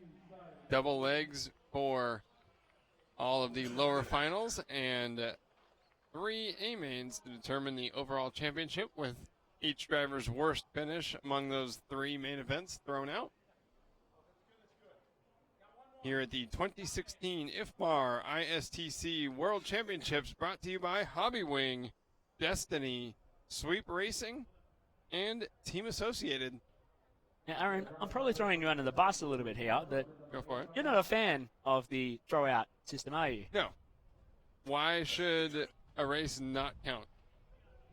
Name any other motorsport in which the winner of a weekend's festivities got to have a mulligan. I don't see it in motorsports where the result is decided over the weekend, but I do see it in championships. You have drop rounds, like in any Not championship. in big championships. Formula One, they don't drop anything. This is true. True. I mean, they tried adding some sort of stuff like some points complexity to the NASCAR system in the United States, and people hated it. Yeah, anything that's too hard to follow, people just Right. don't like. Motocross, every round counts. Fair enough. You've given me nothing to counter you with. There is no counter argument. Except for the intention of what the dropout or throwout is supposed to be, which is, I believe, in my opinion anyway, it allows drivers to have the best chance of having 2 good runs, But because it's intended to be sprint racing, free of any issue that's brought about by electronics or a mechanical failure. It's not like a 60-minute A main where, of course, you don't get a do-over in that. Right. So if they don't get a do-over, why should the electric cars? Electronics problems are way less less common than they were in the 70s and 80s. Sure, but have the rules changed since then? No. That's what I'm saying.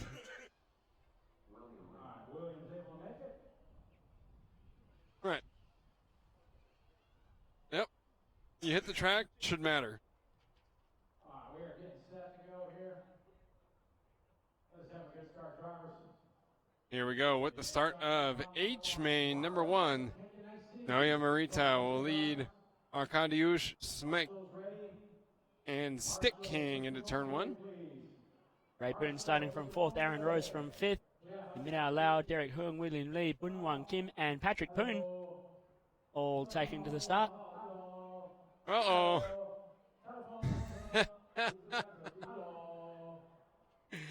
Jeff Parker from Roar going over to alert turn marshal number 2. Get off your phone, mate. I'm just jealous that he has cell service here. I am. Wi-Fi. Wow, our leader. Whoa! There's a big chop at turn 2 at our Hershey's Kiss as Naoya Morita dropped the 3 and then chopped back into the 2 spot. Now chasing down Arcadia Schmick. And instead, it's Stick King from 3rd on the grid that got the worst end of that one. Definitely got the short stick. Shuffled way back to the back as Arcadia Schmick takes over. 18.938 on that last lap, a 0.6 of a second advantage, and trying to grow that around the golf club and down the back straightaway. A nice line through the boomerang. Oh, Ray Poon caught up to the back of Naoya Morita through the dragon. And Derek Hung's not far behind either, so we've got a little bit of a 4-way battle going on as To Poon the to the inside. That's not where I was anticipating a move happening between our drivers. That's usually a single file section there. Yeah, so great move. Naoya Morita slid way wide, exiting the S's and left the door wide fighting open. back at the dragon. Morita trying to go around the outside onto the straight and drag race. Now putting pressure on Ray Poon. Trying to has do a the little same look, thing again. and Poon runs wide up the inside at the fried potato angle. Morita got Poon back in the same place that Poon Oh, passed Poon him. having a big look there at the Hershey's Kiss. And now Derek Hung's right with him as well. 2nd, 3rd, and 4th on the road, all battling it out down the main straightaway. Arcadia Schmick actually made the mistake. Uh-oh, is that Schmick that ran into problems? Maybe the white and orange.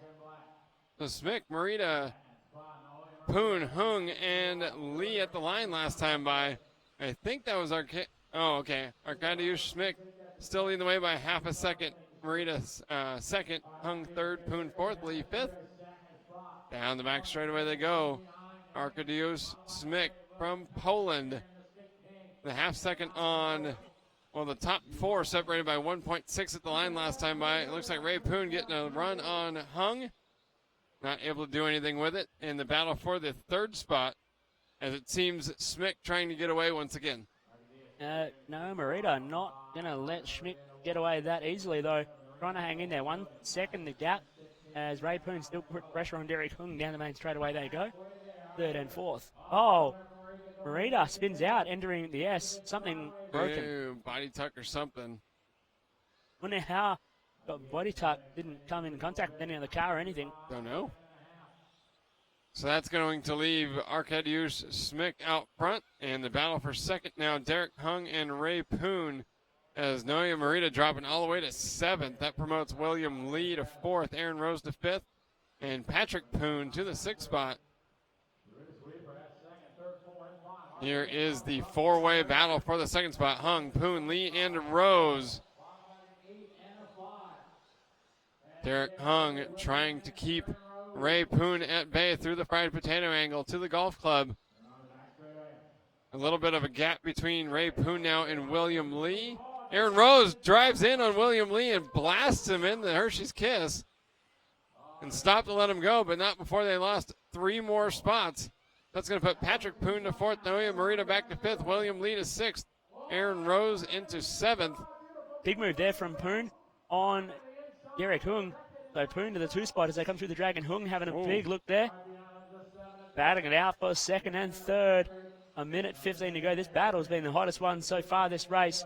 Ray Poon just racing like a demon out there. Oh, they hit in the golf club. That's not how you want club. to go. But luckily, Poon back on his wheels. I don't know how that happened. In fact, and he gained time out of it. Yeah, Ray Poon getting lucky there. And now Derek Hung's got company. Looks like Hung into the penalty box. Maybe voluntarily. Yeah, Just Naoya pulled through Morita and let it 4th go. now. Derek Hung 5th, William Lee 6th. 3-way battle. Now 4-way battle as it seems Smike has pulled away. Ray Poon with company.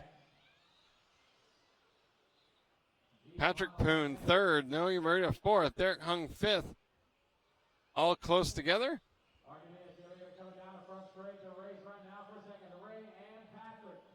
Ray and Patrick onto the front straight, across the finish line.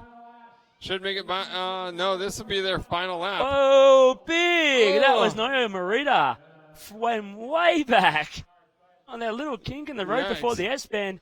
Flipped it onto the roof and went straight past Marshall over the bar and then in front of oncoming traffic at the fried potato wedge. That was huge from Naoya Morita. I hope we got that. Hey, Marita, though, making it by 4/3. Somehow, they're going to let that work. Patrick Poon 4th, Derek Hung 5th, William Lee 6th, Aaron Rose 7th, and Min Hao Lau 8th. Stick King 9th, and Byung Wan Kim 10th, as Arkadiusz Smik had a victory lap. There he is there in the white and red shirt. We'll have to see if they let that move from Naoya Morita count. I'd say no, surely. Yeah, I don't know that they would let that slide.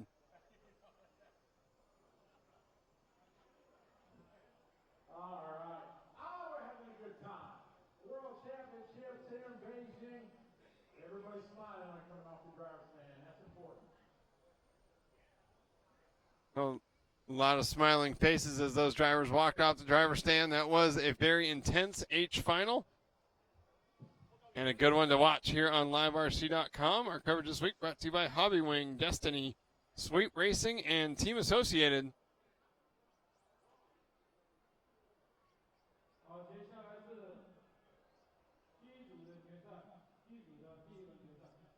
All right, we got a Scorpion Power Systems instant replay. Watching Naoya Morita here. This comes out. Oh, blasted him in the golf club. That was Derek Hung and Ray Poon getting together. Yeah.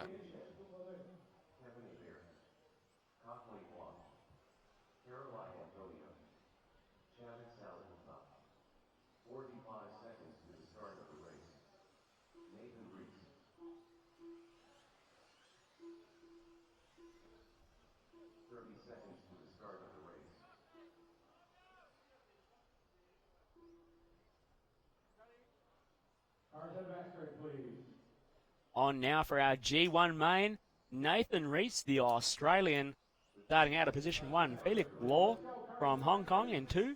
Kevin Hebert in 3. Shavit Saligupta in 4. Antonio Caroli in 5. Kok Wai Wong in 6. Banji Ding in 7. Jung Yun An in 8. Alvin Ko in 9. And Julian Wong starting from 10.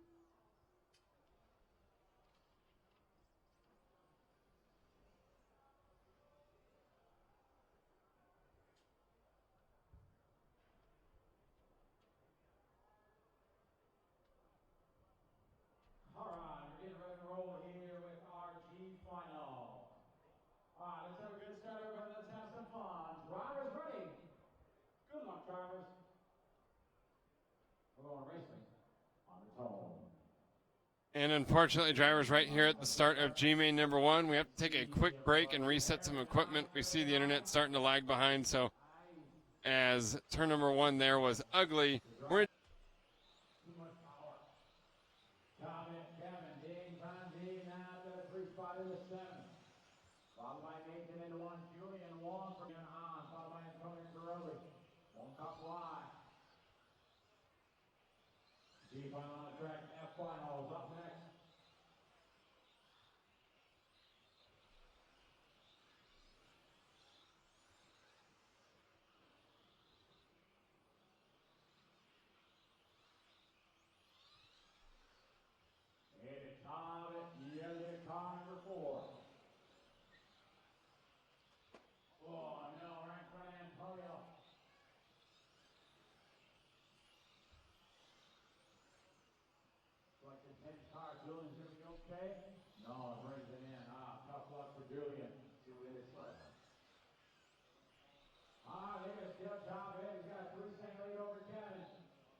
So we're back here with G-Main number 1 as Shavit Salagupta in the number 4 car from Thailand, leading the way by 3.4 seconds over Kevin Hebert, with Nathan Reese running third, Feng Ji Ding fourth, and Jung Hyun An in the 5th spot.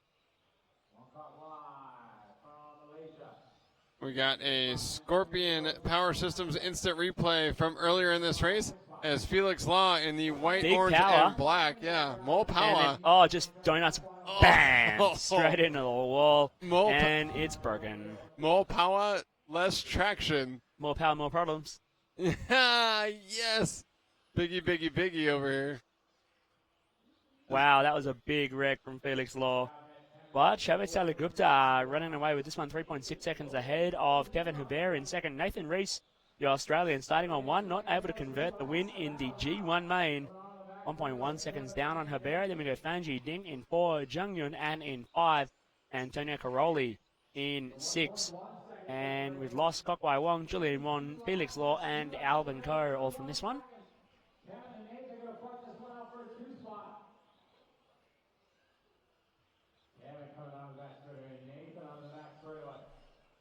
Kevin Hebert and Nathan Reese, second and third. A bit of a battle here through the Dragon. Hebert's got the spot at the moment. Shavit Salagupta coming to a stop here, heading into the S-turn section. So now this at the finish tone. So now this battle for second has turned into a battle for the win. And Hebert, the Canadian, looks like he's going to get it done around the Dragon onto the front straight. Time has expired. And Kevin Hebert gets the win in the G1 main. So a horrible time for your electronic system to pack it in for Shavit Salagupta. In any consolation, takes third. Managed to cross the line for that 17th lap, where Feng Ji Ding in 4th did not.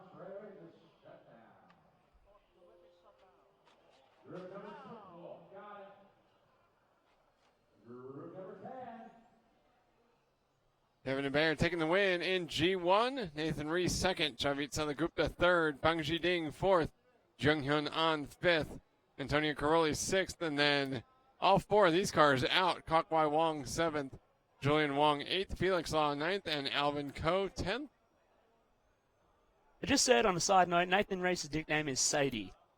Sadie. Yeah, you know the old song, Sadie, the cleaning lady. I apologize for my horrible singing. Because he's a neat freak, apparently. Oh, interesting. And his pit table is always spotless. Thanks to Clive for that one.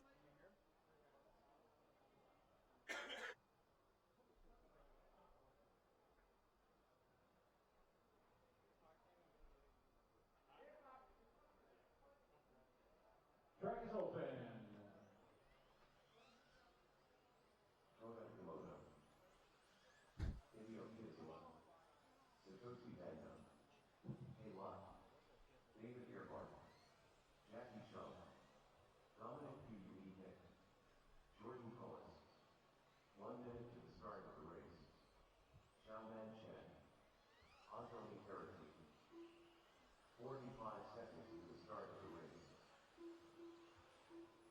As our F1 main.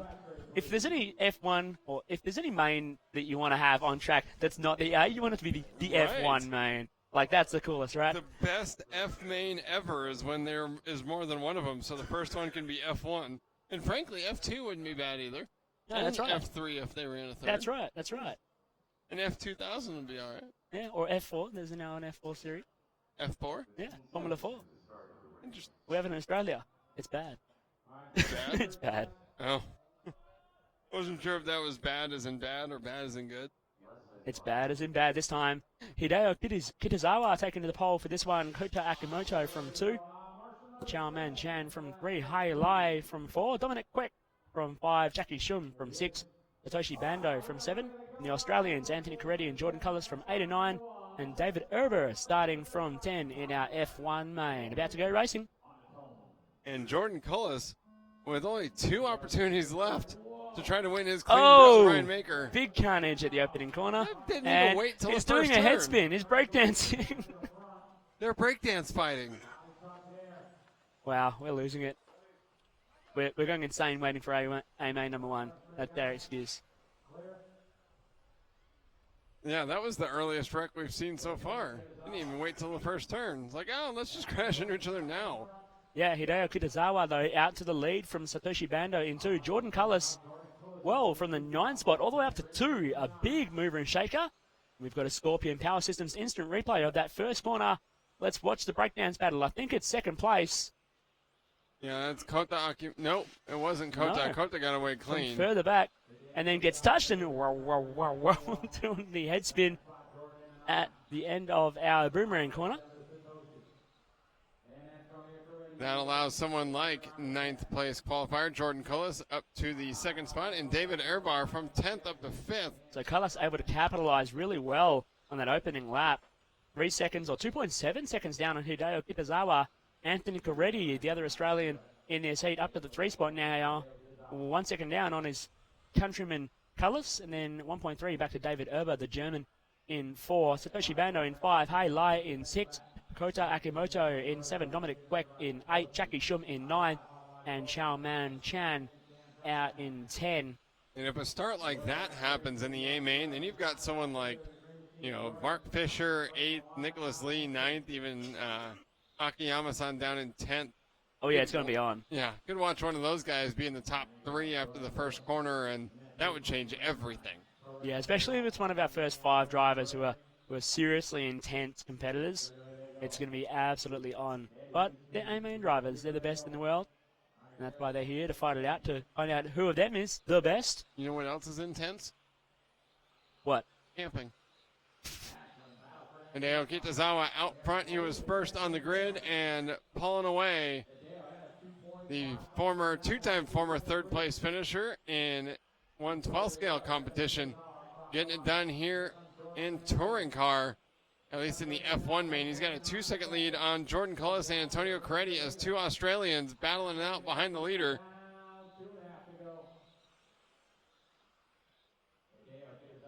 Watching the battle for second place between Jordan Cullis and Anthony Coretti. Well, kind of watching it as they come through the S-bend. Here we go. Coretti gets a move on Cullis done. So Coretti in the white and purple. Schumacher gets a jump on Cullis in the old green. I believe Cullis the driver in the X-ray, I think, as they come through the Dragon and onto the main straightaway. So Coretti gets a jump on his fellow countryman into the 2 spot in this F1 main with 1:50 to go, and starting to pull out a gap. Maybe start to close the gap to Hideo Kitazawa. Coretti on a charge. Wow, made up 0.8 of a second on that last lap alone. His fastest lap of the race on lap number 10. This time by, he makes up another 2 seconds. The gap is down Definitely to closing to Hideo Kitazawa. 1.4 seconds now. With 1.5 minutes to go. Hideo Kitazawa at this pace would be a sitting duck if Antonio Coretti can keep up that sort of pace. Coretti a bit out of shape through the Dragon just a moment ago, and he's probably not going to gain on this lap. 2.1 seconds now, the gap. So it might stay even stations as Cullis is looking buck wild through the S-bend there. All sorts of sideways, back and forth before he headed around the fried potato angle. Kitazawa, Coretti, Cullis, Erbar, and Bando top 5 as we pick back up with Antonio Coretti. Now 0.9 of a second up on Cullis. He is 2 seconds behind Hideo Kitazawa. So Coretti, who had looked so promising just a minute ago, has slowed back down to a rather pedestrian pace. He was the fastest of the top 3 last lap, but this time by pretty much identical lap times for everyone in the top 3. And with 35 seconds left to go, it's not going to happen for Coretti, so they'll have to settle for the 2 spot. Unless he crashes and drops back further. They're working on lap number 15. The top 6 drivers will make it by for a 17th lap here before the clock expires. Oh, Coretti jumping the curve in the S. Fire it in. Lucky that barrier's there. Jordan Cullis then going to take over the 2nd spot. That's what we were talking about with Coretti. He could have settled for 2nd. Instead, aggressive into the S-turn. He turned that Schumacher into a shoe missile. Hideo Kitazawa, Jordan Cullis making it by for one more lap, and Antonio Coretti actually dropping to 4th as David Erbar gets by him. The top 6 making it by for the 17th lap. And Coretti's going to try and have a look at Erbar, I reckon. Coretti right up into the back of Erbar. Nothing there, though, as Cullis comes across for 2. Kitazawa taking the win. Cullis 2nd. And Urba comes across in 3, Coretti in 4, Bando in 5, Quack in 6, Akamoto in 7, Shum in 8, Lei in 9, and Chaman Chen rounding out our 10 in our F1 main.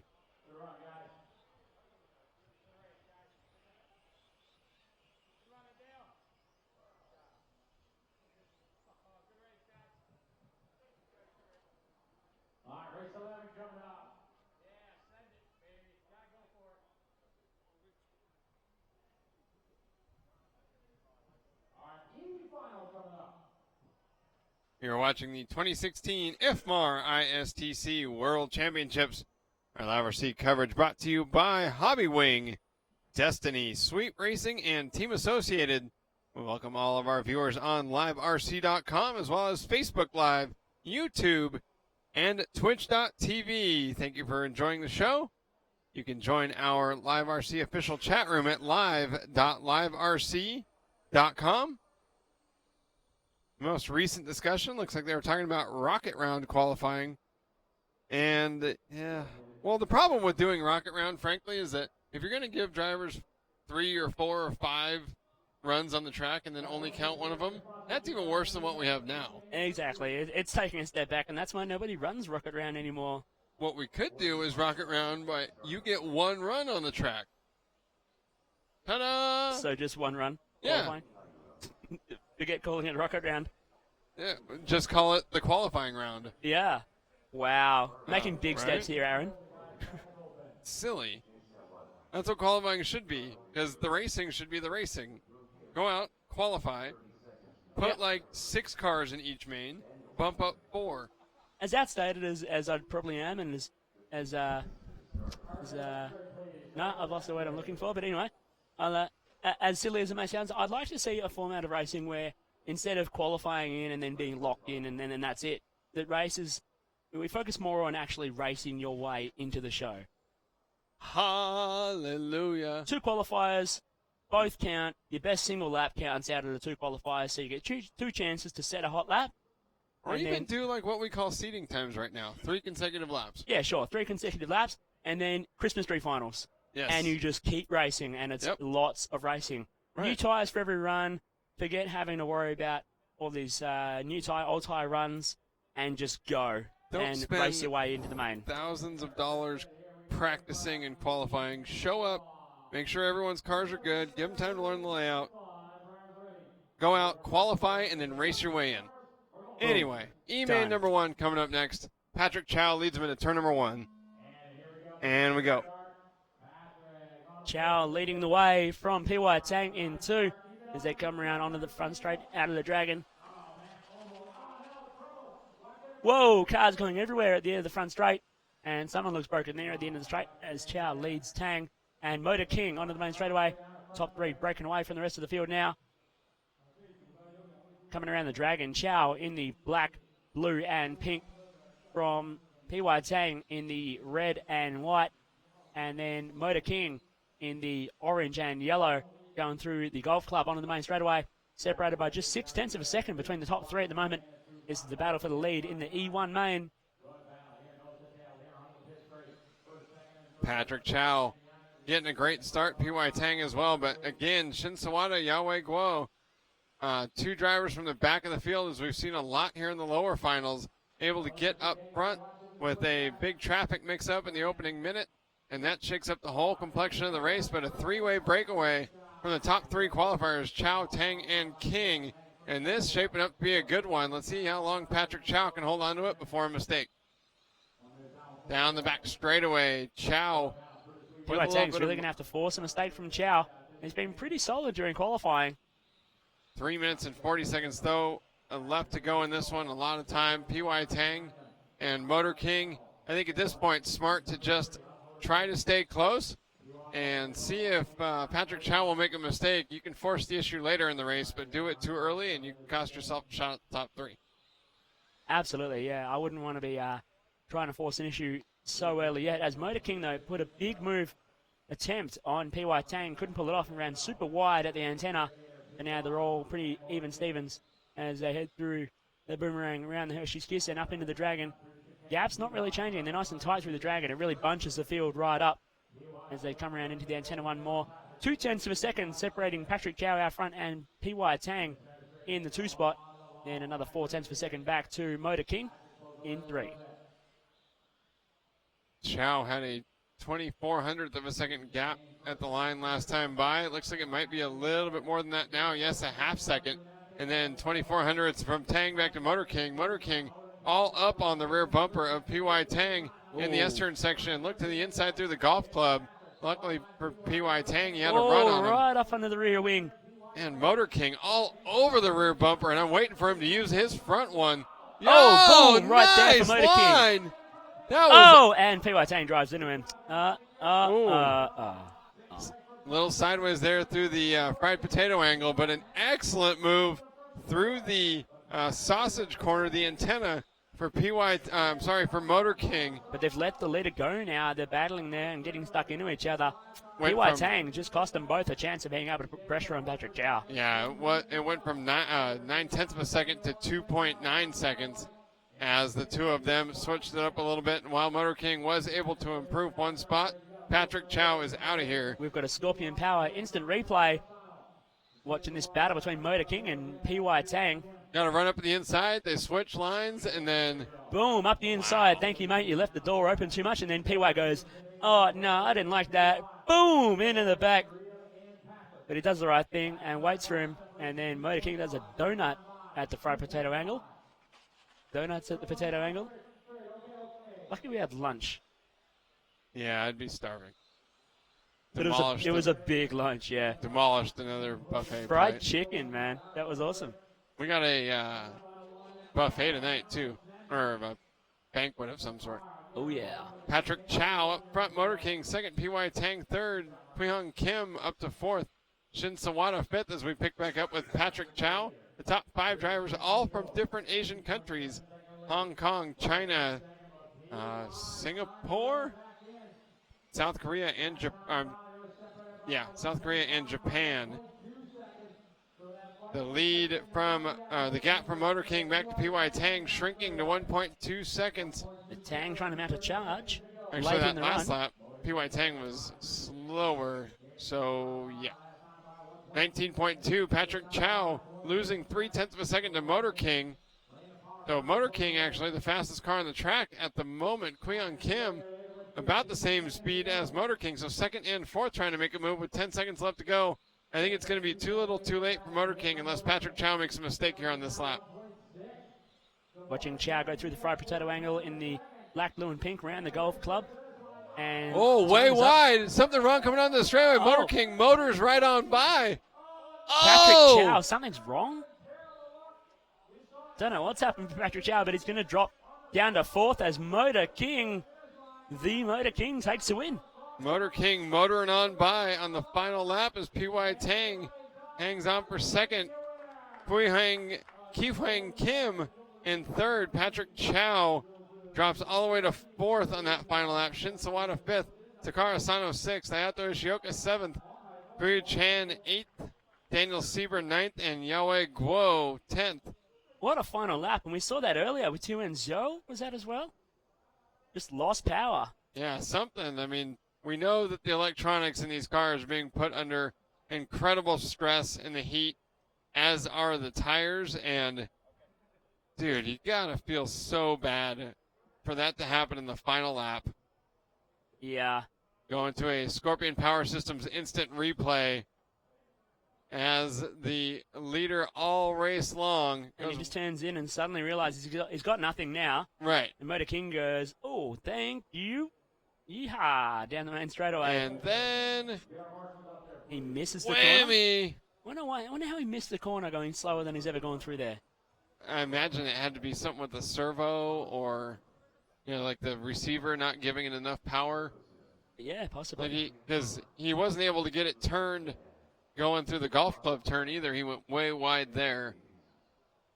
Yeah, so some sort of failure there for Patrick Chow. And cost him the win in the E-main. And his loss was,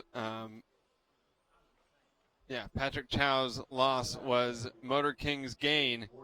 As Motor King taking the win, PY Tang second, Pui-Hung Kim third, Patrick Chow fourth, Shin Sawada fifth, Takara Sano sixth, Ato Shioka 7th, Q Chan 8th, Daniel Sieber 9th, and Yahweh Guo finishing 10th. Now we move up to D main number 1 with a handful of factory drivers thrown into this one for good measure, including Team Man Bun, Jesse Davies down the 10th spot.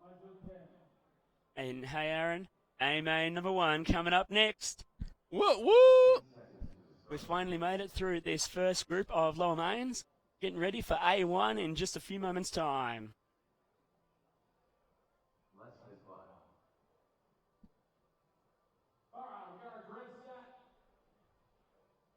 Up first, we do have D main number 1, Rick Howard will lead him into turn number 1. Following behind them, Elliot Harper 2nd, Thomas Pumpler 3rd, Kuisheng Huang 4th, and Go To Sauta 5th.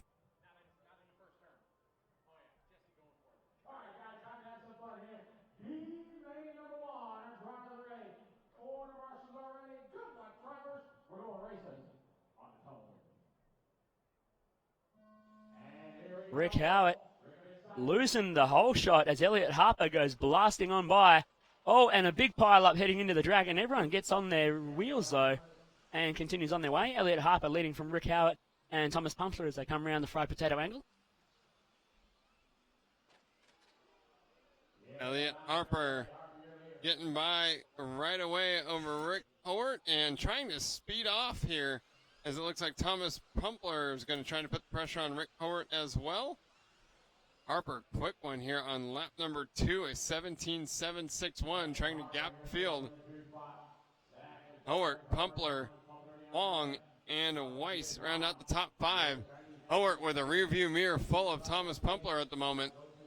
We go back to Kuisheng Huang in 4, Stephen Weiss in 5, Goto Sauta in 6, Jesse Davis in 7, Juho 11 in 8, Alexandre Laurent in 9, and Rocket Zhang in 10.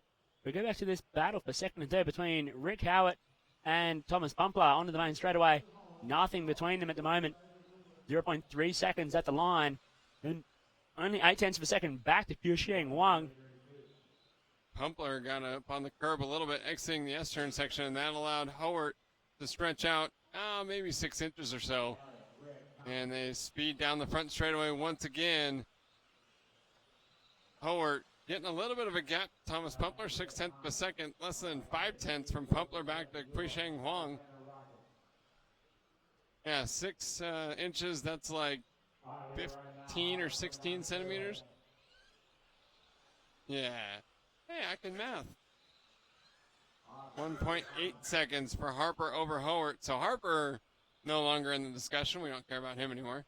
Don't be like that. Pumpler. Just because he's British. Rick Howard shooting off the end of the boomerang corner? No. I don't know who that was. I think it was Kuisheng Huang, actually. Yeah. As he drops down to 6, Go To Sauta to 5, Stephen Weiss to 4, Jesse Davis in 7, Juho 11 and in 8, Alexandre Laurent in 9, Rocket Zhang in 10. Harper leads Howard, Pumpler, Weiss, and Sauta as Kuisheng Huang shuffled all the way down to 9th. Stephen Weiss 4th, Go To Sauta 5th, Yuo 11 and 6th, Alexandre Laurent 7th, Rocket Zhang 8th, then Huang 9th, and Jesse Davis in the 10th spot. Got a Scorpion Power Systems. Systems Instant replay. Close. Coming on to the back straightaway. And, hit the curb and then into the Serpent Banner. Landed back on his wheels, though, so it wasn't a total loss. It was a lucky crash. Yeah. I mean, as lucky as a crash that knocks you back 10th can be. Howard now trying to defend from Thomas Pumpler, who's got serious company from Stephen Weiss and Go To Sauta, as we pick up with Elliot Harper, who's out on a Sunday drive by 2.6 seconds over that battle raging on behind him. Harper down the back straightaway, through the boomerang and in around the Hershey's Kiss. Nice and straight through the Dragon. Howard starting to gap Pumpler and Weiss a bit. It was 1 second. Now it's 1.4 just in the race and can get around him. And at that point, Bruno will be gone. But in interviews, Hagberg was saying he didn't have speed. Of the World Championship Finals.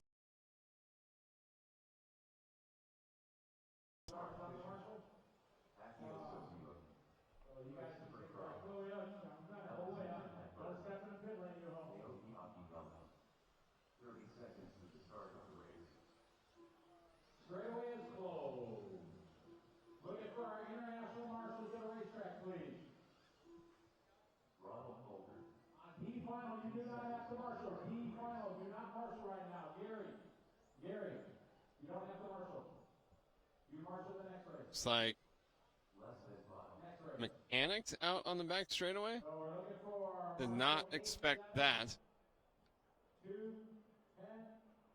They were talking about having the European, or I'm sorry, the IFMAR officials to set the grid.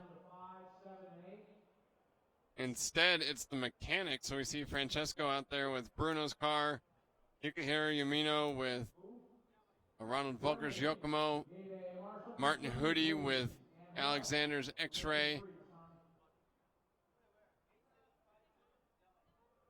And are you ready for A-Main number 1? I'm ready.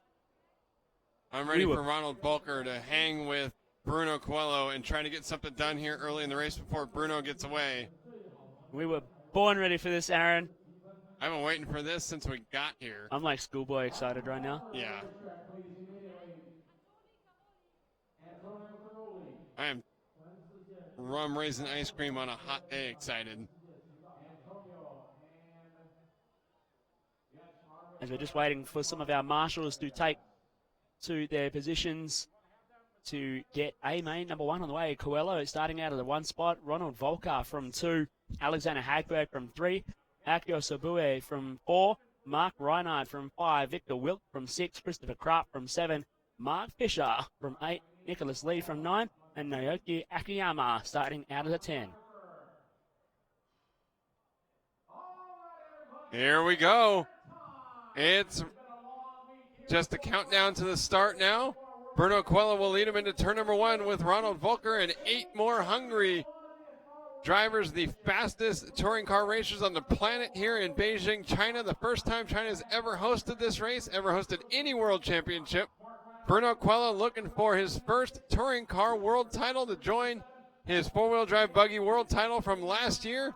Would put him in very elite company, but he's still got at least 10 minutes of main events before he can reach that milestone.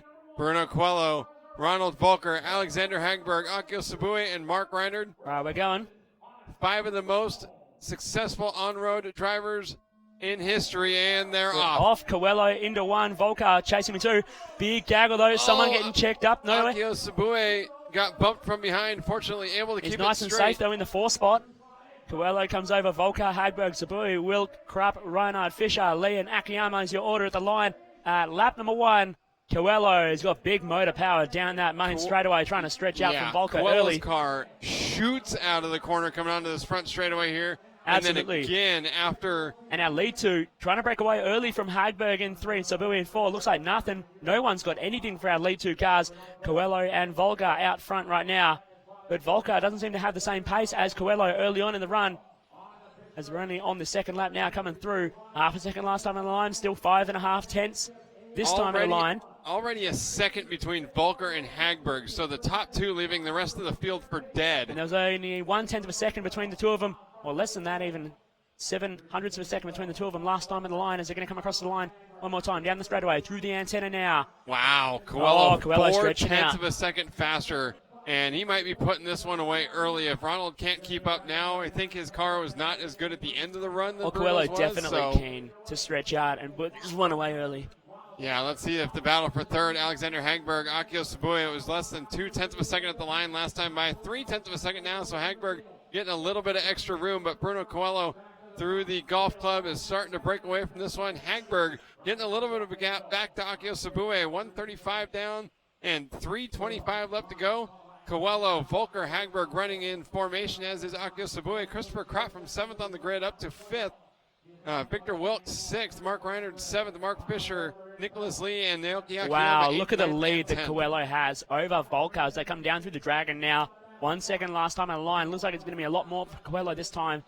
It is 1.7 in hand. Coelho just breaking away. We were only 2 minutes into a 5-minute A-main. 1.7. Volker, though, had a little bobble that lap in 18.6 for him compared to Coelho's 17.9. And now Volker's back into the hands of Alexander Hagberg. So Hagberg starting to come on in the later stage of the run and is going to start putting pressure on Volker for the 2 spot in A1 here. Back-to-back 17.9s for Bruno Coelho. No one's even close. 2 seconds for Ronald Volker. Volker now. Whoa. Hagberg all over him. Hagberg So going much deep into turn 1 at the boomerang. and saved it so much faster through the boomerang doing it that way. Closed the gap to less than 0.2 of a second now. We are just past the halfway point. 2:20 left to go. Volker now playing defense because he's got Hagberg, and Hagberg's got Volker in his sights. This one's not over Oh, yet. yeah, Hagberg's all over the rear wing of that Yokomo BD8 of Ronald Volker. Hagberg really putting the pressure on Volker through the fried potato angle around the golf club onto the main straightaway. Hagberg starting to get within striking distance now. Has a look left and right. Nothing there for him on Volker this time. Through the dragon now. Where is really he gonna having a do look. it? Volker's going the defensive line. He knows he's going to drive slow. He shuts it over in Hagberg's face at the antenna. Boom! Not today, mate. Not happening for you, goes the German as they come down the main straightaway. Akio Sabui right there in the 5 spot, looking to pick up the pieces if this all goes to hell in front of him. As Through the dragon Volker, section, where is Hagberg? Looks up the inside. Volker and then, shuts the door again. Yeah. So Hagberg looking really aggressive. He's going to start to get impatient. He is a very patient, very confident Whoa, man. look to the inside again in the golf Big club. look. Coelho's just stretching out this gap. 3.3 seconds. And Volker is clutching at straws to try and keep himself covered from the back end of Alexander Hagberg. And now Akio Sabui is right there with him as well. Hagberg is looking inside everywhere that Volker leaves even an inch open. He's trying to make moves happen where there isn't space. And with 1 minute left to go, you have to imagine. Big look from Hagberg. Nothing there for him though. Volker managed to drive it right on the outside. Left the door open. Nothing for Hagberg though. Oh! Shuts the door from Volker. Nothing there for Hagberg at the moment. He has another look at the front potato angle. Nothing there. They go into the golf club. It's still it now. Volker pulls out a couple more cars down the main straightaway. Akio Sabui is right under the rear wing of Hagberg now. Coelho's checked out. He's gone. 4.5 seconds. Boom. Going to take A1 in just 30 seconds time. But Volker still trying to protect the line from Alexander Hagberg in the 2 spot. Akio Sabui is sitting right there with him, trying to pick up the pieces if it goes to hell. Hagberg trying to go around the outside. Nothing there for him. Volker driving the beautiful defensive line. Best defensive driving I have ever seen here in ISTC Worlds. Hagberg trying everything he can, throwing everything, including the kitchen sink at Volker. Oh, Sabui having a big look there in the fried potato angle. Nothing for him. Volker's going to hold him off. 5 to go. This will be their last time through the Hershey's Kiss now. Up through the dragon. Oh, Hagberg has another look through the dragon. Nothing there. And Volker's going to get second from Hagberg. Coelho takes the win.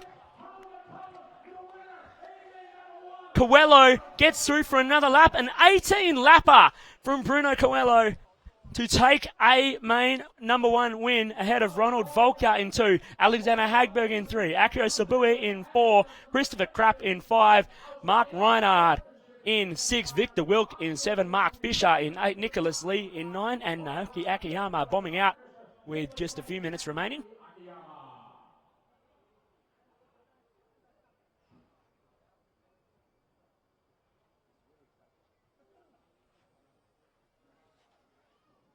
We're going to Aaron Waldron with a J Concepts pit report after A-Main leg number 1. An incredible A-Main number 1 here, and Bruno Coelho halfway to your first Touring Car World Championship. Yeah, it was a great final without mistakes. I was leading, not so easy, but Volker was behind me. Then he did a mistake, and I just pulled away, and then he got Alex and Akio behind. So you need to defend the position, so I can pull away easy. How was it once you got out front to stay focused and just keep clicking off laps, hitting your points, not make a mistake when you didn't have that pressure anymore? Yeah, I don't have the pressure from the second guy, so I just drive easy without many mistakes and try to finish the final fastest as possible because we never know what can happen in the next finals. And I think it was everything perfect. Congratulations, Bruno. Thank you very much. Thank you. And then third place finisher here, Alexander Hagberg, a thrilling finish to that one. How are you feeling? Good. I mean, it was a fun and fair race, so it was all right. Your teammate Bruno Coelho got out front, but you had a fight on your hands the whole 5 minutes. Yeah, unfortunately, Ronald was a bit off pace this final for whatever reason, and I couldn't really make a move. I didn't want to risk anything because Akio was right behind me, so it was a tough final, but it was fun. How hard was it to exercise so much restraint? You were on the brakes a lot to not run Ronald right over. I tried to run him down on the front straight, but there was just no way because he held the inside line, so yeah, I had to keep it clean, you know. Congratulations on a great finish here in A1. Good luck in A2. Thank you. And Ronald Volker, understandably upset after an A-main that did not go his way. Walked out the driver's stand a little bit earlier, did not want to sit down for an interview. So we got a couple of lower mains coming up next before we get into A-main number 2.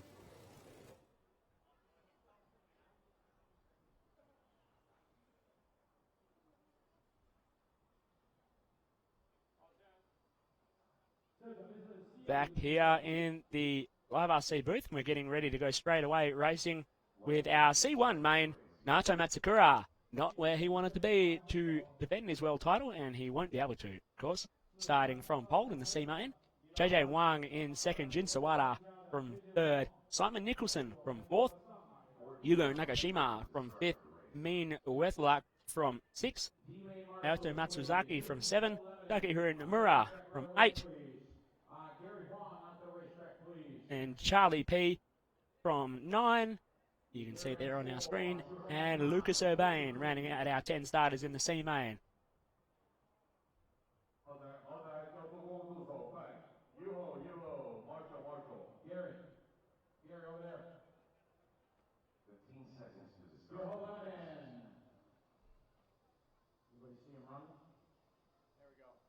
You're watching the 2016 IFMAR ISTC Worlds coverage with us here from Live RC on liverc.com, YouTube, twitch.tv or Facebook Live, and we're getting ready to go racing for the C1 main.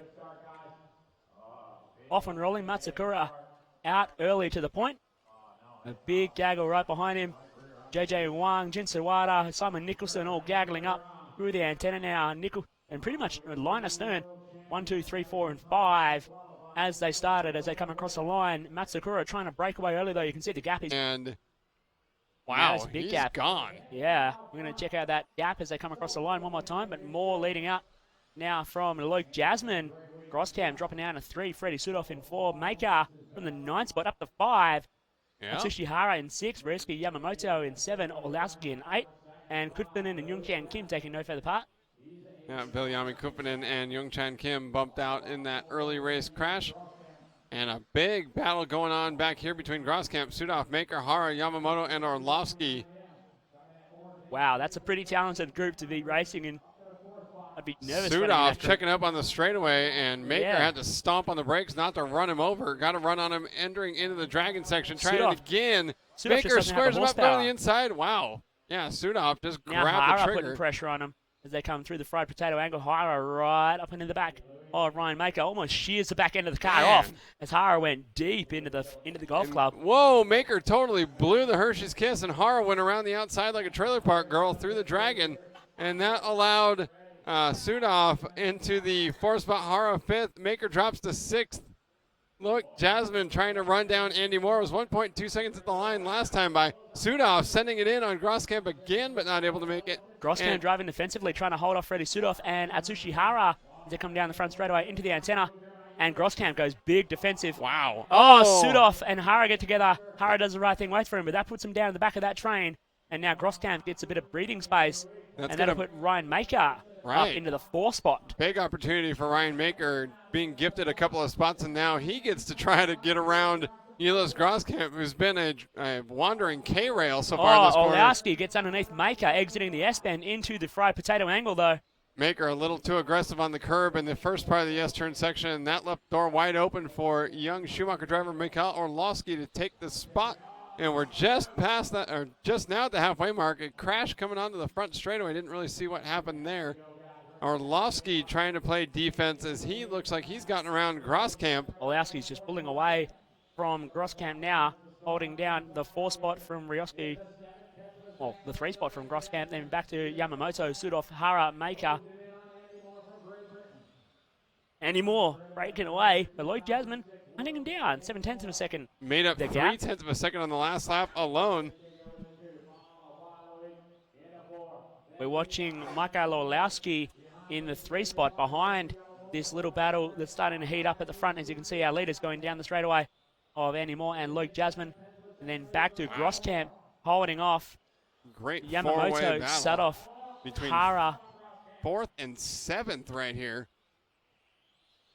Unfortunately, Ryan Maker was not able to make good on the advantage that was given to him earlier. Yeah, Sudoff, couldn't capitalize on that one as much as he wanted to. Sudoff looking to the inside of Yamamoto, heading down into the antenna corner. And a lot, as we were hoping for. Whoa, deep for Sudoff. Yeah, a lot of aggressive pass. And he turns around. Yeah, that allowed Hara to drive right by both Yamamoto and Sudoff as Sudoff got into the back of the Japanese driver Yamamoto in the Dragon entrance. Andy Moore still with just a 1 second gap on Loic Jasmine. Let's see this time by pretty much equal lap times for the top two drivers. Mikhail Orlovsky by himself in third, Groskamp fourth. Hara right behind Groskamp, a battle between two former world champions. Following our leader now, Andy Moore, 2006 world champion. Leading out Loic Jasmine and the Frenchman as they come through the fried potato angle. 1.016 seconds last time at the line.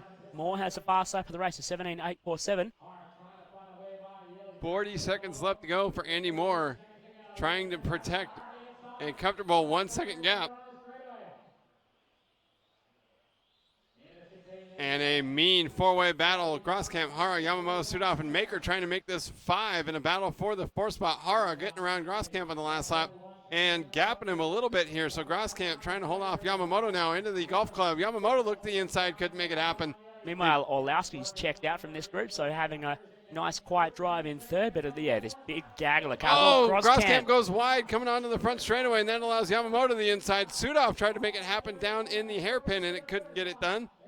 Sudoff has tried that on everybody like 6 times, and Yamamoto spinning out there. That's going to allow, I think that was Groskamp spinning out, so that's going to allow a bunch of people to go by. And here we are, done. Oh! Whoa, no, not done yet. More swapping Orlowski around. spins out on the final corner, and Hara gets the 3 spot. Jeez.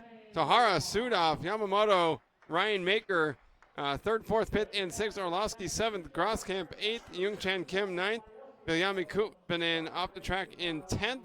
Andy Moore taking the win ahead of Loic Jasmine here in B main number 1. Got a Scorpion Power Systems instant replay of a wonderful start. So right off the line, we see, oh, wow, 3rd place. I think that was Maker spun. No, it wasn't Maker, but 3rd place spinning out big time, and that's what stacked up everyone behind him.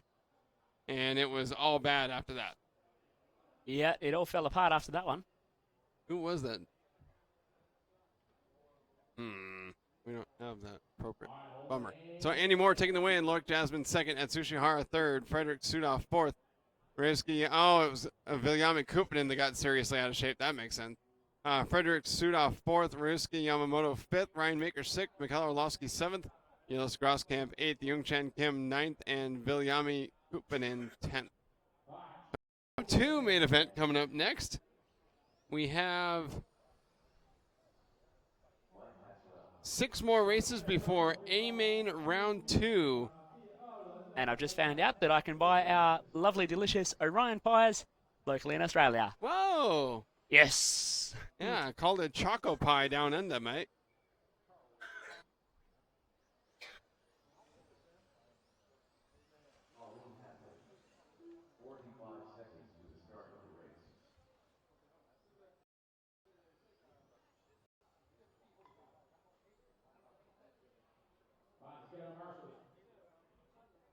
Right, yeah. Our camera guy says, yeah, and you can buy those treats back home in America, and they're 3 times the size, because of course they are. Typical American. Right, yeah. Sorry to any Americans I offend with that one, but typical. I'm admitting to it. But you are the kind of guy who would admit to that, Aaron. I'm the kind of guy who would also make fun of it. So, whew. Here we go with 0-2 main event. And Halim Hafni took the win in A-Main number 1 as just 3 cars making the start here. So Hafni, Locke, and Haswell was the finishing order in A-Main number 1. Locke, Hafni, Haswell, the running order after lap 1 here. I'm sorry, after O-Main number 1. Simon Locke from 3rd on the grid. Well, 2nd technically, I guess, on this grid. The driver from Macau leading the way. Malaysian driver Halim Hafni running 2nd. And the older Brit gentleman with the stick radio, Mike Haswell, in the 3rd spot. 45 seconds into this. 5. Whoa. Hafney going a little wide in the boomerang. Able to, rein it back in and keep it on the tarmac.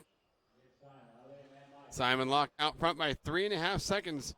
And if they finish up in this way, Simon Locke and Halim Hafney would tie on points, which means it would come down to the tiebreaker of fastest single finishing time of the 2 runs that count for those points. And so Simon Locke on a 17.510 pace right now. That pace actually matters. He's got to go faster than, actually it's just a 14.5 flat. So if Simon Locke can put in a relatively good run here, he will take the overall win in the O main event.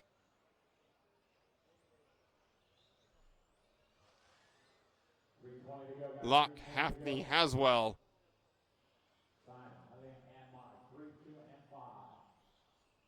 Coming up on the 2-minute mark as we continue along with Simon Locke. His lead was 2.7 seconds at the line last time, now 4.1 over Hafney. Locke actually with the fastest lap of the race last lap, a 20.193. So pulling away and making this one look easy, or making it look OZ. It's the O main, right? Sure. Just a little 3-car battle here in the O main. Simon Locke stretching it out from Halim Hafney, and Mike Haswell putting pressure on Halim as they come through.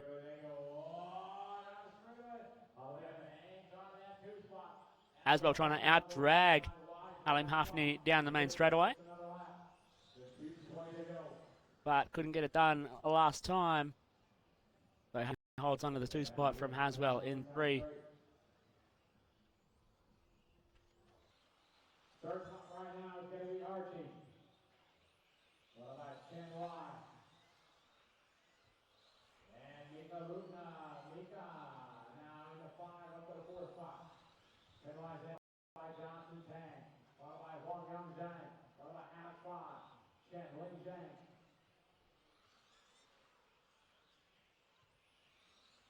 Halfway there, 2.5 down, 2.5 to go. Michael O'Reilly through the chicane. Coming on the pit straight.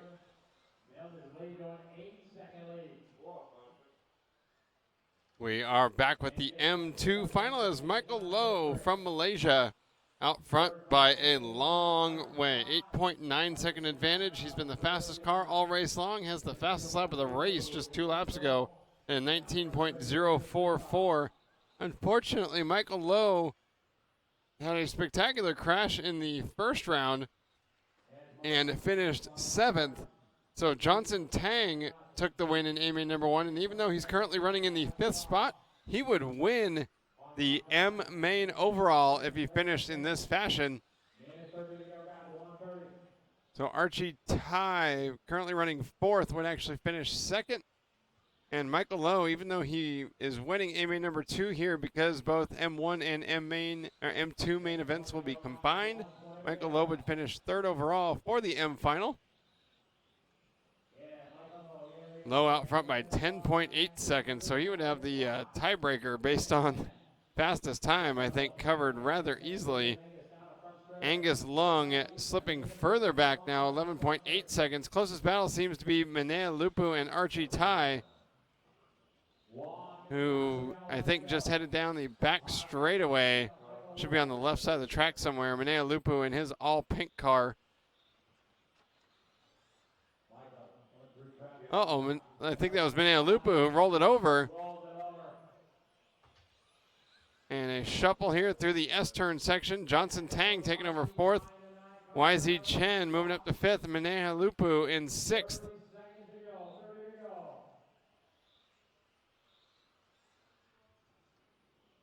Lowe, Leung, Tai, Tang, and Chen, the top 5. Whoa, someone tumbling through the end of the dragon section. That was the leader, Michael Lowe.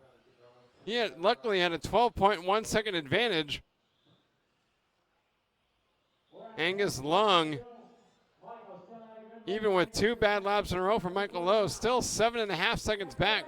Whoa, uh-oh. Mikhail Lupu flipping over on the back straightaway and almost got destroyed by several cars who somehow all miraculously missed him. So Michael Lowe taking the win here in M number 2. Angus Lung finishing second. Yongsheng Huang third. Alex Fa fourth. Johnson Tang fifth.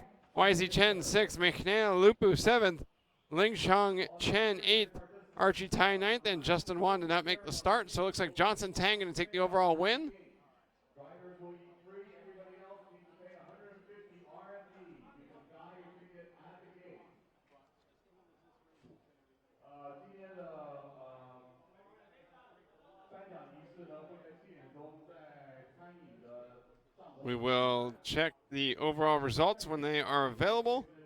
其他人呢必须要付150块人民币，你可以买票在门口买票。所以等一下7点钟的时候呢，我们的闭幕典礼呢是在餐饮的帐篷里面举办。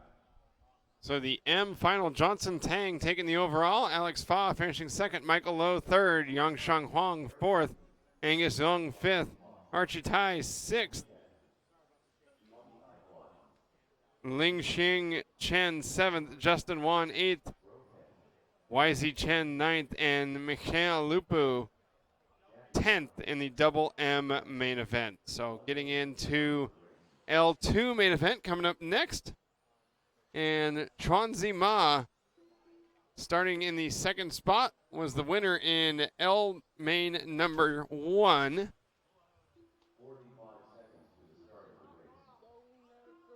Kit Chow, the driver starting first in this final, finished second. Thomas Hui, all the way down 8th on the grid, was third.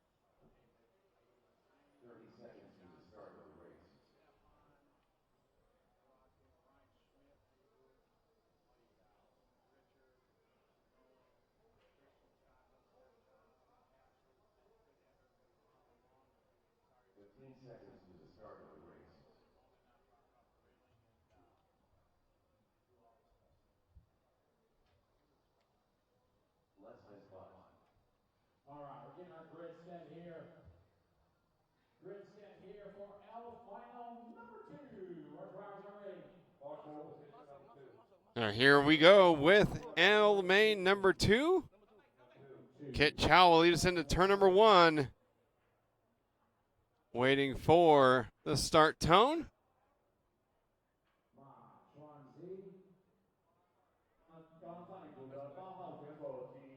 Oh, delay as we've got a turn marshal running out to the center of the track.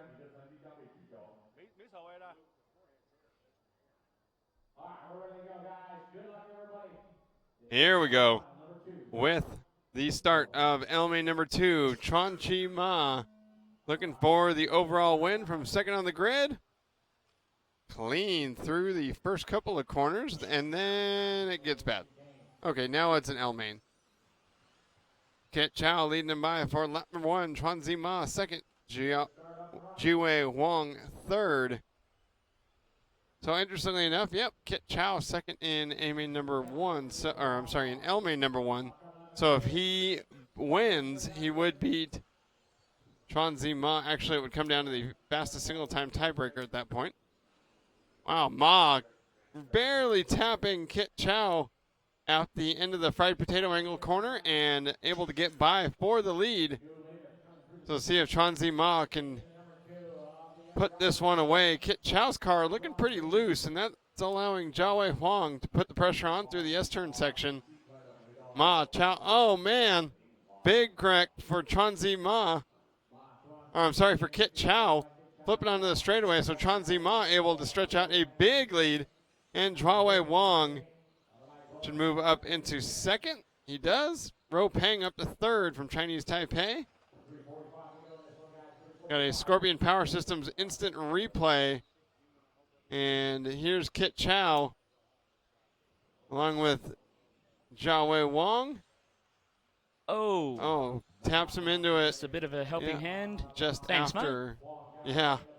Jiawei Wang with a little bump and run. I'm sorry, that was Chuanzi Ma with a little bump and run around the fried potato angle. And he's since disappeared off into the Beijing sunset. 2.2 seconds up on Jiawei Wang. Now it's 2.5 seconds. Ropeng third, Thomas Wee fourth, Gordon Chan fifth, and Yuen sixth, Chow seventh, So eighth, Chu ninth, and Lau 10th.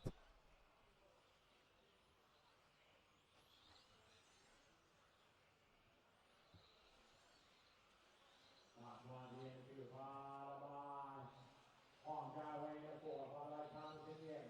Roe Peng in the 6, followed by Jordan. Then Kit Chow, followed by Derek and Jimmy. 2 minutes and 25 seconds down, just about the halfway point. Here with Chuanzi Ma out front, Jiawei Wang second, Thomas Wee third, Peng fourth, Chan fifth, Chow sixth, Yuen seventh, So eighth, Chu ninth, Lau 10th. Chuanzi Ma in the yellow, white, and orange, weaving through the dragon onto the front straightaway. Last lap 19.1, this lap 19.1.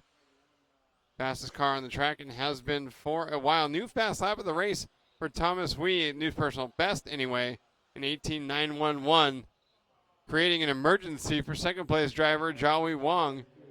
As Wang and Wee, whoa, Wang getting out of shape, entering the dragon, and Big Thomas sideways. Wee, yeah, drives by easily to take over the second spot. So Thomas Wee up to the 2, Jiawei Huang down to 3, Ropeng in 4, Gordon Chan in 5, Kit Chow in 6, Derek Yuen in 7, Jimmy So in 8, Enso Chu in 9, and Jackie Lau in 10.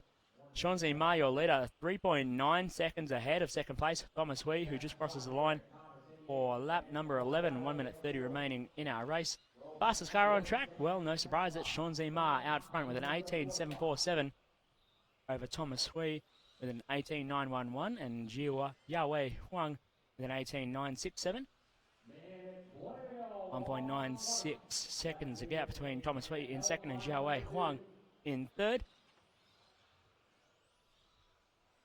Go back to Kit Chow in fourth, Derek Yuen in fifth, Ropeng in sixth, Gordon Chan in 7, Jimmy Cho up to 7 now, Gordon Chan down to 8, Enso Chu in 9, and Jackie Lau. Chu and Lau taking no further part after the opening lap. Thomas Wee whittling away at Chuanzi Ma's lead.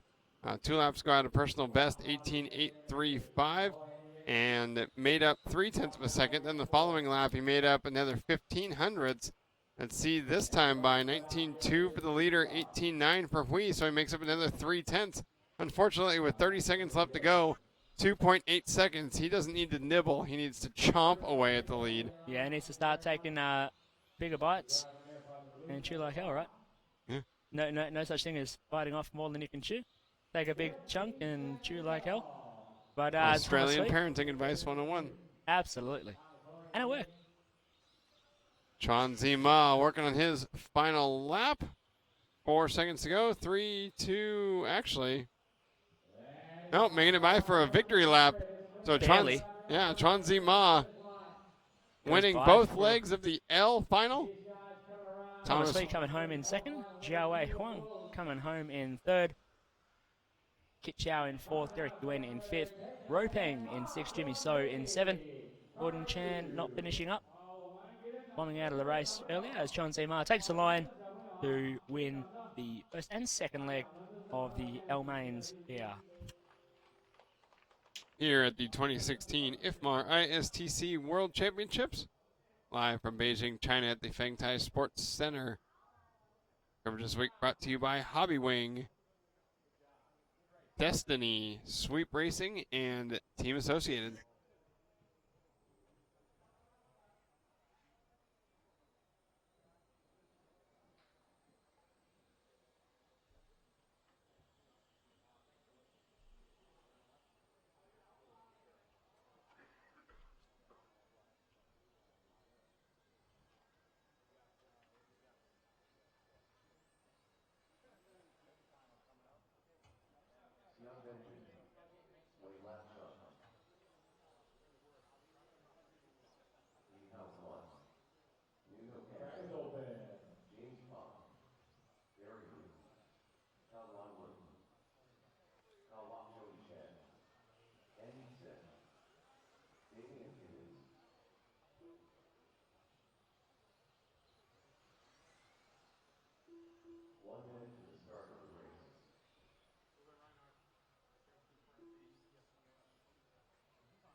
30 seconds until the start of our leg 2 of our K2 main.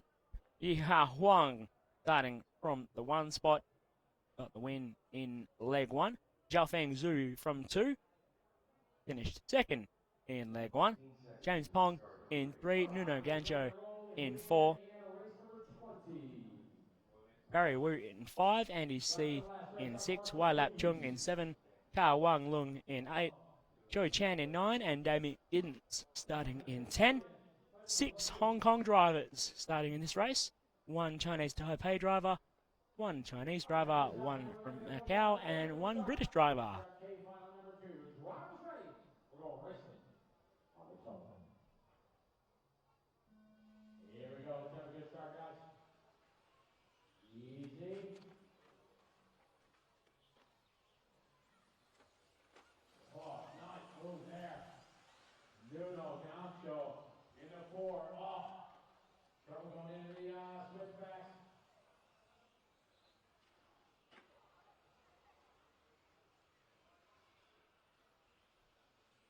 That changed everything around now again. They come down the straight after lap number 2. James Pong here later.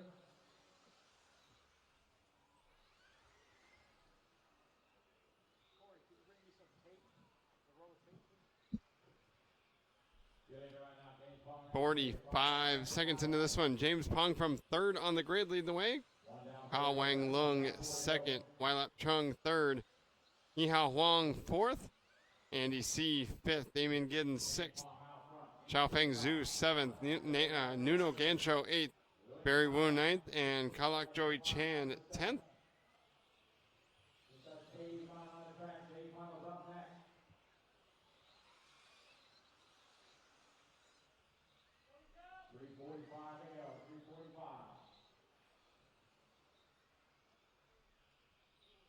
James Pong out front. Yihao Huang starting first. Had a horrible luck in the start of this one. He was the winner in K main number 1. But if he finishes 7th and like this, and into the teardrop, or the Hershey's Kiss, and Bowie Ginting goes through at the Dragon. Ginting up to the 2 spot now, hung down at 3. So Ginting on a real charge, trying to close the gap to the leader now. It was 0.3 of a second last time at the line. These top 3 drivers broken away from the rest of the field. Zipeng Cow out front, Bowie Ginting in 2. Then Antonio Hung in 3. Not able to match the pace of the lead cars at the moment.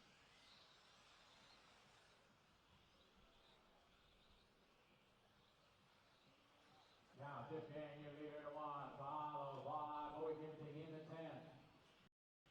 10. Zipeng Cow still out front. Bowie Ginting trying to chase him down. 3.5 tenths of gap last time by.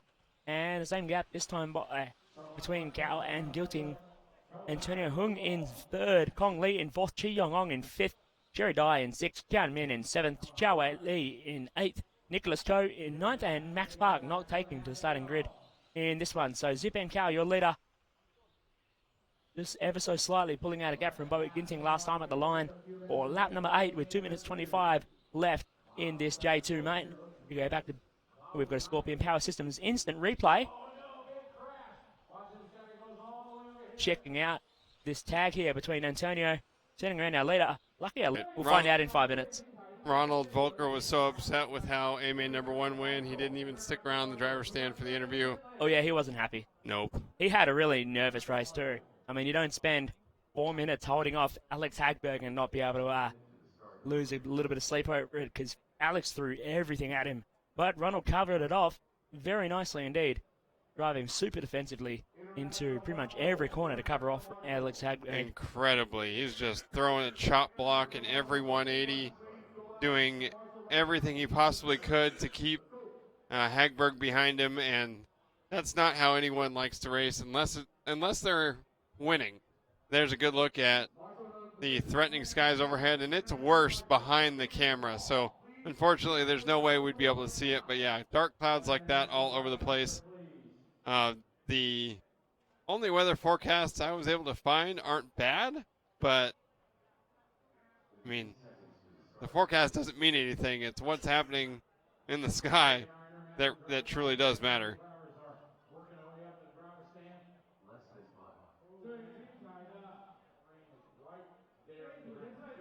Yeah, see, that's doom.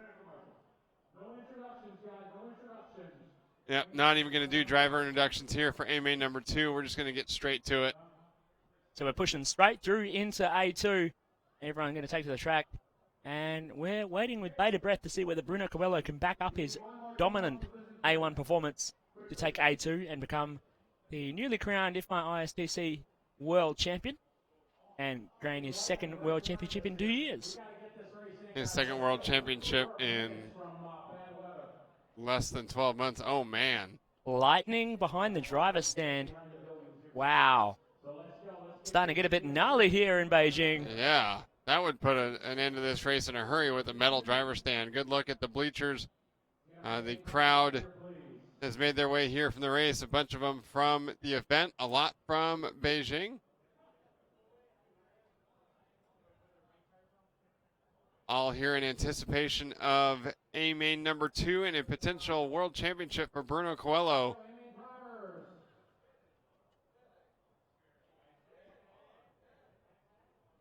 Still no cars on the track. I can see Yili's Grosskamp up in the stands there. There's Alex Sturgeon walking across the second row. Soaking it up. We're going to talk about something while we're waiting for this A2 to get underway. Yeah, I'm thinking about breaking into my Team Orion pies. It's not Team Orion, it's just Orion, but it sounds a lot funnier that way. Oh, speaking of, Chris just popped open his. Not sure what the holdup is here. The cars are... Okay, now the drivers are all up on the stand.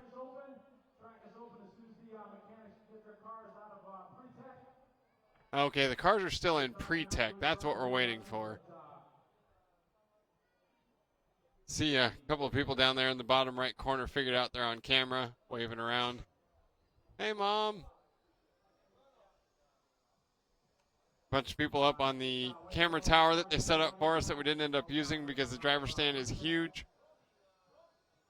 Yeah, well and truly didn't need to use that camera tower at all. No, because the driver stand's awesome. And it offers a great perspective for both cameras, very, very wide, so we're able to get 2 different looks at the track.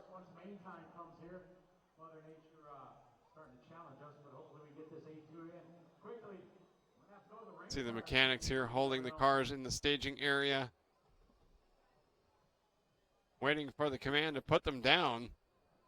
I don't understand why, if we're in such a hurry, there's such a delay. Well, all cars need to be out there ready to put down and on track, or they can open it up and let everyone go. Looks like we've got everyone now. We're waiting on.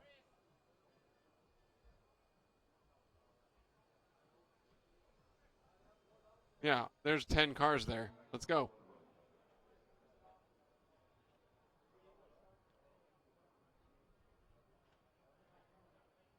You are watching the 2016 IFMAR ISTC World Championships live from the Fengtai Sports Center in Beijing, China.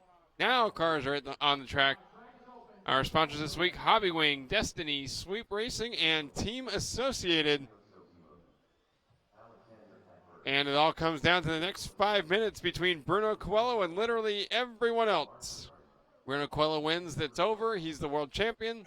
And he moves into some very exclusive company when we figure out Masami Hirosaka, Joel Johnson at Sushihara, and Mark Pavidis. The only drivers to ever win an electric off-road? And an electric on-road world championship. In their whole career. Actually, no, I'm sorry. That's just on-road and off-road in general. Okay. Because at Sushihara has a Nitro off-road world championship. So only those drivers have ever won an on-road and off-road world title, and Coelho would do his in a matter of just 2 years, or less than a year. Yeah, like less than 1 year. What, 10 months? Japan was October last year. Okay, so we've been told the race will continue if it starts raining, even though they're on slick tires. This is going to be interesting, ladies and gentlemen. Hope you're enjoying the broadcast. 5 on minutes Live away. IC. Come on. Here we go. A main number 2 on the grid and waiting for the tone. With bated breath. I brushed my teeth this morning. Thank you. What? You lost me. But I don't care about it now. Let's get going. A2. On the tone. And we're off. Coelho getting a good start. Volker. Big dagger behind him. Everyone jostling for position. Someone spun out there and dropped back. But it's Coelho and Volker straight away. Volker with the start he needed because Hagberg checked up in turn number 2 and stacked up everyone behind him. So he's got clear behind him. Volker can be on attack mode, and he's got to get Bruno, or he's got to at least stay close. Oh, he's got to switch it on. Maximum attack to try and chase down Bruno Coelho if he wants a chance to stop the Coelho show here in Beijing. But right now, Coelho in control over the line. Both of them clipping the curbs through the S's, taking a big risk.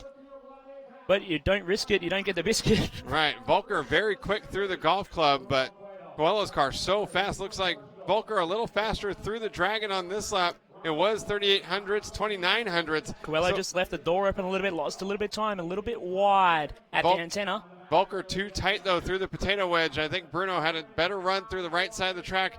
Volker was 9/100ths of a second faster on the previous lap, but it looks like Coelho with a little bit better lap here. See the gap, and it's 0.4 of a second now at the line. So half second. Stretched out another 1/10 of a second on that last lap, and Volker looks like he's losing more time again. So Coelho trying to stretch out that lead early to claim the World Championship here at the Fengtai Model Sports Center in Beijing.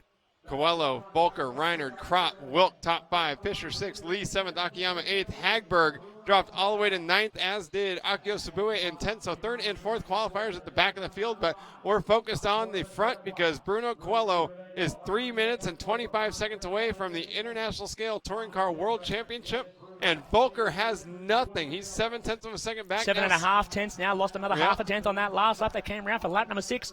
Bruno Coelho with a fast up of 17.49, blistering pace from Coelho, and is really dropping a hammer, trying to pull away from Ronald Volker to claim his first touring car world title. They come onto the main straight away, I think front that's straight away, and fastest, through the antenna. I think that's the fastest lap we've seen 8/10 all of a second. week. The gap now between Coelho and Volker. Then we go 3 seconds back to Reinhard, 0.4 back to Kropp, 0.5 back to Wilk, 0.7 back to Fischer, 0.4 back to Lee, 0.3 back to Akiyama, 0.2 back to Hagberg, and another 0.2 back to Sabue. That's your full top 10 running order in our A main leg number 2. Now Coelho stretches out to 9/10 of a second. Another 1/10 of a second on that last lap for Bruno Coelho over Ronald Volker, as we see a freight train through the S-turn section, but Volker trying to keep pace with Bruno Coelho. Coelho so fast through the Dragon section. Volker taking more risks on the curb. It was 9/10 of a second. Now it's 1.12 seconds. Another 2/10 of a second advantage for Coelho on that last lap. Coelho's just absolutely beast mode, pulling away. Yeah, 2 minutes and 45 seconds down, 2:15 left to go, and Coelho is just too. Coelho tips it over! Volker goes to the lead! Ronald Volker with his best opportunity of the week. Bruno, his first big mistake of the week. Crashed through the Dragon section. Ronald Volker with a 1.5 second advantage and at the finish Volker line. in the lead. And 2 minutes left to go. Oh my God. A big lead. And this is the shakeup we've been waiting for all week long. Ronald Volker just has to keep it on all 4 wheels. It was a second and a half. He picked up another 2/10 of a second. Volker's lapping faster now. Volker, he knows he's got this one to take leg 2. 1:40 remaining, and he's got a 1.7 second lead. Biggest lead we've seen in any of the A main so far, and he's stretching it out from Coelho. Wow, a mistake from Bruno Coelho. What happened there? We saw this in Japan. Coelho made a mistake in leg 2, and now it happens here in Beijing. Volker leading the way at 1.8 seconds from Coelho. And let's see what right now Ronald Volker on an 18.511, and that's huge. That's 4 seconds faster than what Bruno Coelho did. And if it rains, then Volker would win World Championship. I'm going to head up on the driver's stand. This have is the a lot most of fun with excited this one. I've seen Aaron left to go. Waldron. Ronald Volker could be Touring Car World Champion. Oh my goodness. 1 to go. Volker leading the way. Aaron Waldron's going to run out and be ready to interview whoever wins A2 up on the driver's stand with our J Contest pit report coming at you at the end of this A2 main in just about 50 seconds time. Volker pulling out the gap. 2.2 seconds the gap now. Then 1.1 back to Reinhard. So Reinhard sniffs his opportunity to get up on Bruno Coelho. Volker, though, still stretching out that gap, and he's going to win A2, still holding on, and he looks like he's going to put in a time that's 1.6 seconds faster than Bruno Coelho's A1 winning time. So if they can A3, because of the impending rain coming over the Fengtai Model Sports Center here in Beijing, then Coelho will not be able to take home the World Championship if it goes this way as it is right now. 20 seconds left on the clock. Volker's going to go through for one more. We'll see the gap as Coelho closes the gap to 1.8 seconds, 1.6. So Coelho's making a charge, trying to come back, and now they're holding dead even, and it looks as if Bruno Coelho would win overall, even if Ronald Volker wins this heat. 5 seconds to go. Volker's got to get through for one more. Try and put him through an amazing fast lap. He gets through. And Volker gets through. Coelho is done. Volker's got to put in a final fast lap here to make sure he wraps up A2 to wrap up the overall. Otherwise, it's going to go to Bruno Coelho if the rain comes in and we cancel A3. But Ronald Volker, from nowhere, not able to put it in, wins A2 over Bruno Coelho with that mistake. Mark Reinhardt in third, Christopher Krapp in fourth, Victor Wilk in fifth, Nicholas Lee in sixth, Alex Hagberg in seventh, Akio Sabui in eight, Mark Fisher not finishing, Naoki Akiyama not finishing. All right, ready to send us up to Aaron Waldron with a J Concepts pit report with our race winner, Ronald Volker. A thrilling A-main number 2, and Ronald Volker from second on the grid got the opportunity you've been waiting for all week. Yeah, I mean, I knew if I cannot win A2, the game is over. And I tried to stay on his back, but he got already like a 9/10 second gap. I was fighting my ass off, and suddenly he rolled it over. And I was just trying to still keep it going because the 5-minute run could be important. I think his 5-minute run was faster than mine, so we are now tied, but he's still ahead. So yeah, first we need to see what the weather is going to do. But after A1, I was frustrated, so now at least I'm back in. What did you think when you heard everyone go nuts and he flipped over? Because he hasn't crashed all week. Yeah, I mean, I tried to stay with him, so I think he also pushed very hard to keep the gap. And yeah, I think I was surprised too, but the only thing I did was going full punch the whole race. And yeah, now we have to see what the weather does, and it depends on what they will decide about F3. Congratulations, Ronald. Thank you. So Ronald Volker taking a thrilling A-main number 1 win, or A-main number 2 win, and Bruno Coelho, you were so close to just locking this up. What went through your mind when the car rolled over? Luckily, the car comes back again, but it was a stupid mistake. I was with a comfortable win, and I was just a stupid mistake. Were you still pushing, trying to maintain that gap, or was it just a small an error in driving? No, I tried to force a little bit to recover the mistake, but I made 2 mistakes, and I just tried to stay calm and keep the second position. Well, fortunately, you still have the tiebreaker, so if it rains, it's over. But would you like to see this go to an A3 so you can win it straight up? Yeah, for sure. Yes. Congratulations, Bruno. And then Mark Reinhardt in third. Mark Reinhardt in third, a wild A-main number 2 here, and a great finish for you in the second leg. Yeah, I got lucky on the start. I think Akio tapped Alex down there in the front straight, and I could go to third. I struggled a bit because I decided to use my set from the first run, so I didn't go new tires for the second final. I don't know if it was better, but the car was consistent. I knew this set at least works. It was not doing some funny stuff, and yeah, when Bruno rolled it, I was closing enough up, so I thought maybe I can get him, but I tried all, but yeah, I couldn't catch him. Congratulations on a great A2. Thank you. Mark Reinhardt finishing third in A-main number 2, and now it's all up to the sky. We're really hoping we get to see an A3 for the World Championship. And thank you, Aaron, giving us a Jake Onsets pit report, talking to our top 3 drivers from A2. And wow, what a finish in A2. Interestingly enough, Ronald Volker's time in 18.5, 17.4 to win A2, although Coelho's time from A1 in 18.5, 15.4. So currently Coelho has the fastest time, and if it becomes decided after only the first 2 A-mains, then Coelho would be crowned world champion ahead of Ronald Volker.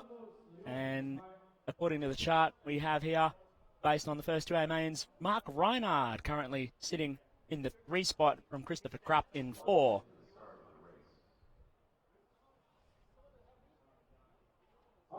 And I'm about to welcome back Aaron Waldron into the Live RC booth. Are you kidding me? It's crazy. I can't believe that actually happened. Whoa! And so that leads us to decide if A3 doesn't go ahead, Bruno Coelho would be crowned world champion. Still, yep. Because he put in a 18.5.15 from Ronald Volker's 18.5.17. But interestingly, if it doesn't go ahead, Mark Reinhardt would take third. Really? Yeah, according to the chart on the side of our race vision screen that I managed to snag a photo of before it disappeared to start the I2 main. So rain would be really bad for Ronald Volker, really good for Mark Reinhardt, and a world championship for Bruno Coelho. For Bruno Coelho. So maybe Coelho be out the back doing the rain dance ahead of A3. But we know that he wants to. Our resident meteorologist, Alex Sturgeon, saying it's going to rain a little bit. Just a little bit. Oh. So I'm excited to see an A3 and to see what happens as our I2 main gets underway and a super scrappy start from everyone getting out on track.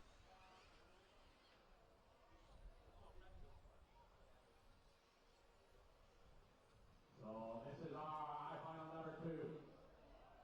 Down the back straight is clear. Mio Hakamada leading out the I2 main after the opening lap. Tiwen Zhou dropping down now as I think Waitat Hoi goes through to 2. We'll check them all over as they come across the line. Yes, Waitat Hoi goes to 2. Yao Tung Chu to 3. Ed Clark in 4. Araya in with a Xotha. I've lost it. In with the Vengza. That's the way. Araya in with the Vengza goes to 5. Shunmin Kim in 6. Zhong Yun An in 7. Yan Chung in 8. Rui Hao Chen in 9. And Tiwen Zhou in 10.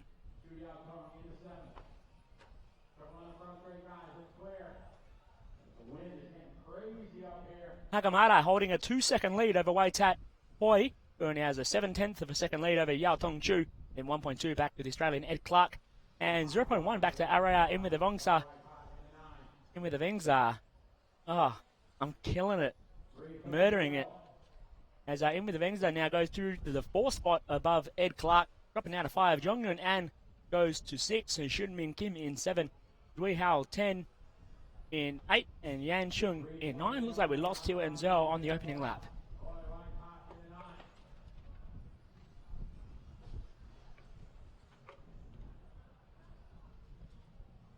The wind here picking up at the Feng Tai Motorsports Centre. The weather is on the way. You can look at the flags and you can see it from the trees even. Just blowing around, getting pretty wild here in Beijing as we're getting ready for A3. Alex Sturgeon still assuring me that it's only going to rain a little bit as he's hanging out just outside the Live RC booth. Alex mustn't have much else to do right now.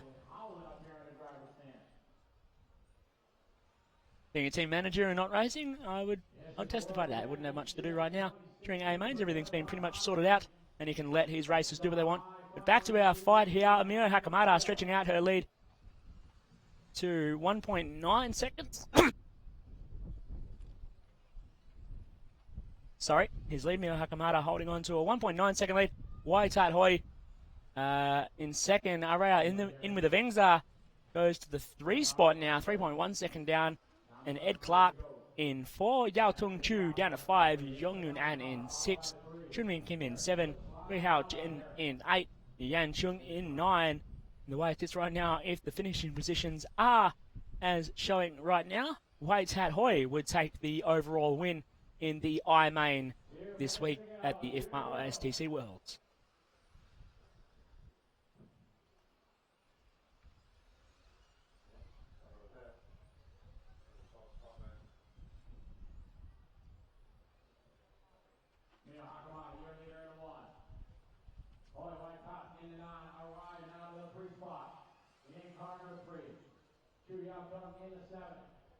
Two main. Naoya Morita starting from the 1. Arcadio Schmick starting from 2. Stick King from 3. Ray Poon from 4. Aaron Rose from 5. Minao Lau from 6. Derek Hung from 7. William Lee from 8. Jungwan Kim from 9. And Patrick Poon starting from 10.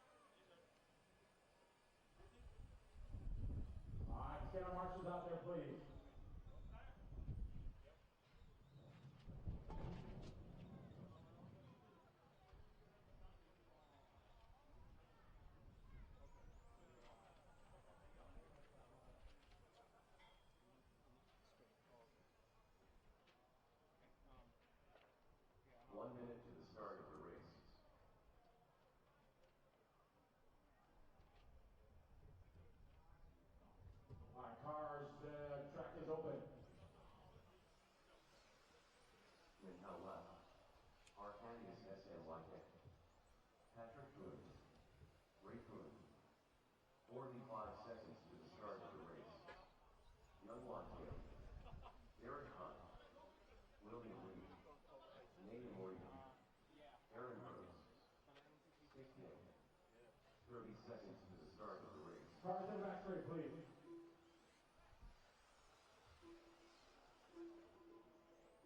As we're about to get underway with our H2 main, Naoya Marita starting from 1, Arkadiusz Smik starting from 2, Stick King from 3.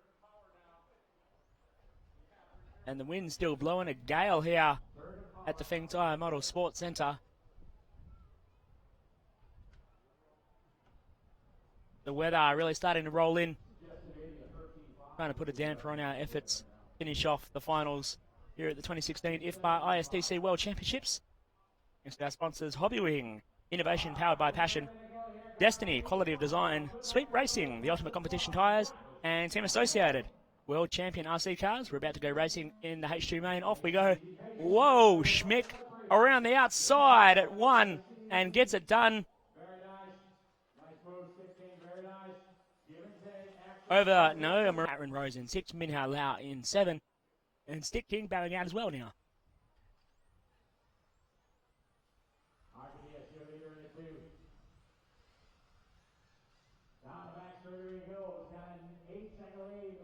I just stepped outside the LiveRC.com broadcast booth and walked trackside, and you can just feel the dust that's being blown around. Femke, as I stepped outside, and he said that he could not believe the amount of dust that was just getting blasted in his eyes standing out trackside. Yeah, I'm glad I'm staying inside a world champion. It's not all decided yet.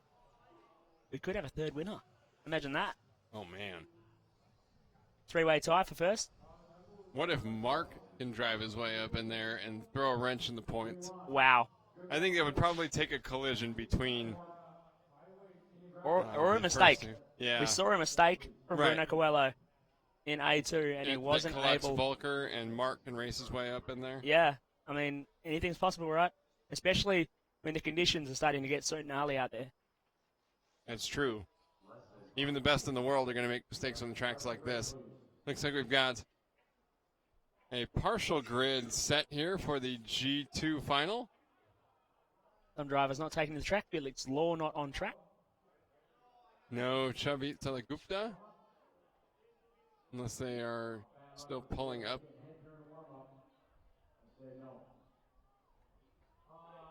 Nope.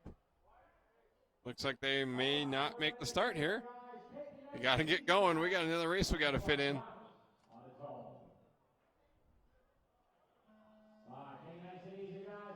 Nathan Reese leading out from the gate.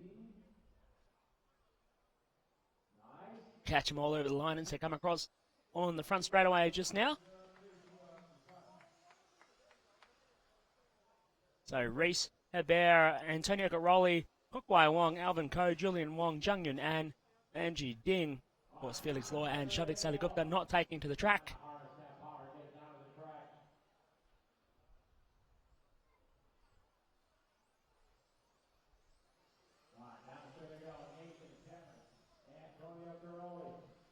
Ooh, a bit of a biff and barge there. Kukwai Wong just pushing Anthony Caroli through the front antenna corner as Nathan Reese leads out. Kevin Hebert really putting the pressure on Reese now as they come through the Hershey Kiss into the Dragon. And Antonio Caroli right there with him as well.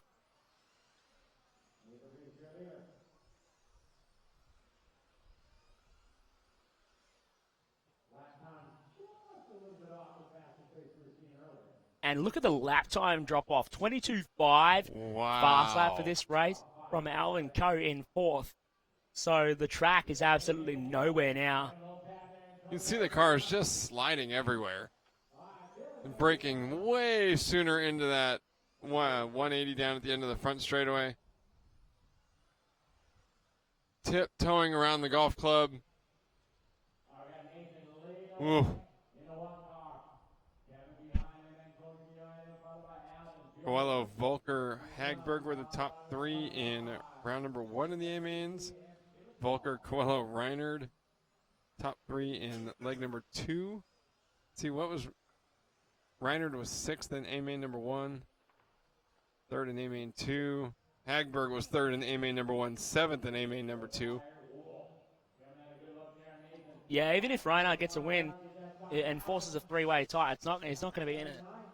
It'll be if he's a third round winner, then sure, but No, even then, I mean, Ronald and Bruno would each have a 1 and a 2. So Yeah, that's right. So not going to be in it. He'll be in it for third for sure, but not in it for the win. Hagberg neither. He's out for the win. I mean, it really only is Ronald and Bruno. It just depends who's going to be in it for third. Oh, Reese and Herbert side by side, Whoa! and Herbert on the inside. Drag race. Oh, Herbert spins man. out. Wow. No traction. Just lost it like halfway down the straightaway. All of a sudden, the car yanks hard right and does a donut. Yeah, not exactly what Kevin Herbert wanted to do in that drag race for sure. But he still holds on to second. But now he's got 1.4 seconds. He's got to try and make up to catch back up to the rear end of Nathan Reese, leading the way in our G2 main. 1:55 remaining in this race.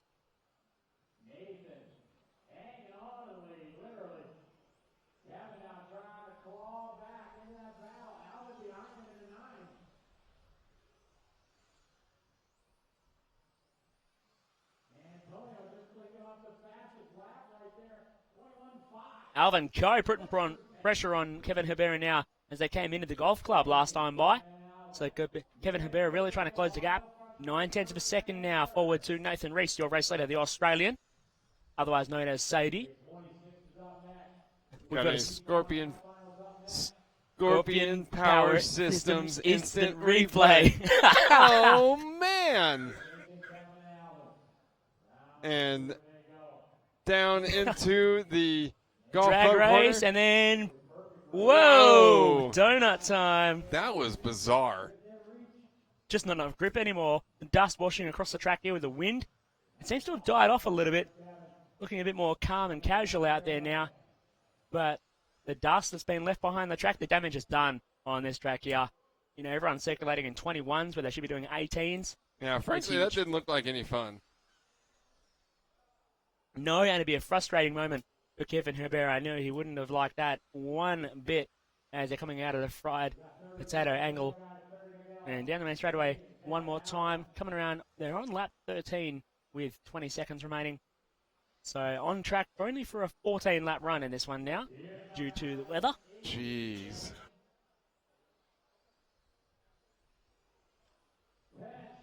Oh, Alvin Coe really putting pressure on Kevin Herbert. But Nathan Reese might have enough to hold on. It's a three-way run down into turn one. Oh, Herbert going deep. Way in. Way Cole up there. looks the inside of him. Oh. Hebert's going to make the pass. Switch Swap suspension. it. Kabir goes from third to first. Oh, my to God. Takes the win. Yeah. Kevin Hebert. Wow. Alvin in the Coe final getting corners. into him. Alvin Coe cleans up Nathan Reese. And Kevin Herbert takes the win. That was awesome. And a great comeback from Herbert. Wow. Doing And a then donut you halfway see down the Hebert straight. going to the Hershey's Kiss. His car is just sideways everywhere right now. It'd be That like is drifting. nuts. It'd be like drifting out there right now. Basically. It's just impossible to go fast. Yeah, but look at that. Hebert had his fastest lap with 2 laps left to go at 21.5. Everyone had, Hebert on lap 13, Reese on lap 12, Antonio Caroli on lap 9, Wong on 12. Everyone went faster as the race goes on. Seems like they're sweeping the track, and we've got a Scorpion Power Power Systems instant replay. replay. Kevin Hebert in this three-way battle with Nathan Reese and Antonio Caroli. And watch it here. Coe having a look as they come up into the Dragon. Gets up the inside of Herbert. Goes, ooh, I want a piece of this. Herbert goes, nope, but Reese gets sideways. Swapped and then him up. Coe cleans up Reese. And Herbert goes, ooh, thank you, boys. I will take that one. Dove right to the inside. What a brilliant piece of driving, and frankly possible because they were going a little bit slower than had they been in full grip. I don't know that Hebert would have had the time to react had that been at full speed. Well, we'll never know. Yeah, that's true. We will literally never know. F2 main, the cool sounding main's coming up now. For F2, Hideo Kitazawa starting from 1. He finished first in the opening main. Kota Akimoto starting from 2. Chaoman Chan from 3. Hei Lai from 4. Dominic Queck from 5. Jackie Shum from 6. Satoshi Bando from 7. Anthony Coretti from 8. Jordan Cullis from 9. And David Erber from 10.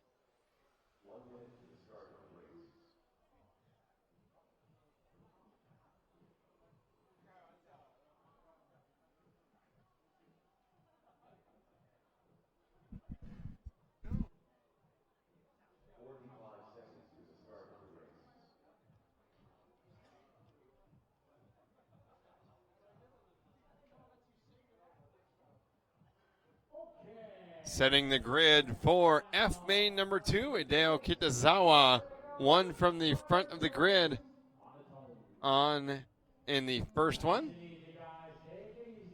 Jordan Cullis from 9th on the grid, finished 2nd in A1. Let's see if he can pull off some similar magic here in A2. Well, he didn't have the first corner crash that he did, or that everyone else did. Oh, boy. In leg 1, but that looked like a big 6-into-1 at the antenna. Looks like everyone getting through relatively clean, so that's a big surprise. All having to check up and let each other go. Oh, play dear. The old, no, after you game. As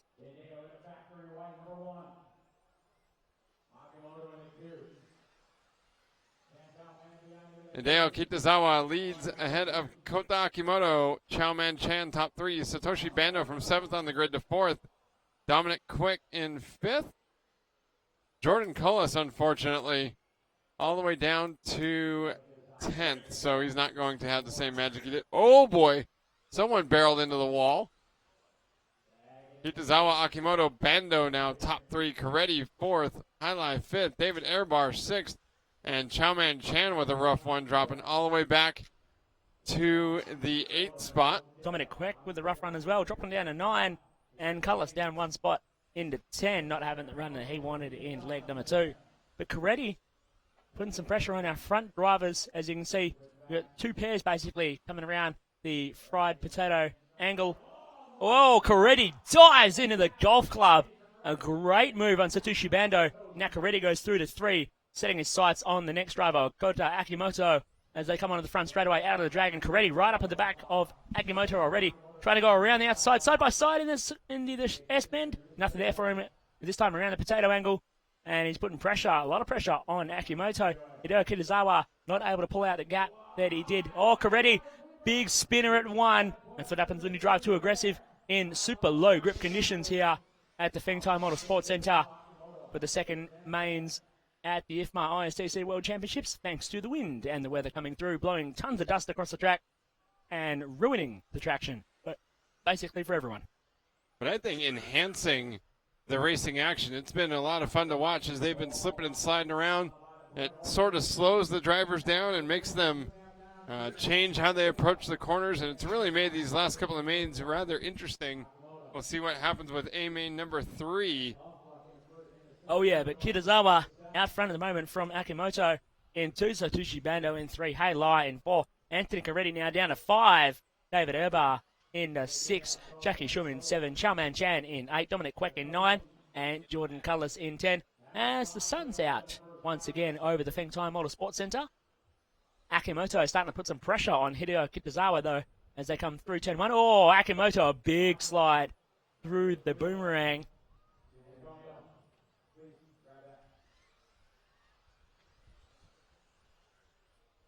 And Kitazawa still holding on to that lead. Akimoto putting some pressure on him coming through the fried potato angle and into the golf club right up onto the back of Kitazawa now. And it's a drag race. He slips past Akimoto going to the 1 spot now as Kitazawa drops to 2. And it was a great move from Akimoto. Just millimeter perfect. It looked like literally they were rubbing door handles if these cars have it any. More aggression through the Coretti. S-turn section. Coretti. Wow. Goes through to the 2 second spot. Picks off Bando and Kitazawa in one fell swoop into the fried potato angle and now chases down Akimoto. Wow, Coretti's on a heater. Right on Akimoto's rear bumper as they head down the front straightaway. And he's going to do boom, the same thing. Has a look at the S's. Oh, nothing there for him. Really getting up inside. Akimoto, nothing there for him as he goes through. Oh my God! Coming Up the inside of Akimoto in the golf club. Coretti cutting through this dusty track like a Jinsu knife and a samurai sword or something. Wow, Just Coretti on blew fire. past Kota Akimoto and already nearly 7/10 of a second up. And again, Coretti going so much faster than he was at the beginning of the race here at the end. Had his fastest lap back on lap number 10, and since then, at 20.2, 20.9, 20.8, has pulled out a 7/10 of a second advantage. Kota Akimoto trying to maintain, or trying to regroup for a counterattack. Akimoto is a very accomplished, I believe, a Japanese national champion off-road racer. And full punch Coretti out front at the moment. Winner of the AOC round in Canberra just a few weeks ago.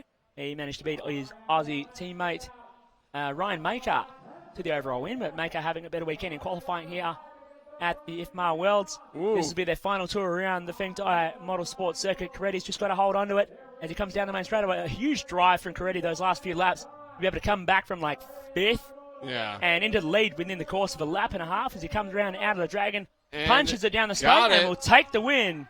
And that's actually enough to give Antoni Coretti the overall. Yeah. Wow. With a fourth in F main number 1 and a win here in F2. He edges out Hideo Kitazawa's F1 win and 7th place finish here in F2. So Coretti taking the overall, Hideo Kitazawa 2nd, Satoshi Bando 3rd, Kota Akimoto 4th, David Airbar 5th, Jordan Cullis 6th, Chowman Chan 7th, Highlight 8th, Dominic Queck 9th, and Jackie Shum 10th as we're going to a Scorpion Power Scorpion Power Systems action instant replay. You said action. Come on, Ozzy. Here we go into the S-turn section. And watch Coretti on the outside. Through Bando, and then switches back to the inside of Kitazawa. Amazing move. And now, whoa, just a great couple of corners for Coretti. And that's Set the it up kind of stuff perfectly. that's the kind of stuff I don't think happens when the grip is super high. Right, because the cars are going too fast and the track becomes so one-lined. When it's dusty, they're sliding all over the place. So it doesn't matter where you put your car. No. You're going to have no grip anyway. Right. Drive it hard. And Full they punch do. Coretti. And then, Coretti getting it done here in F main number 2, taking the overall win. And now we are into E main number 2. Motor King took the win from 3rd on the grid in E number 1. P.Y. Tang was 2nd from 2nd on the grid. Kyung Kim, Ki-Hwang Kim, from 6th on the grid, finished 3rd. Patrick Chow, who starts on the front of the grid, finished 4th. And Shin Sawada, from all the way down in 9th on the starting line, finished in the top 5. So a huge shakeup in E main number 1, and have to imagine it's only going to be worse. Yeah, it's in only the going to dusty get track. worse here. So some exciting racing coming at you here from the Feng Tai Model Sports Centre for the remaining mains, second legs of the mains, and the third leg of the A main coming at you soon here at the IFMAR ISTC World Championships. And of course, we don't want to jinx it, or actually, no, I don't believe in jinxing. It looks like the rain may actually hold off for the remainder of the afternoon. Well, the sun's out. Right. That's usually a good indicator. Yeah. No, I think we're actually going to be okay. I was checking the weather report earlier. It said we might get, there's like a 30 or 40% chance of rain at like 10 o'clock tonight. But we might be good for now. And this would be stellar. Motor King not taking to the track for leg number 2. Oh, so no. that won't help his scores because he did win leg 1 in this heat. Whoa! Whoa, going big. That's one of the worst crashes through the Dragon I've seen all week.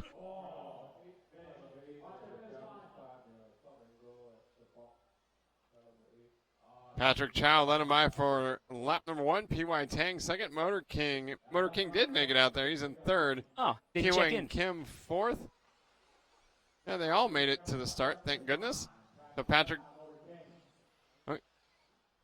Scorpion Power Systems instant replay. At the start here of this one. Watching Takara Sano. Wow. Wow, big lose. Yeah, launched it off the first part of the Dragon there. And we've And got now Motor King going to the point. Patrick Chow in second. Missed that Kyung Kim in 3rd, and it's a drag race down the main straightaway. Wow, Motor King, definitely the Motor King. He's got the most horsepower of anyone of those top 3 going down the main straightaway, heading into the boomerang. Well, Ki-Hyun Kim taking a look at the outside and doesn't get it done, though, over Patrick Chow. Not really a place you're going to try and pass someone coming onto a front stretch. Motor King stretching out, though, down the main straightaway from Patrick Chow in 2nd and Ki-Hyun Kim in 3rd. And then Shin Sawada in 4th, Takara Sano in 5th, P.Y. Tang in 6th, Daniel Sieber in 7th, Yahweh Guo in 8th, and Ishioka and Kyo Chan not ending their races after lap 1. Motor King, Chow, Kim, Sawada, Sano after that launch through the Dragon the first time through.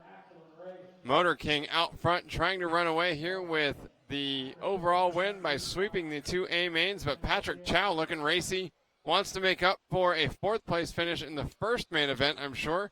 Left the door open a little bit for Ki-Hwang Kim in the golf club, but able to close up on the rear bumper of Motor King as they head through the Dragon.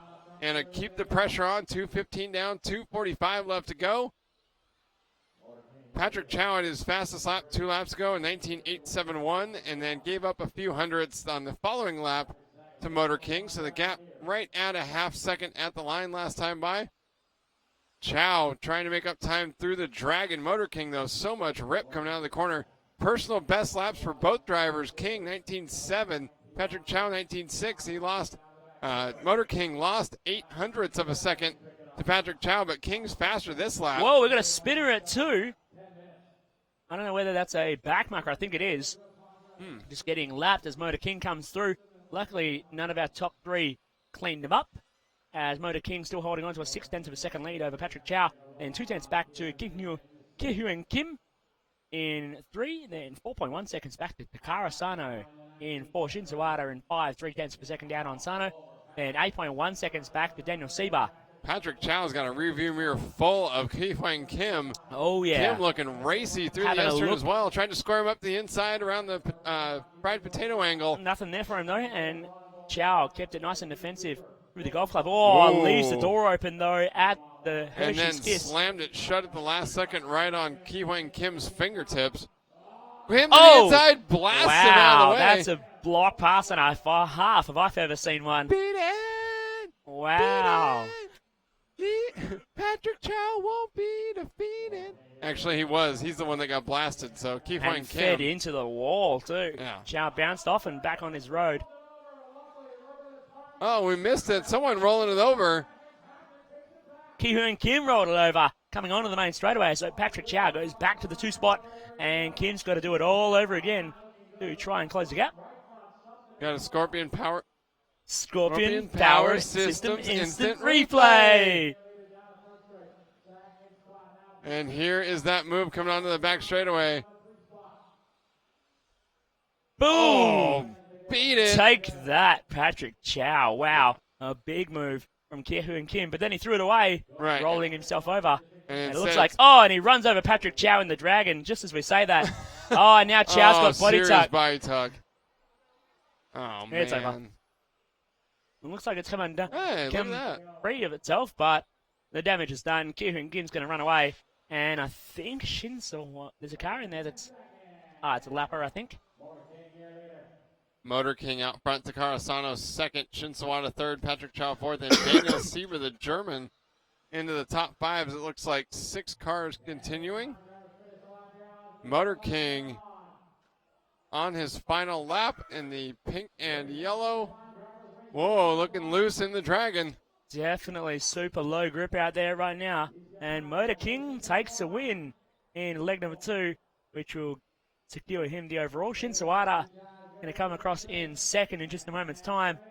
No, Takara Sano comes across in second to take the second overall in the E-Main. Yeah. And Shin Sawada in third will take third overall in the Wow, E-Main. so Takara Sano on the final lap getting around Shin Sawada, and that affected the overall finishing result as well. Motor King taking the win, Takara Sano second, and Shin Sawada third, both here in E2 and the overall. So I will look up the E2 results. Here in E2, Motor King taking the win, Takara Sano second, Shin Sawada third, Patrick Chow fourth, Daniel Sieber fifth, and Yahweh Guo sixth, Ki-Hyun Kim seventh, P.Y. Tang eighth, Hato Shokin ninth, and Q Chan 10th. So that was just for E2.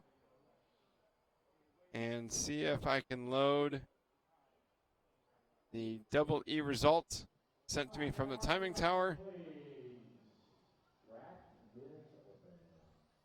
Not looking good. D-Main number 1 winner was Elliot Harper, with Thomas Pumpler second, Stephen Weiss third. So D-Main number 2 starting to make their way, well, warming up at the moment. And as it seems though, Harper won as Howard, remember, stopped with an issue about 3 laps short of the finish. So I do have the E-Main overall results. Motor King, of course, taking the win by winning both legs. Takara Sano grabbing the second spot overall from Shin Sawada there on that final lap. So Takara Sano second, Shin Sawada third, Patrick Chow fourth, P.Y. Tang fifth, Ki-Hyun Kim sixth, Daniel Sieber 7th, Yahweh Guo 8th, Ayato Ishioka 9th, and Q Chan rounding out the finishing order for E-Main overall.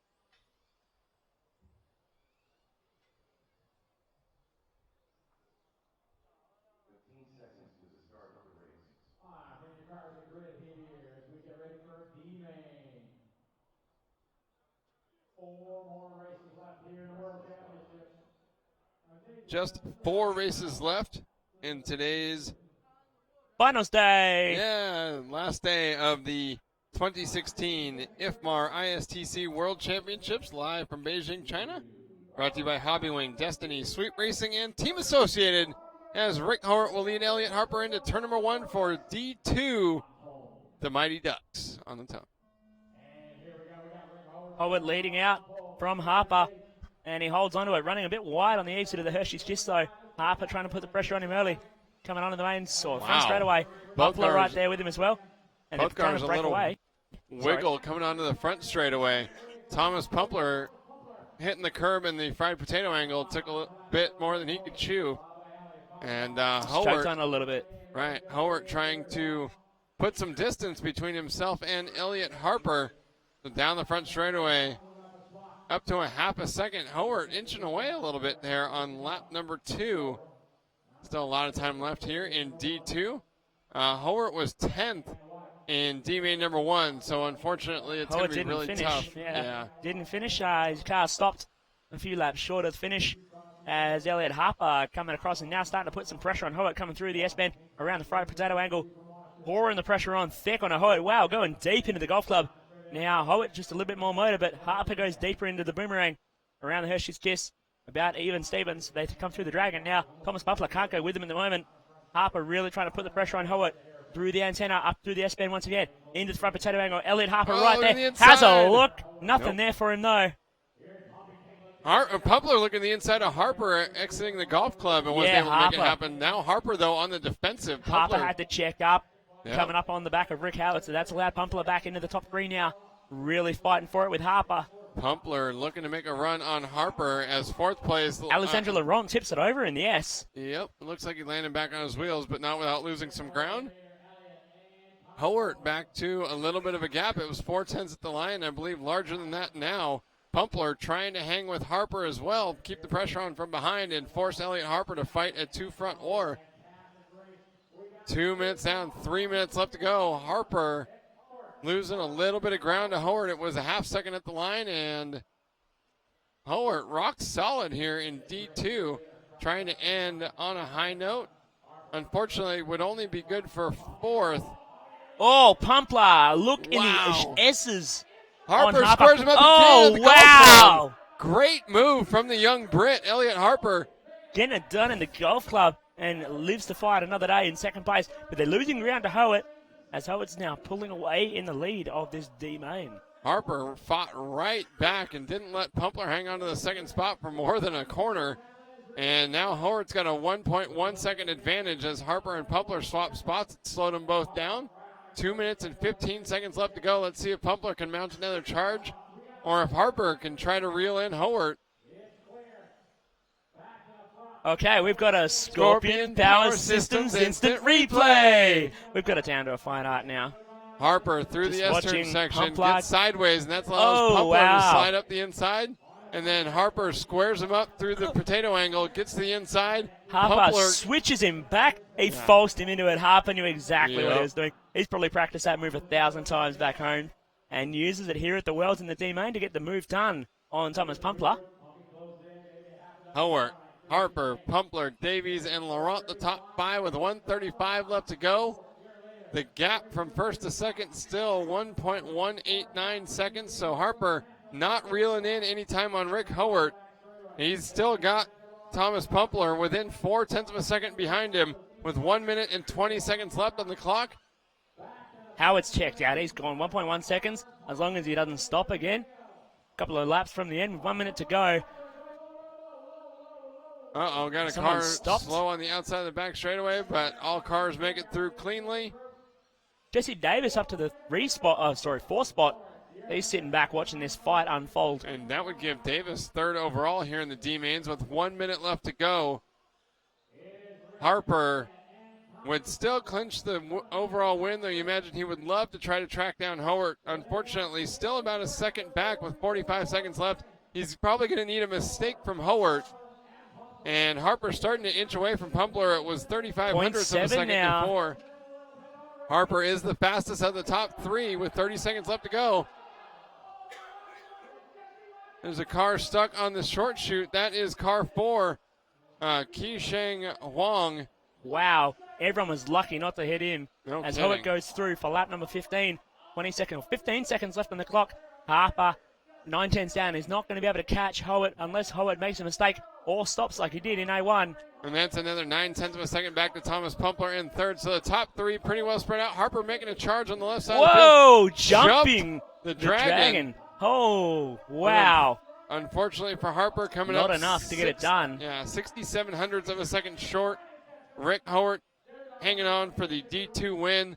Elliot Harper, although winning the overall here in D2, Thomas Pumpler will finish the overall second. Jesse Davies third. Go to South to fourth. Rick Howard fifth. Stephen Weiss sixth. Alexandre Laurent seventh. Yuho Levitin eighth. Rocket Zhang ninth. And Qisheng Huang 10th.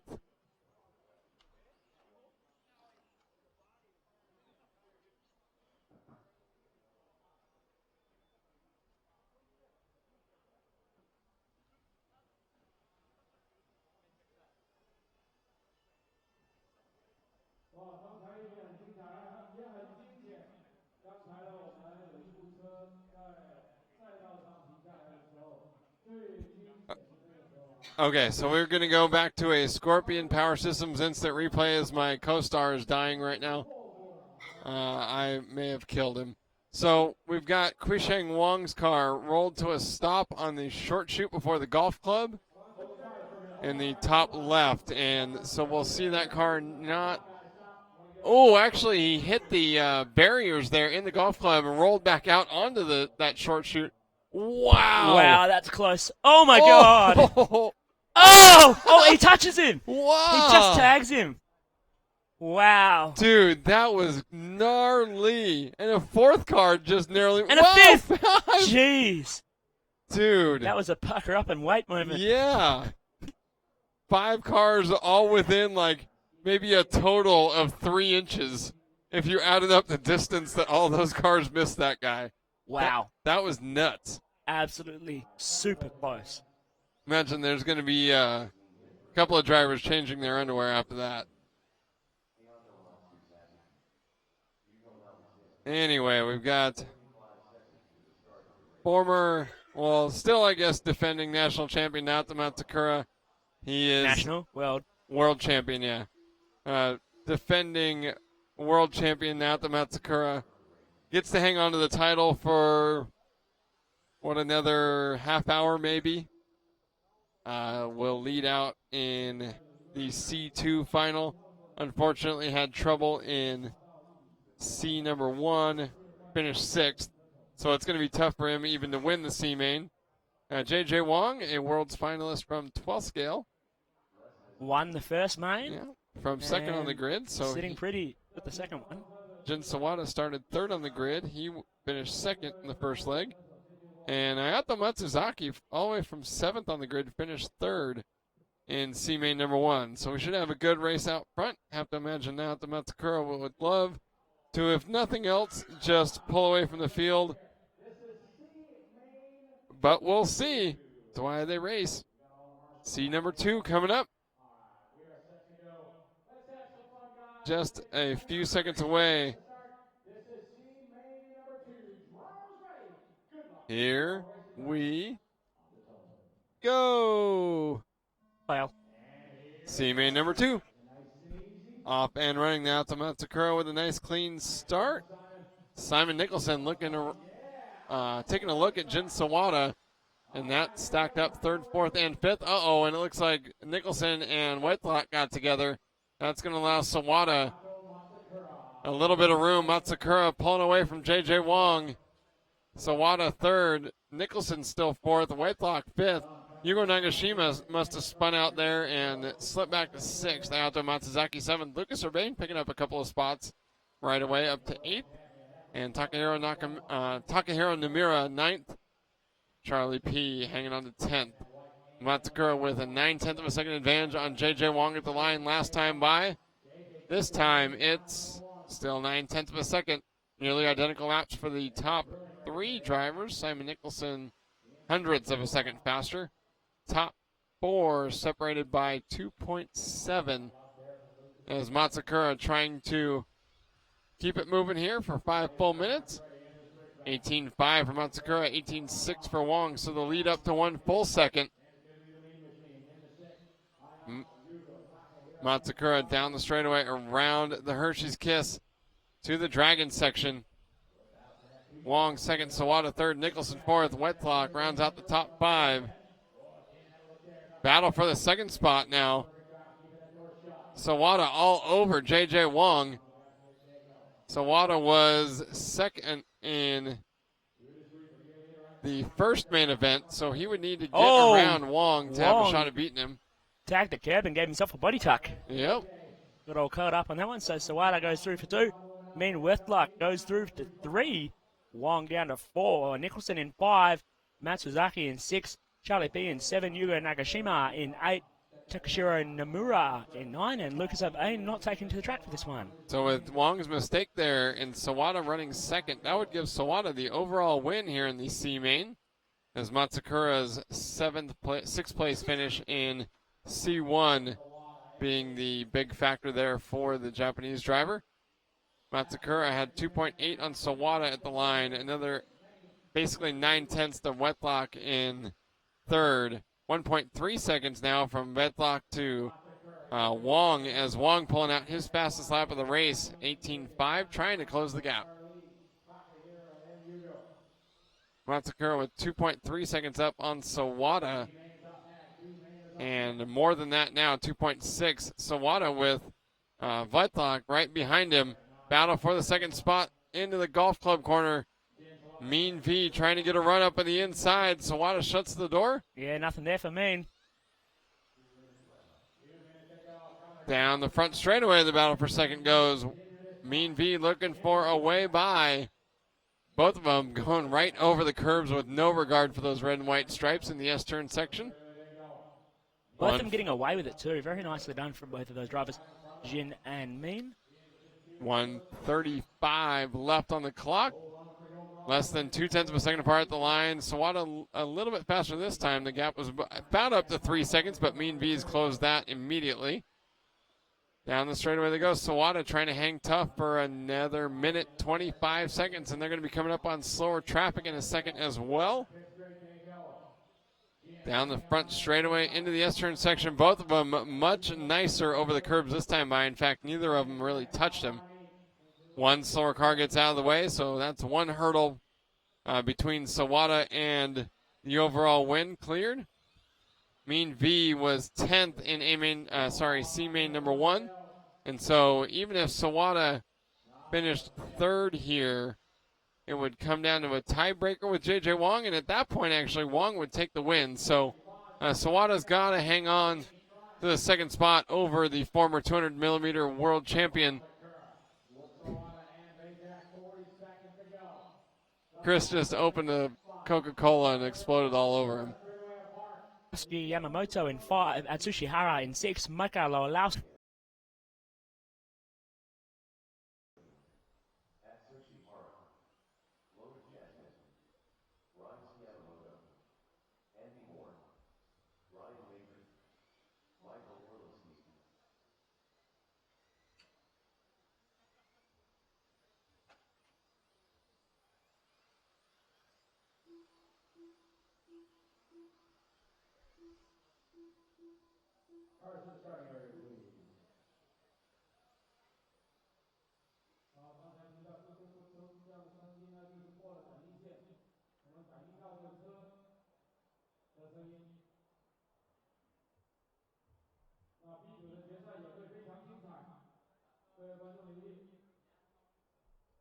So it was Andy Moore from second on the grid who took the win in B main number 1.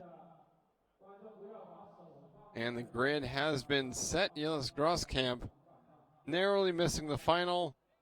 Had a horrible B1 finished 8th. Look, Jasmine from 4th on the grid finished 2nd. Atsushi Hara from 6th on the grid finished 3rd. Freddie Sudoff from 10th on the grid finished 4th. Rasuke Yamamoto started 5th and finished 5th. Ryan Maker from 9th on the grid finished 6th. Mikhail Orlovsky from 7th on the grid finished 7th. Elias Grosskamp, as we said, finished 8th. Youngchan Kim. And we're underway. Yeah. Grosskamp leading out from more than Kutfinen, Jasmine, Yamamoto. Everyone line astern as they're coming down the front straightaway across the line for their opening lap. And Grosskamp and Moore trying to break away early. Battle it out for the leg 2 honours. And Moore trying to put some pressure on Grosskamp. Pretty even Stevens down the main straightaway. Even Grosskamp pulling out a little bit. But Moore's got more speed through the Dragon for sure as they come onto the front straightaway and into the antenna one more time. Grosskamp, Moore, Koopman, Jasmine, Yamamoto, the top 5. Andy Moore looking for a way around Grosskamp, but Grosskamp actually getting a good run through the fried potato angle and then the golf club. And that has allowed him to stretch out a little bit of a gap. That 0.1400th of a second advantage on the last lap is now 0.4600ths of a second. And Sudoff wow. And Kutfinen. Oh no, Jasmine and Kutfinen going at it. 5-way freight train for the 3rd spot as Grosskamp and Moore stretch away.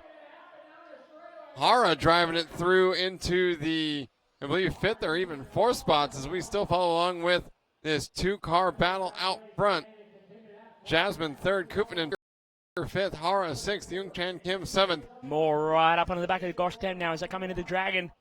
Moore's really fast through those opening couple of corners and then the Dragon. And then Grosskamp pulls out a little bit of time, exiting the fried potato angle and onto the main straightaway and neutralizes Moore's advantage. Makes it hard for him to capitalize and make a move. But Moore is closer now as we're working towards the later stage of the run. 140 down, 320 to go. I can't tell if Moore is being patient or if he's just not able to run up quick enough on Grosskamp to make a pass attempt.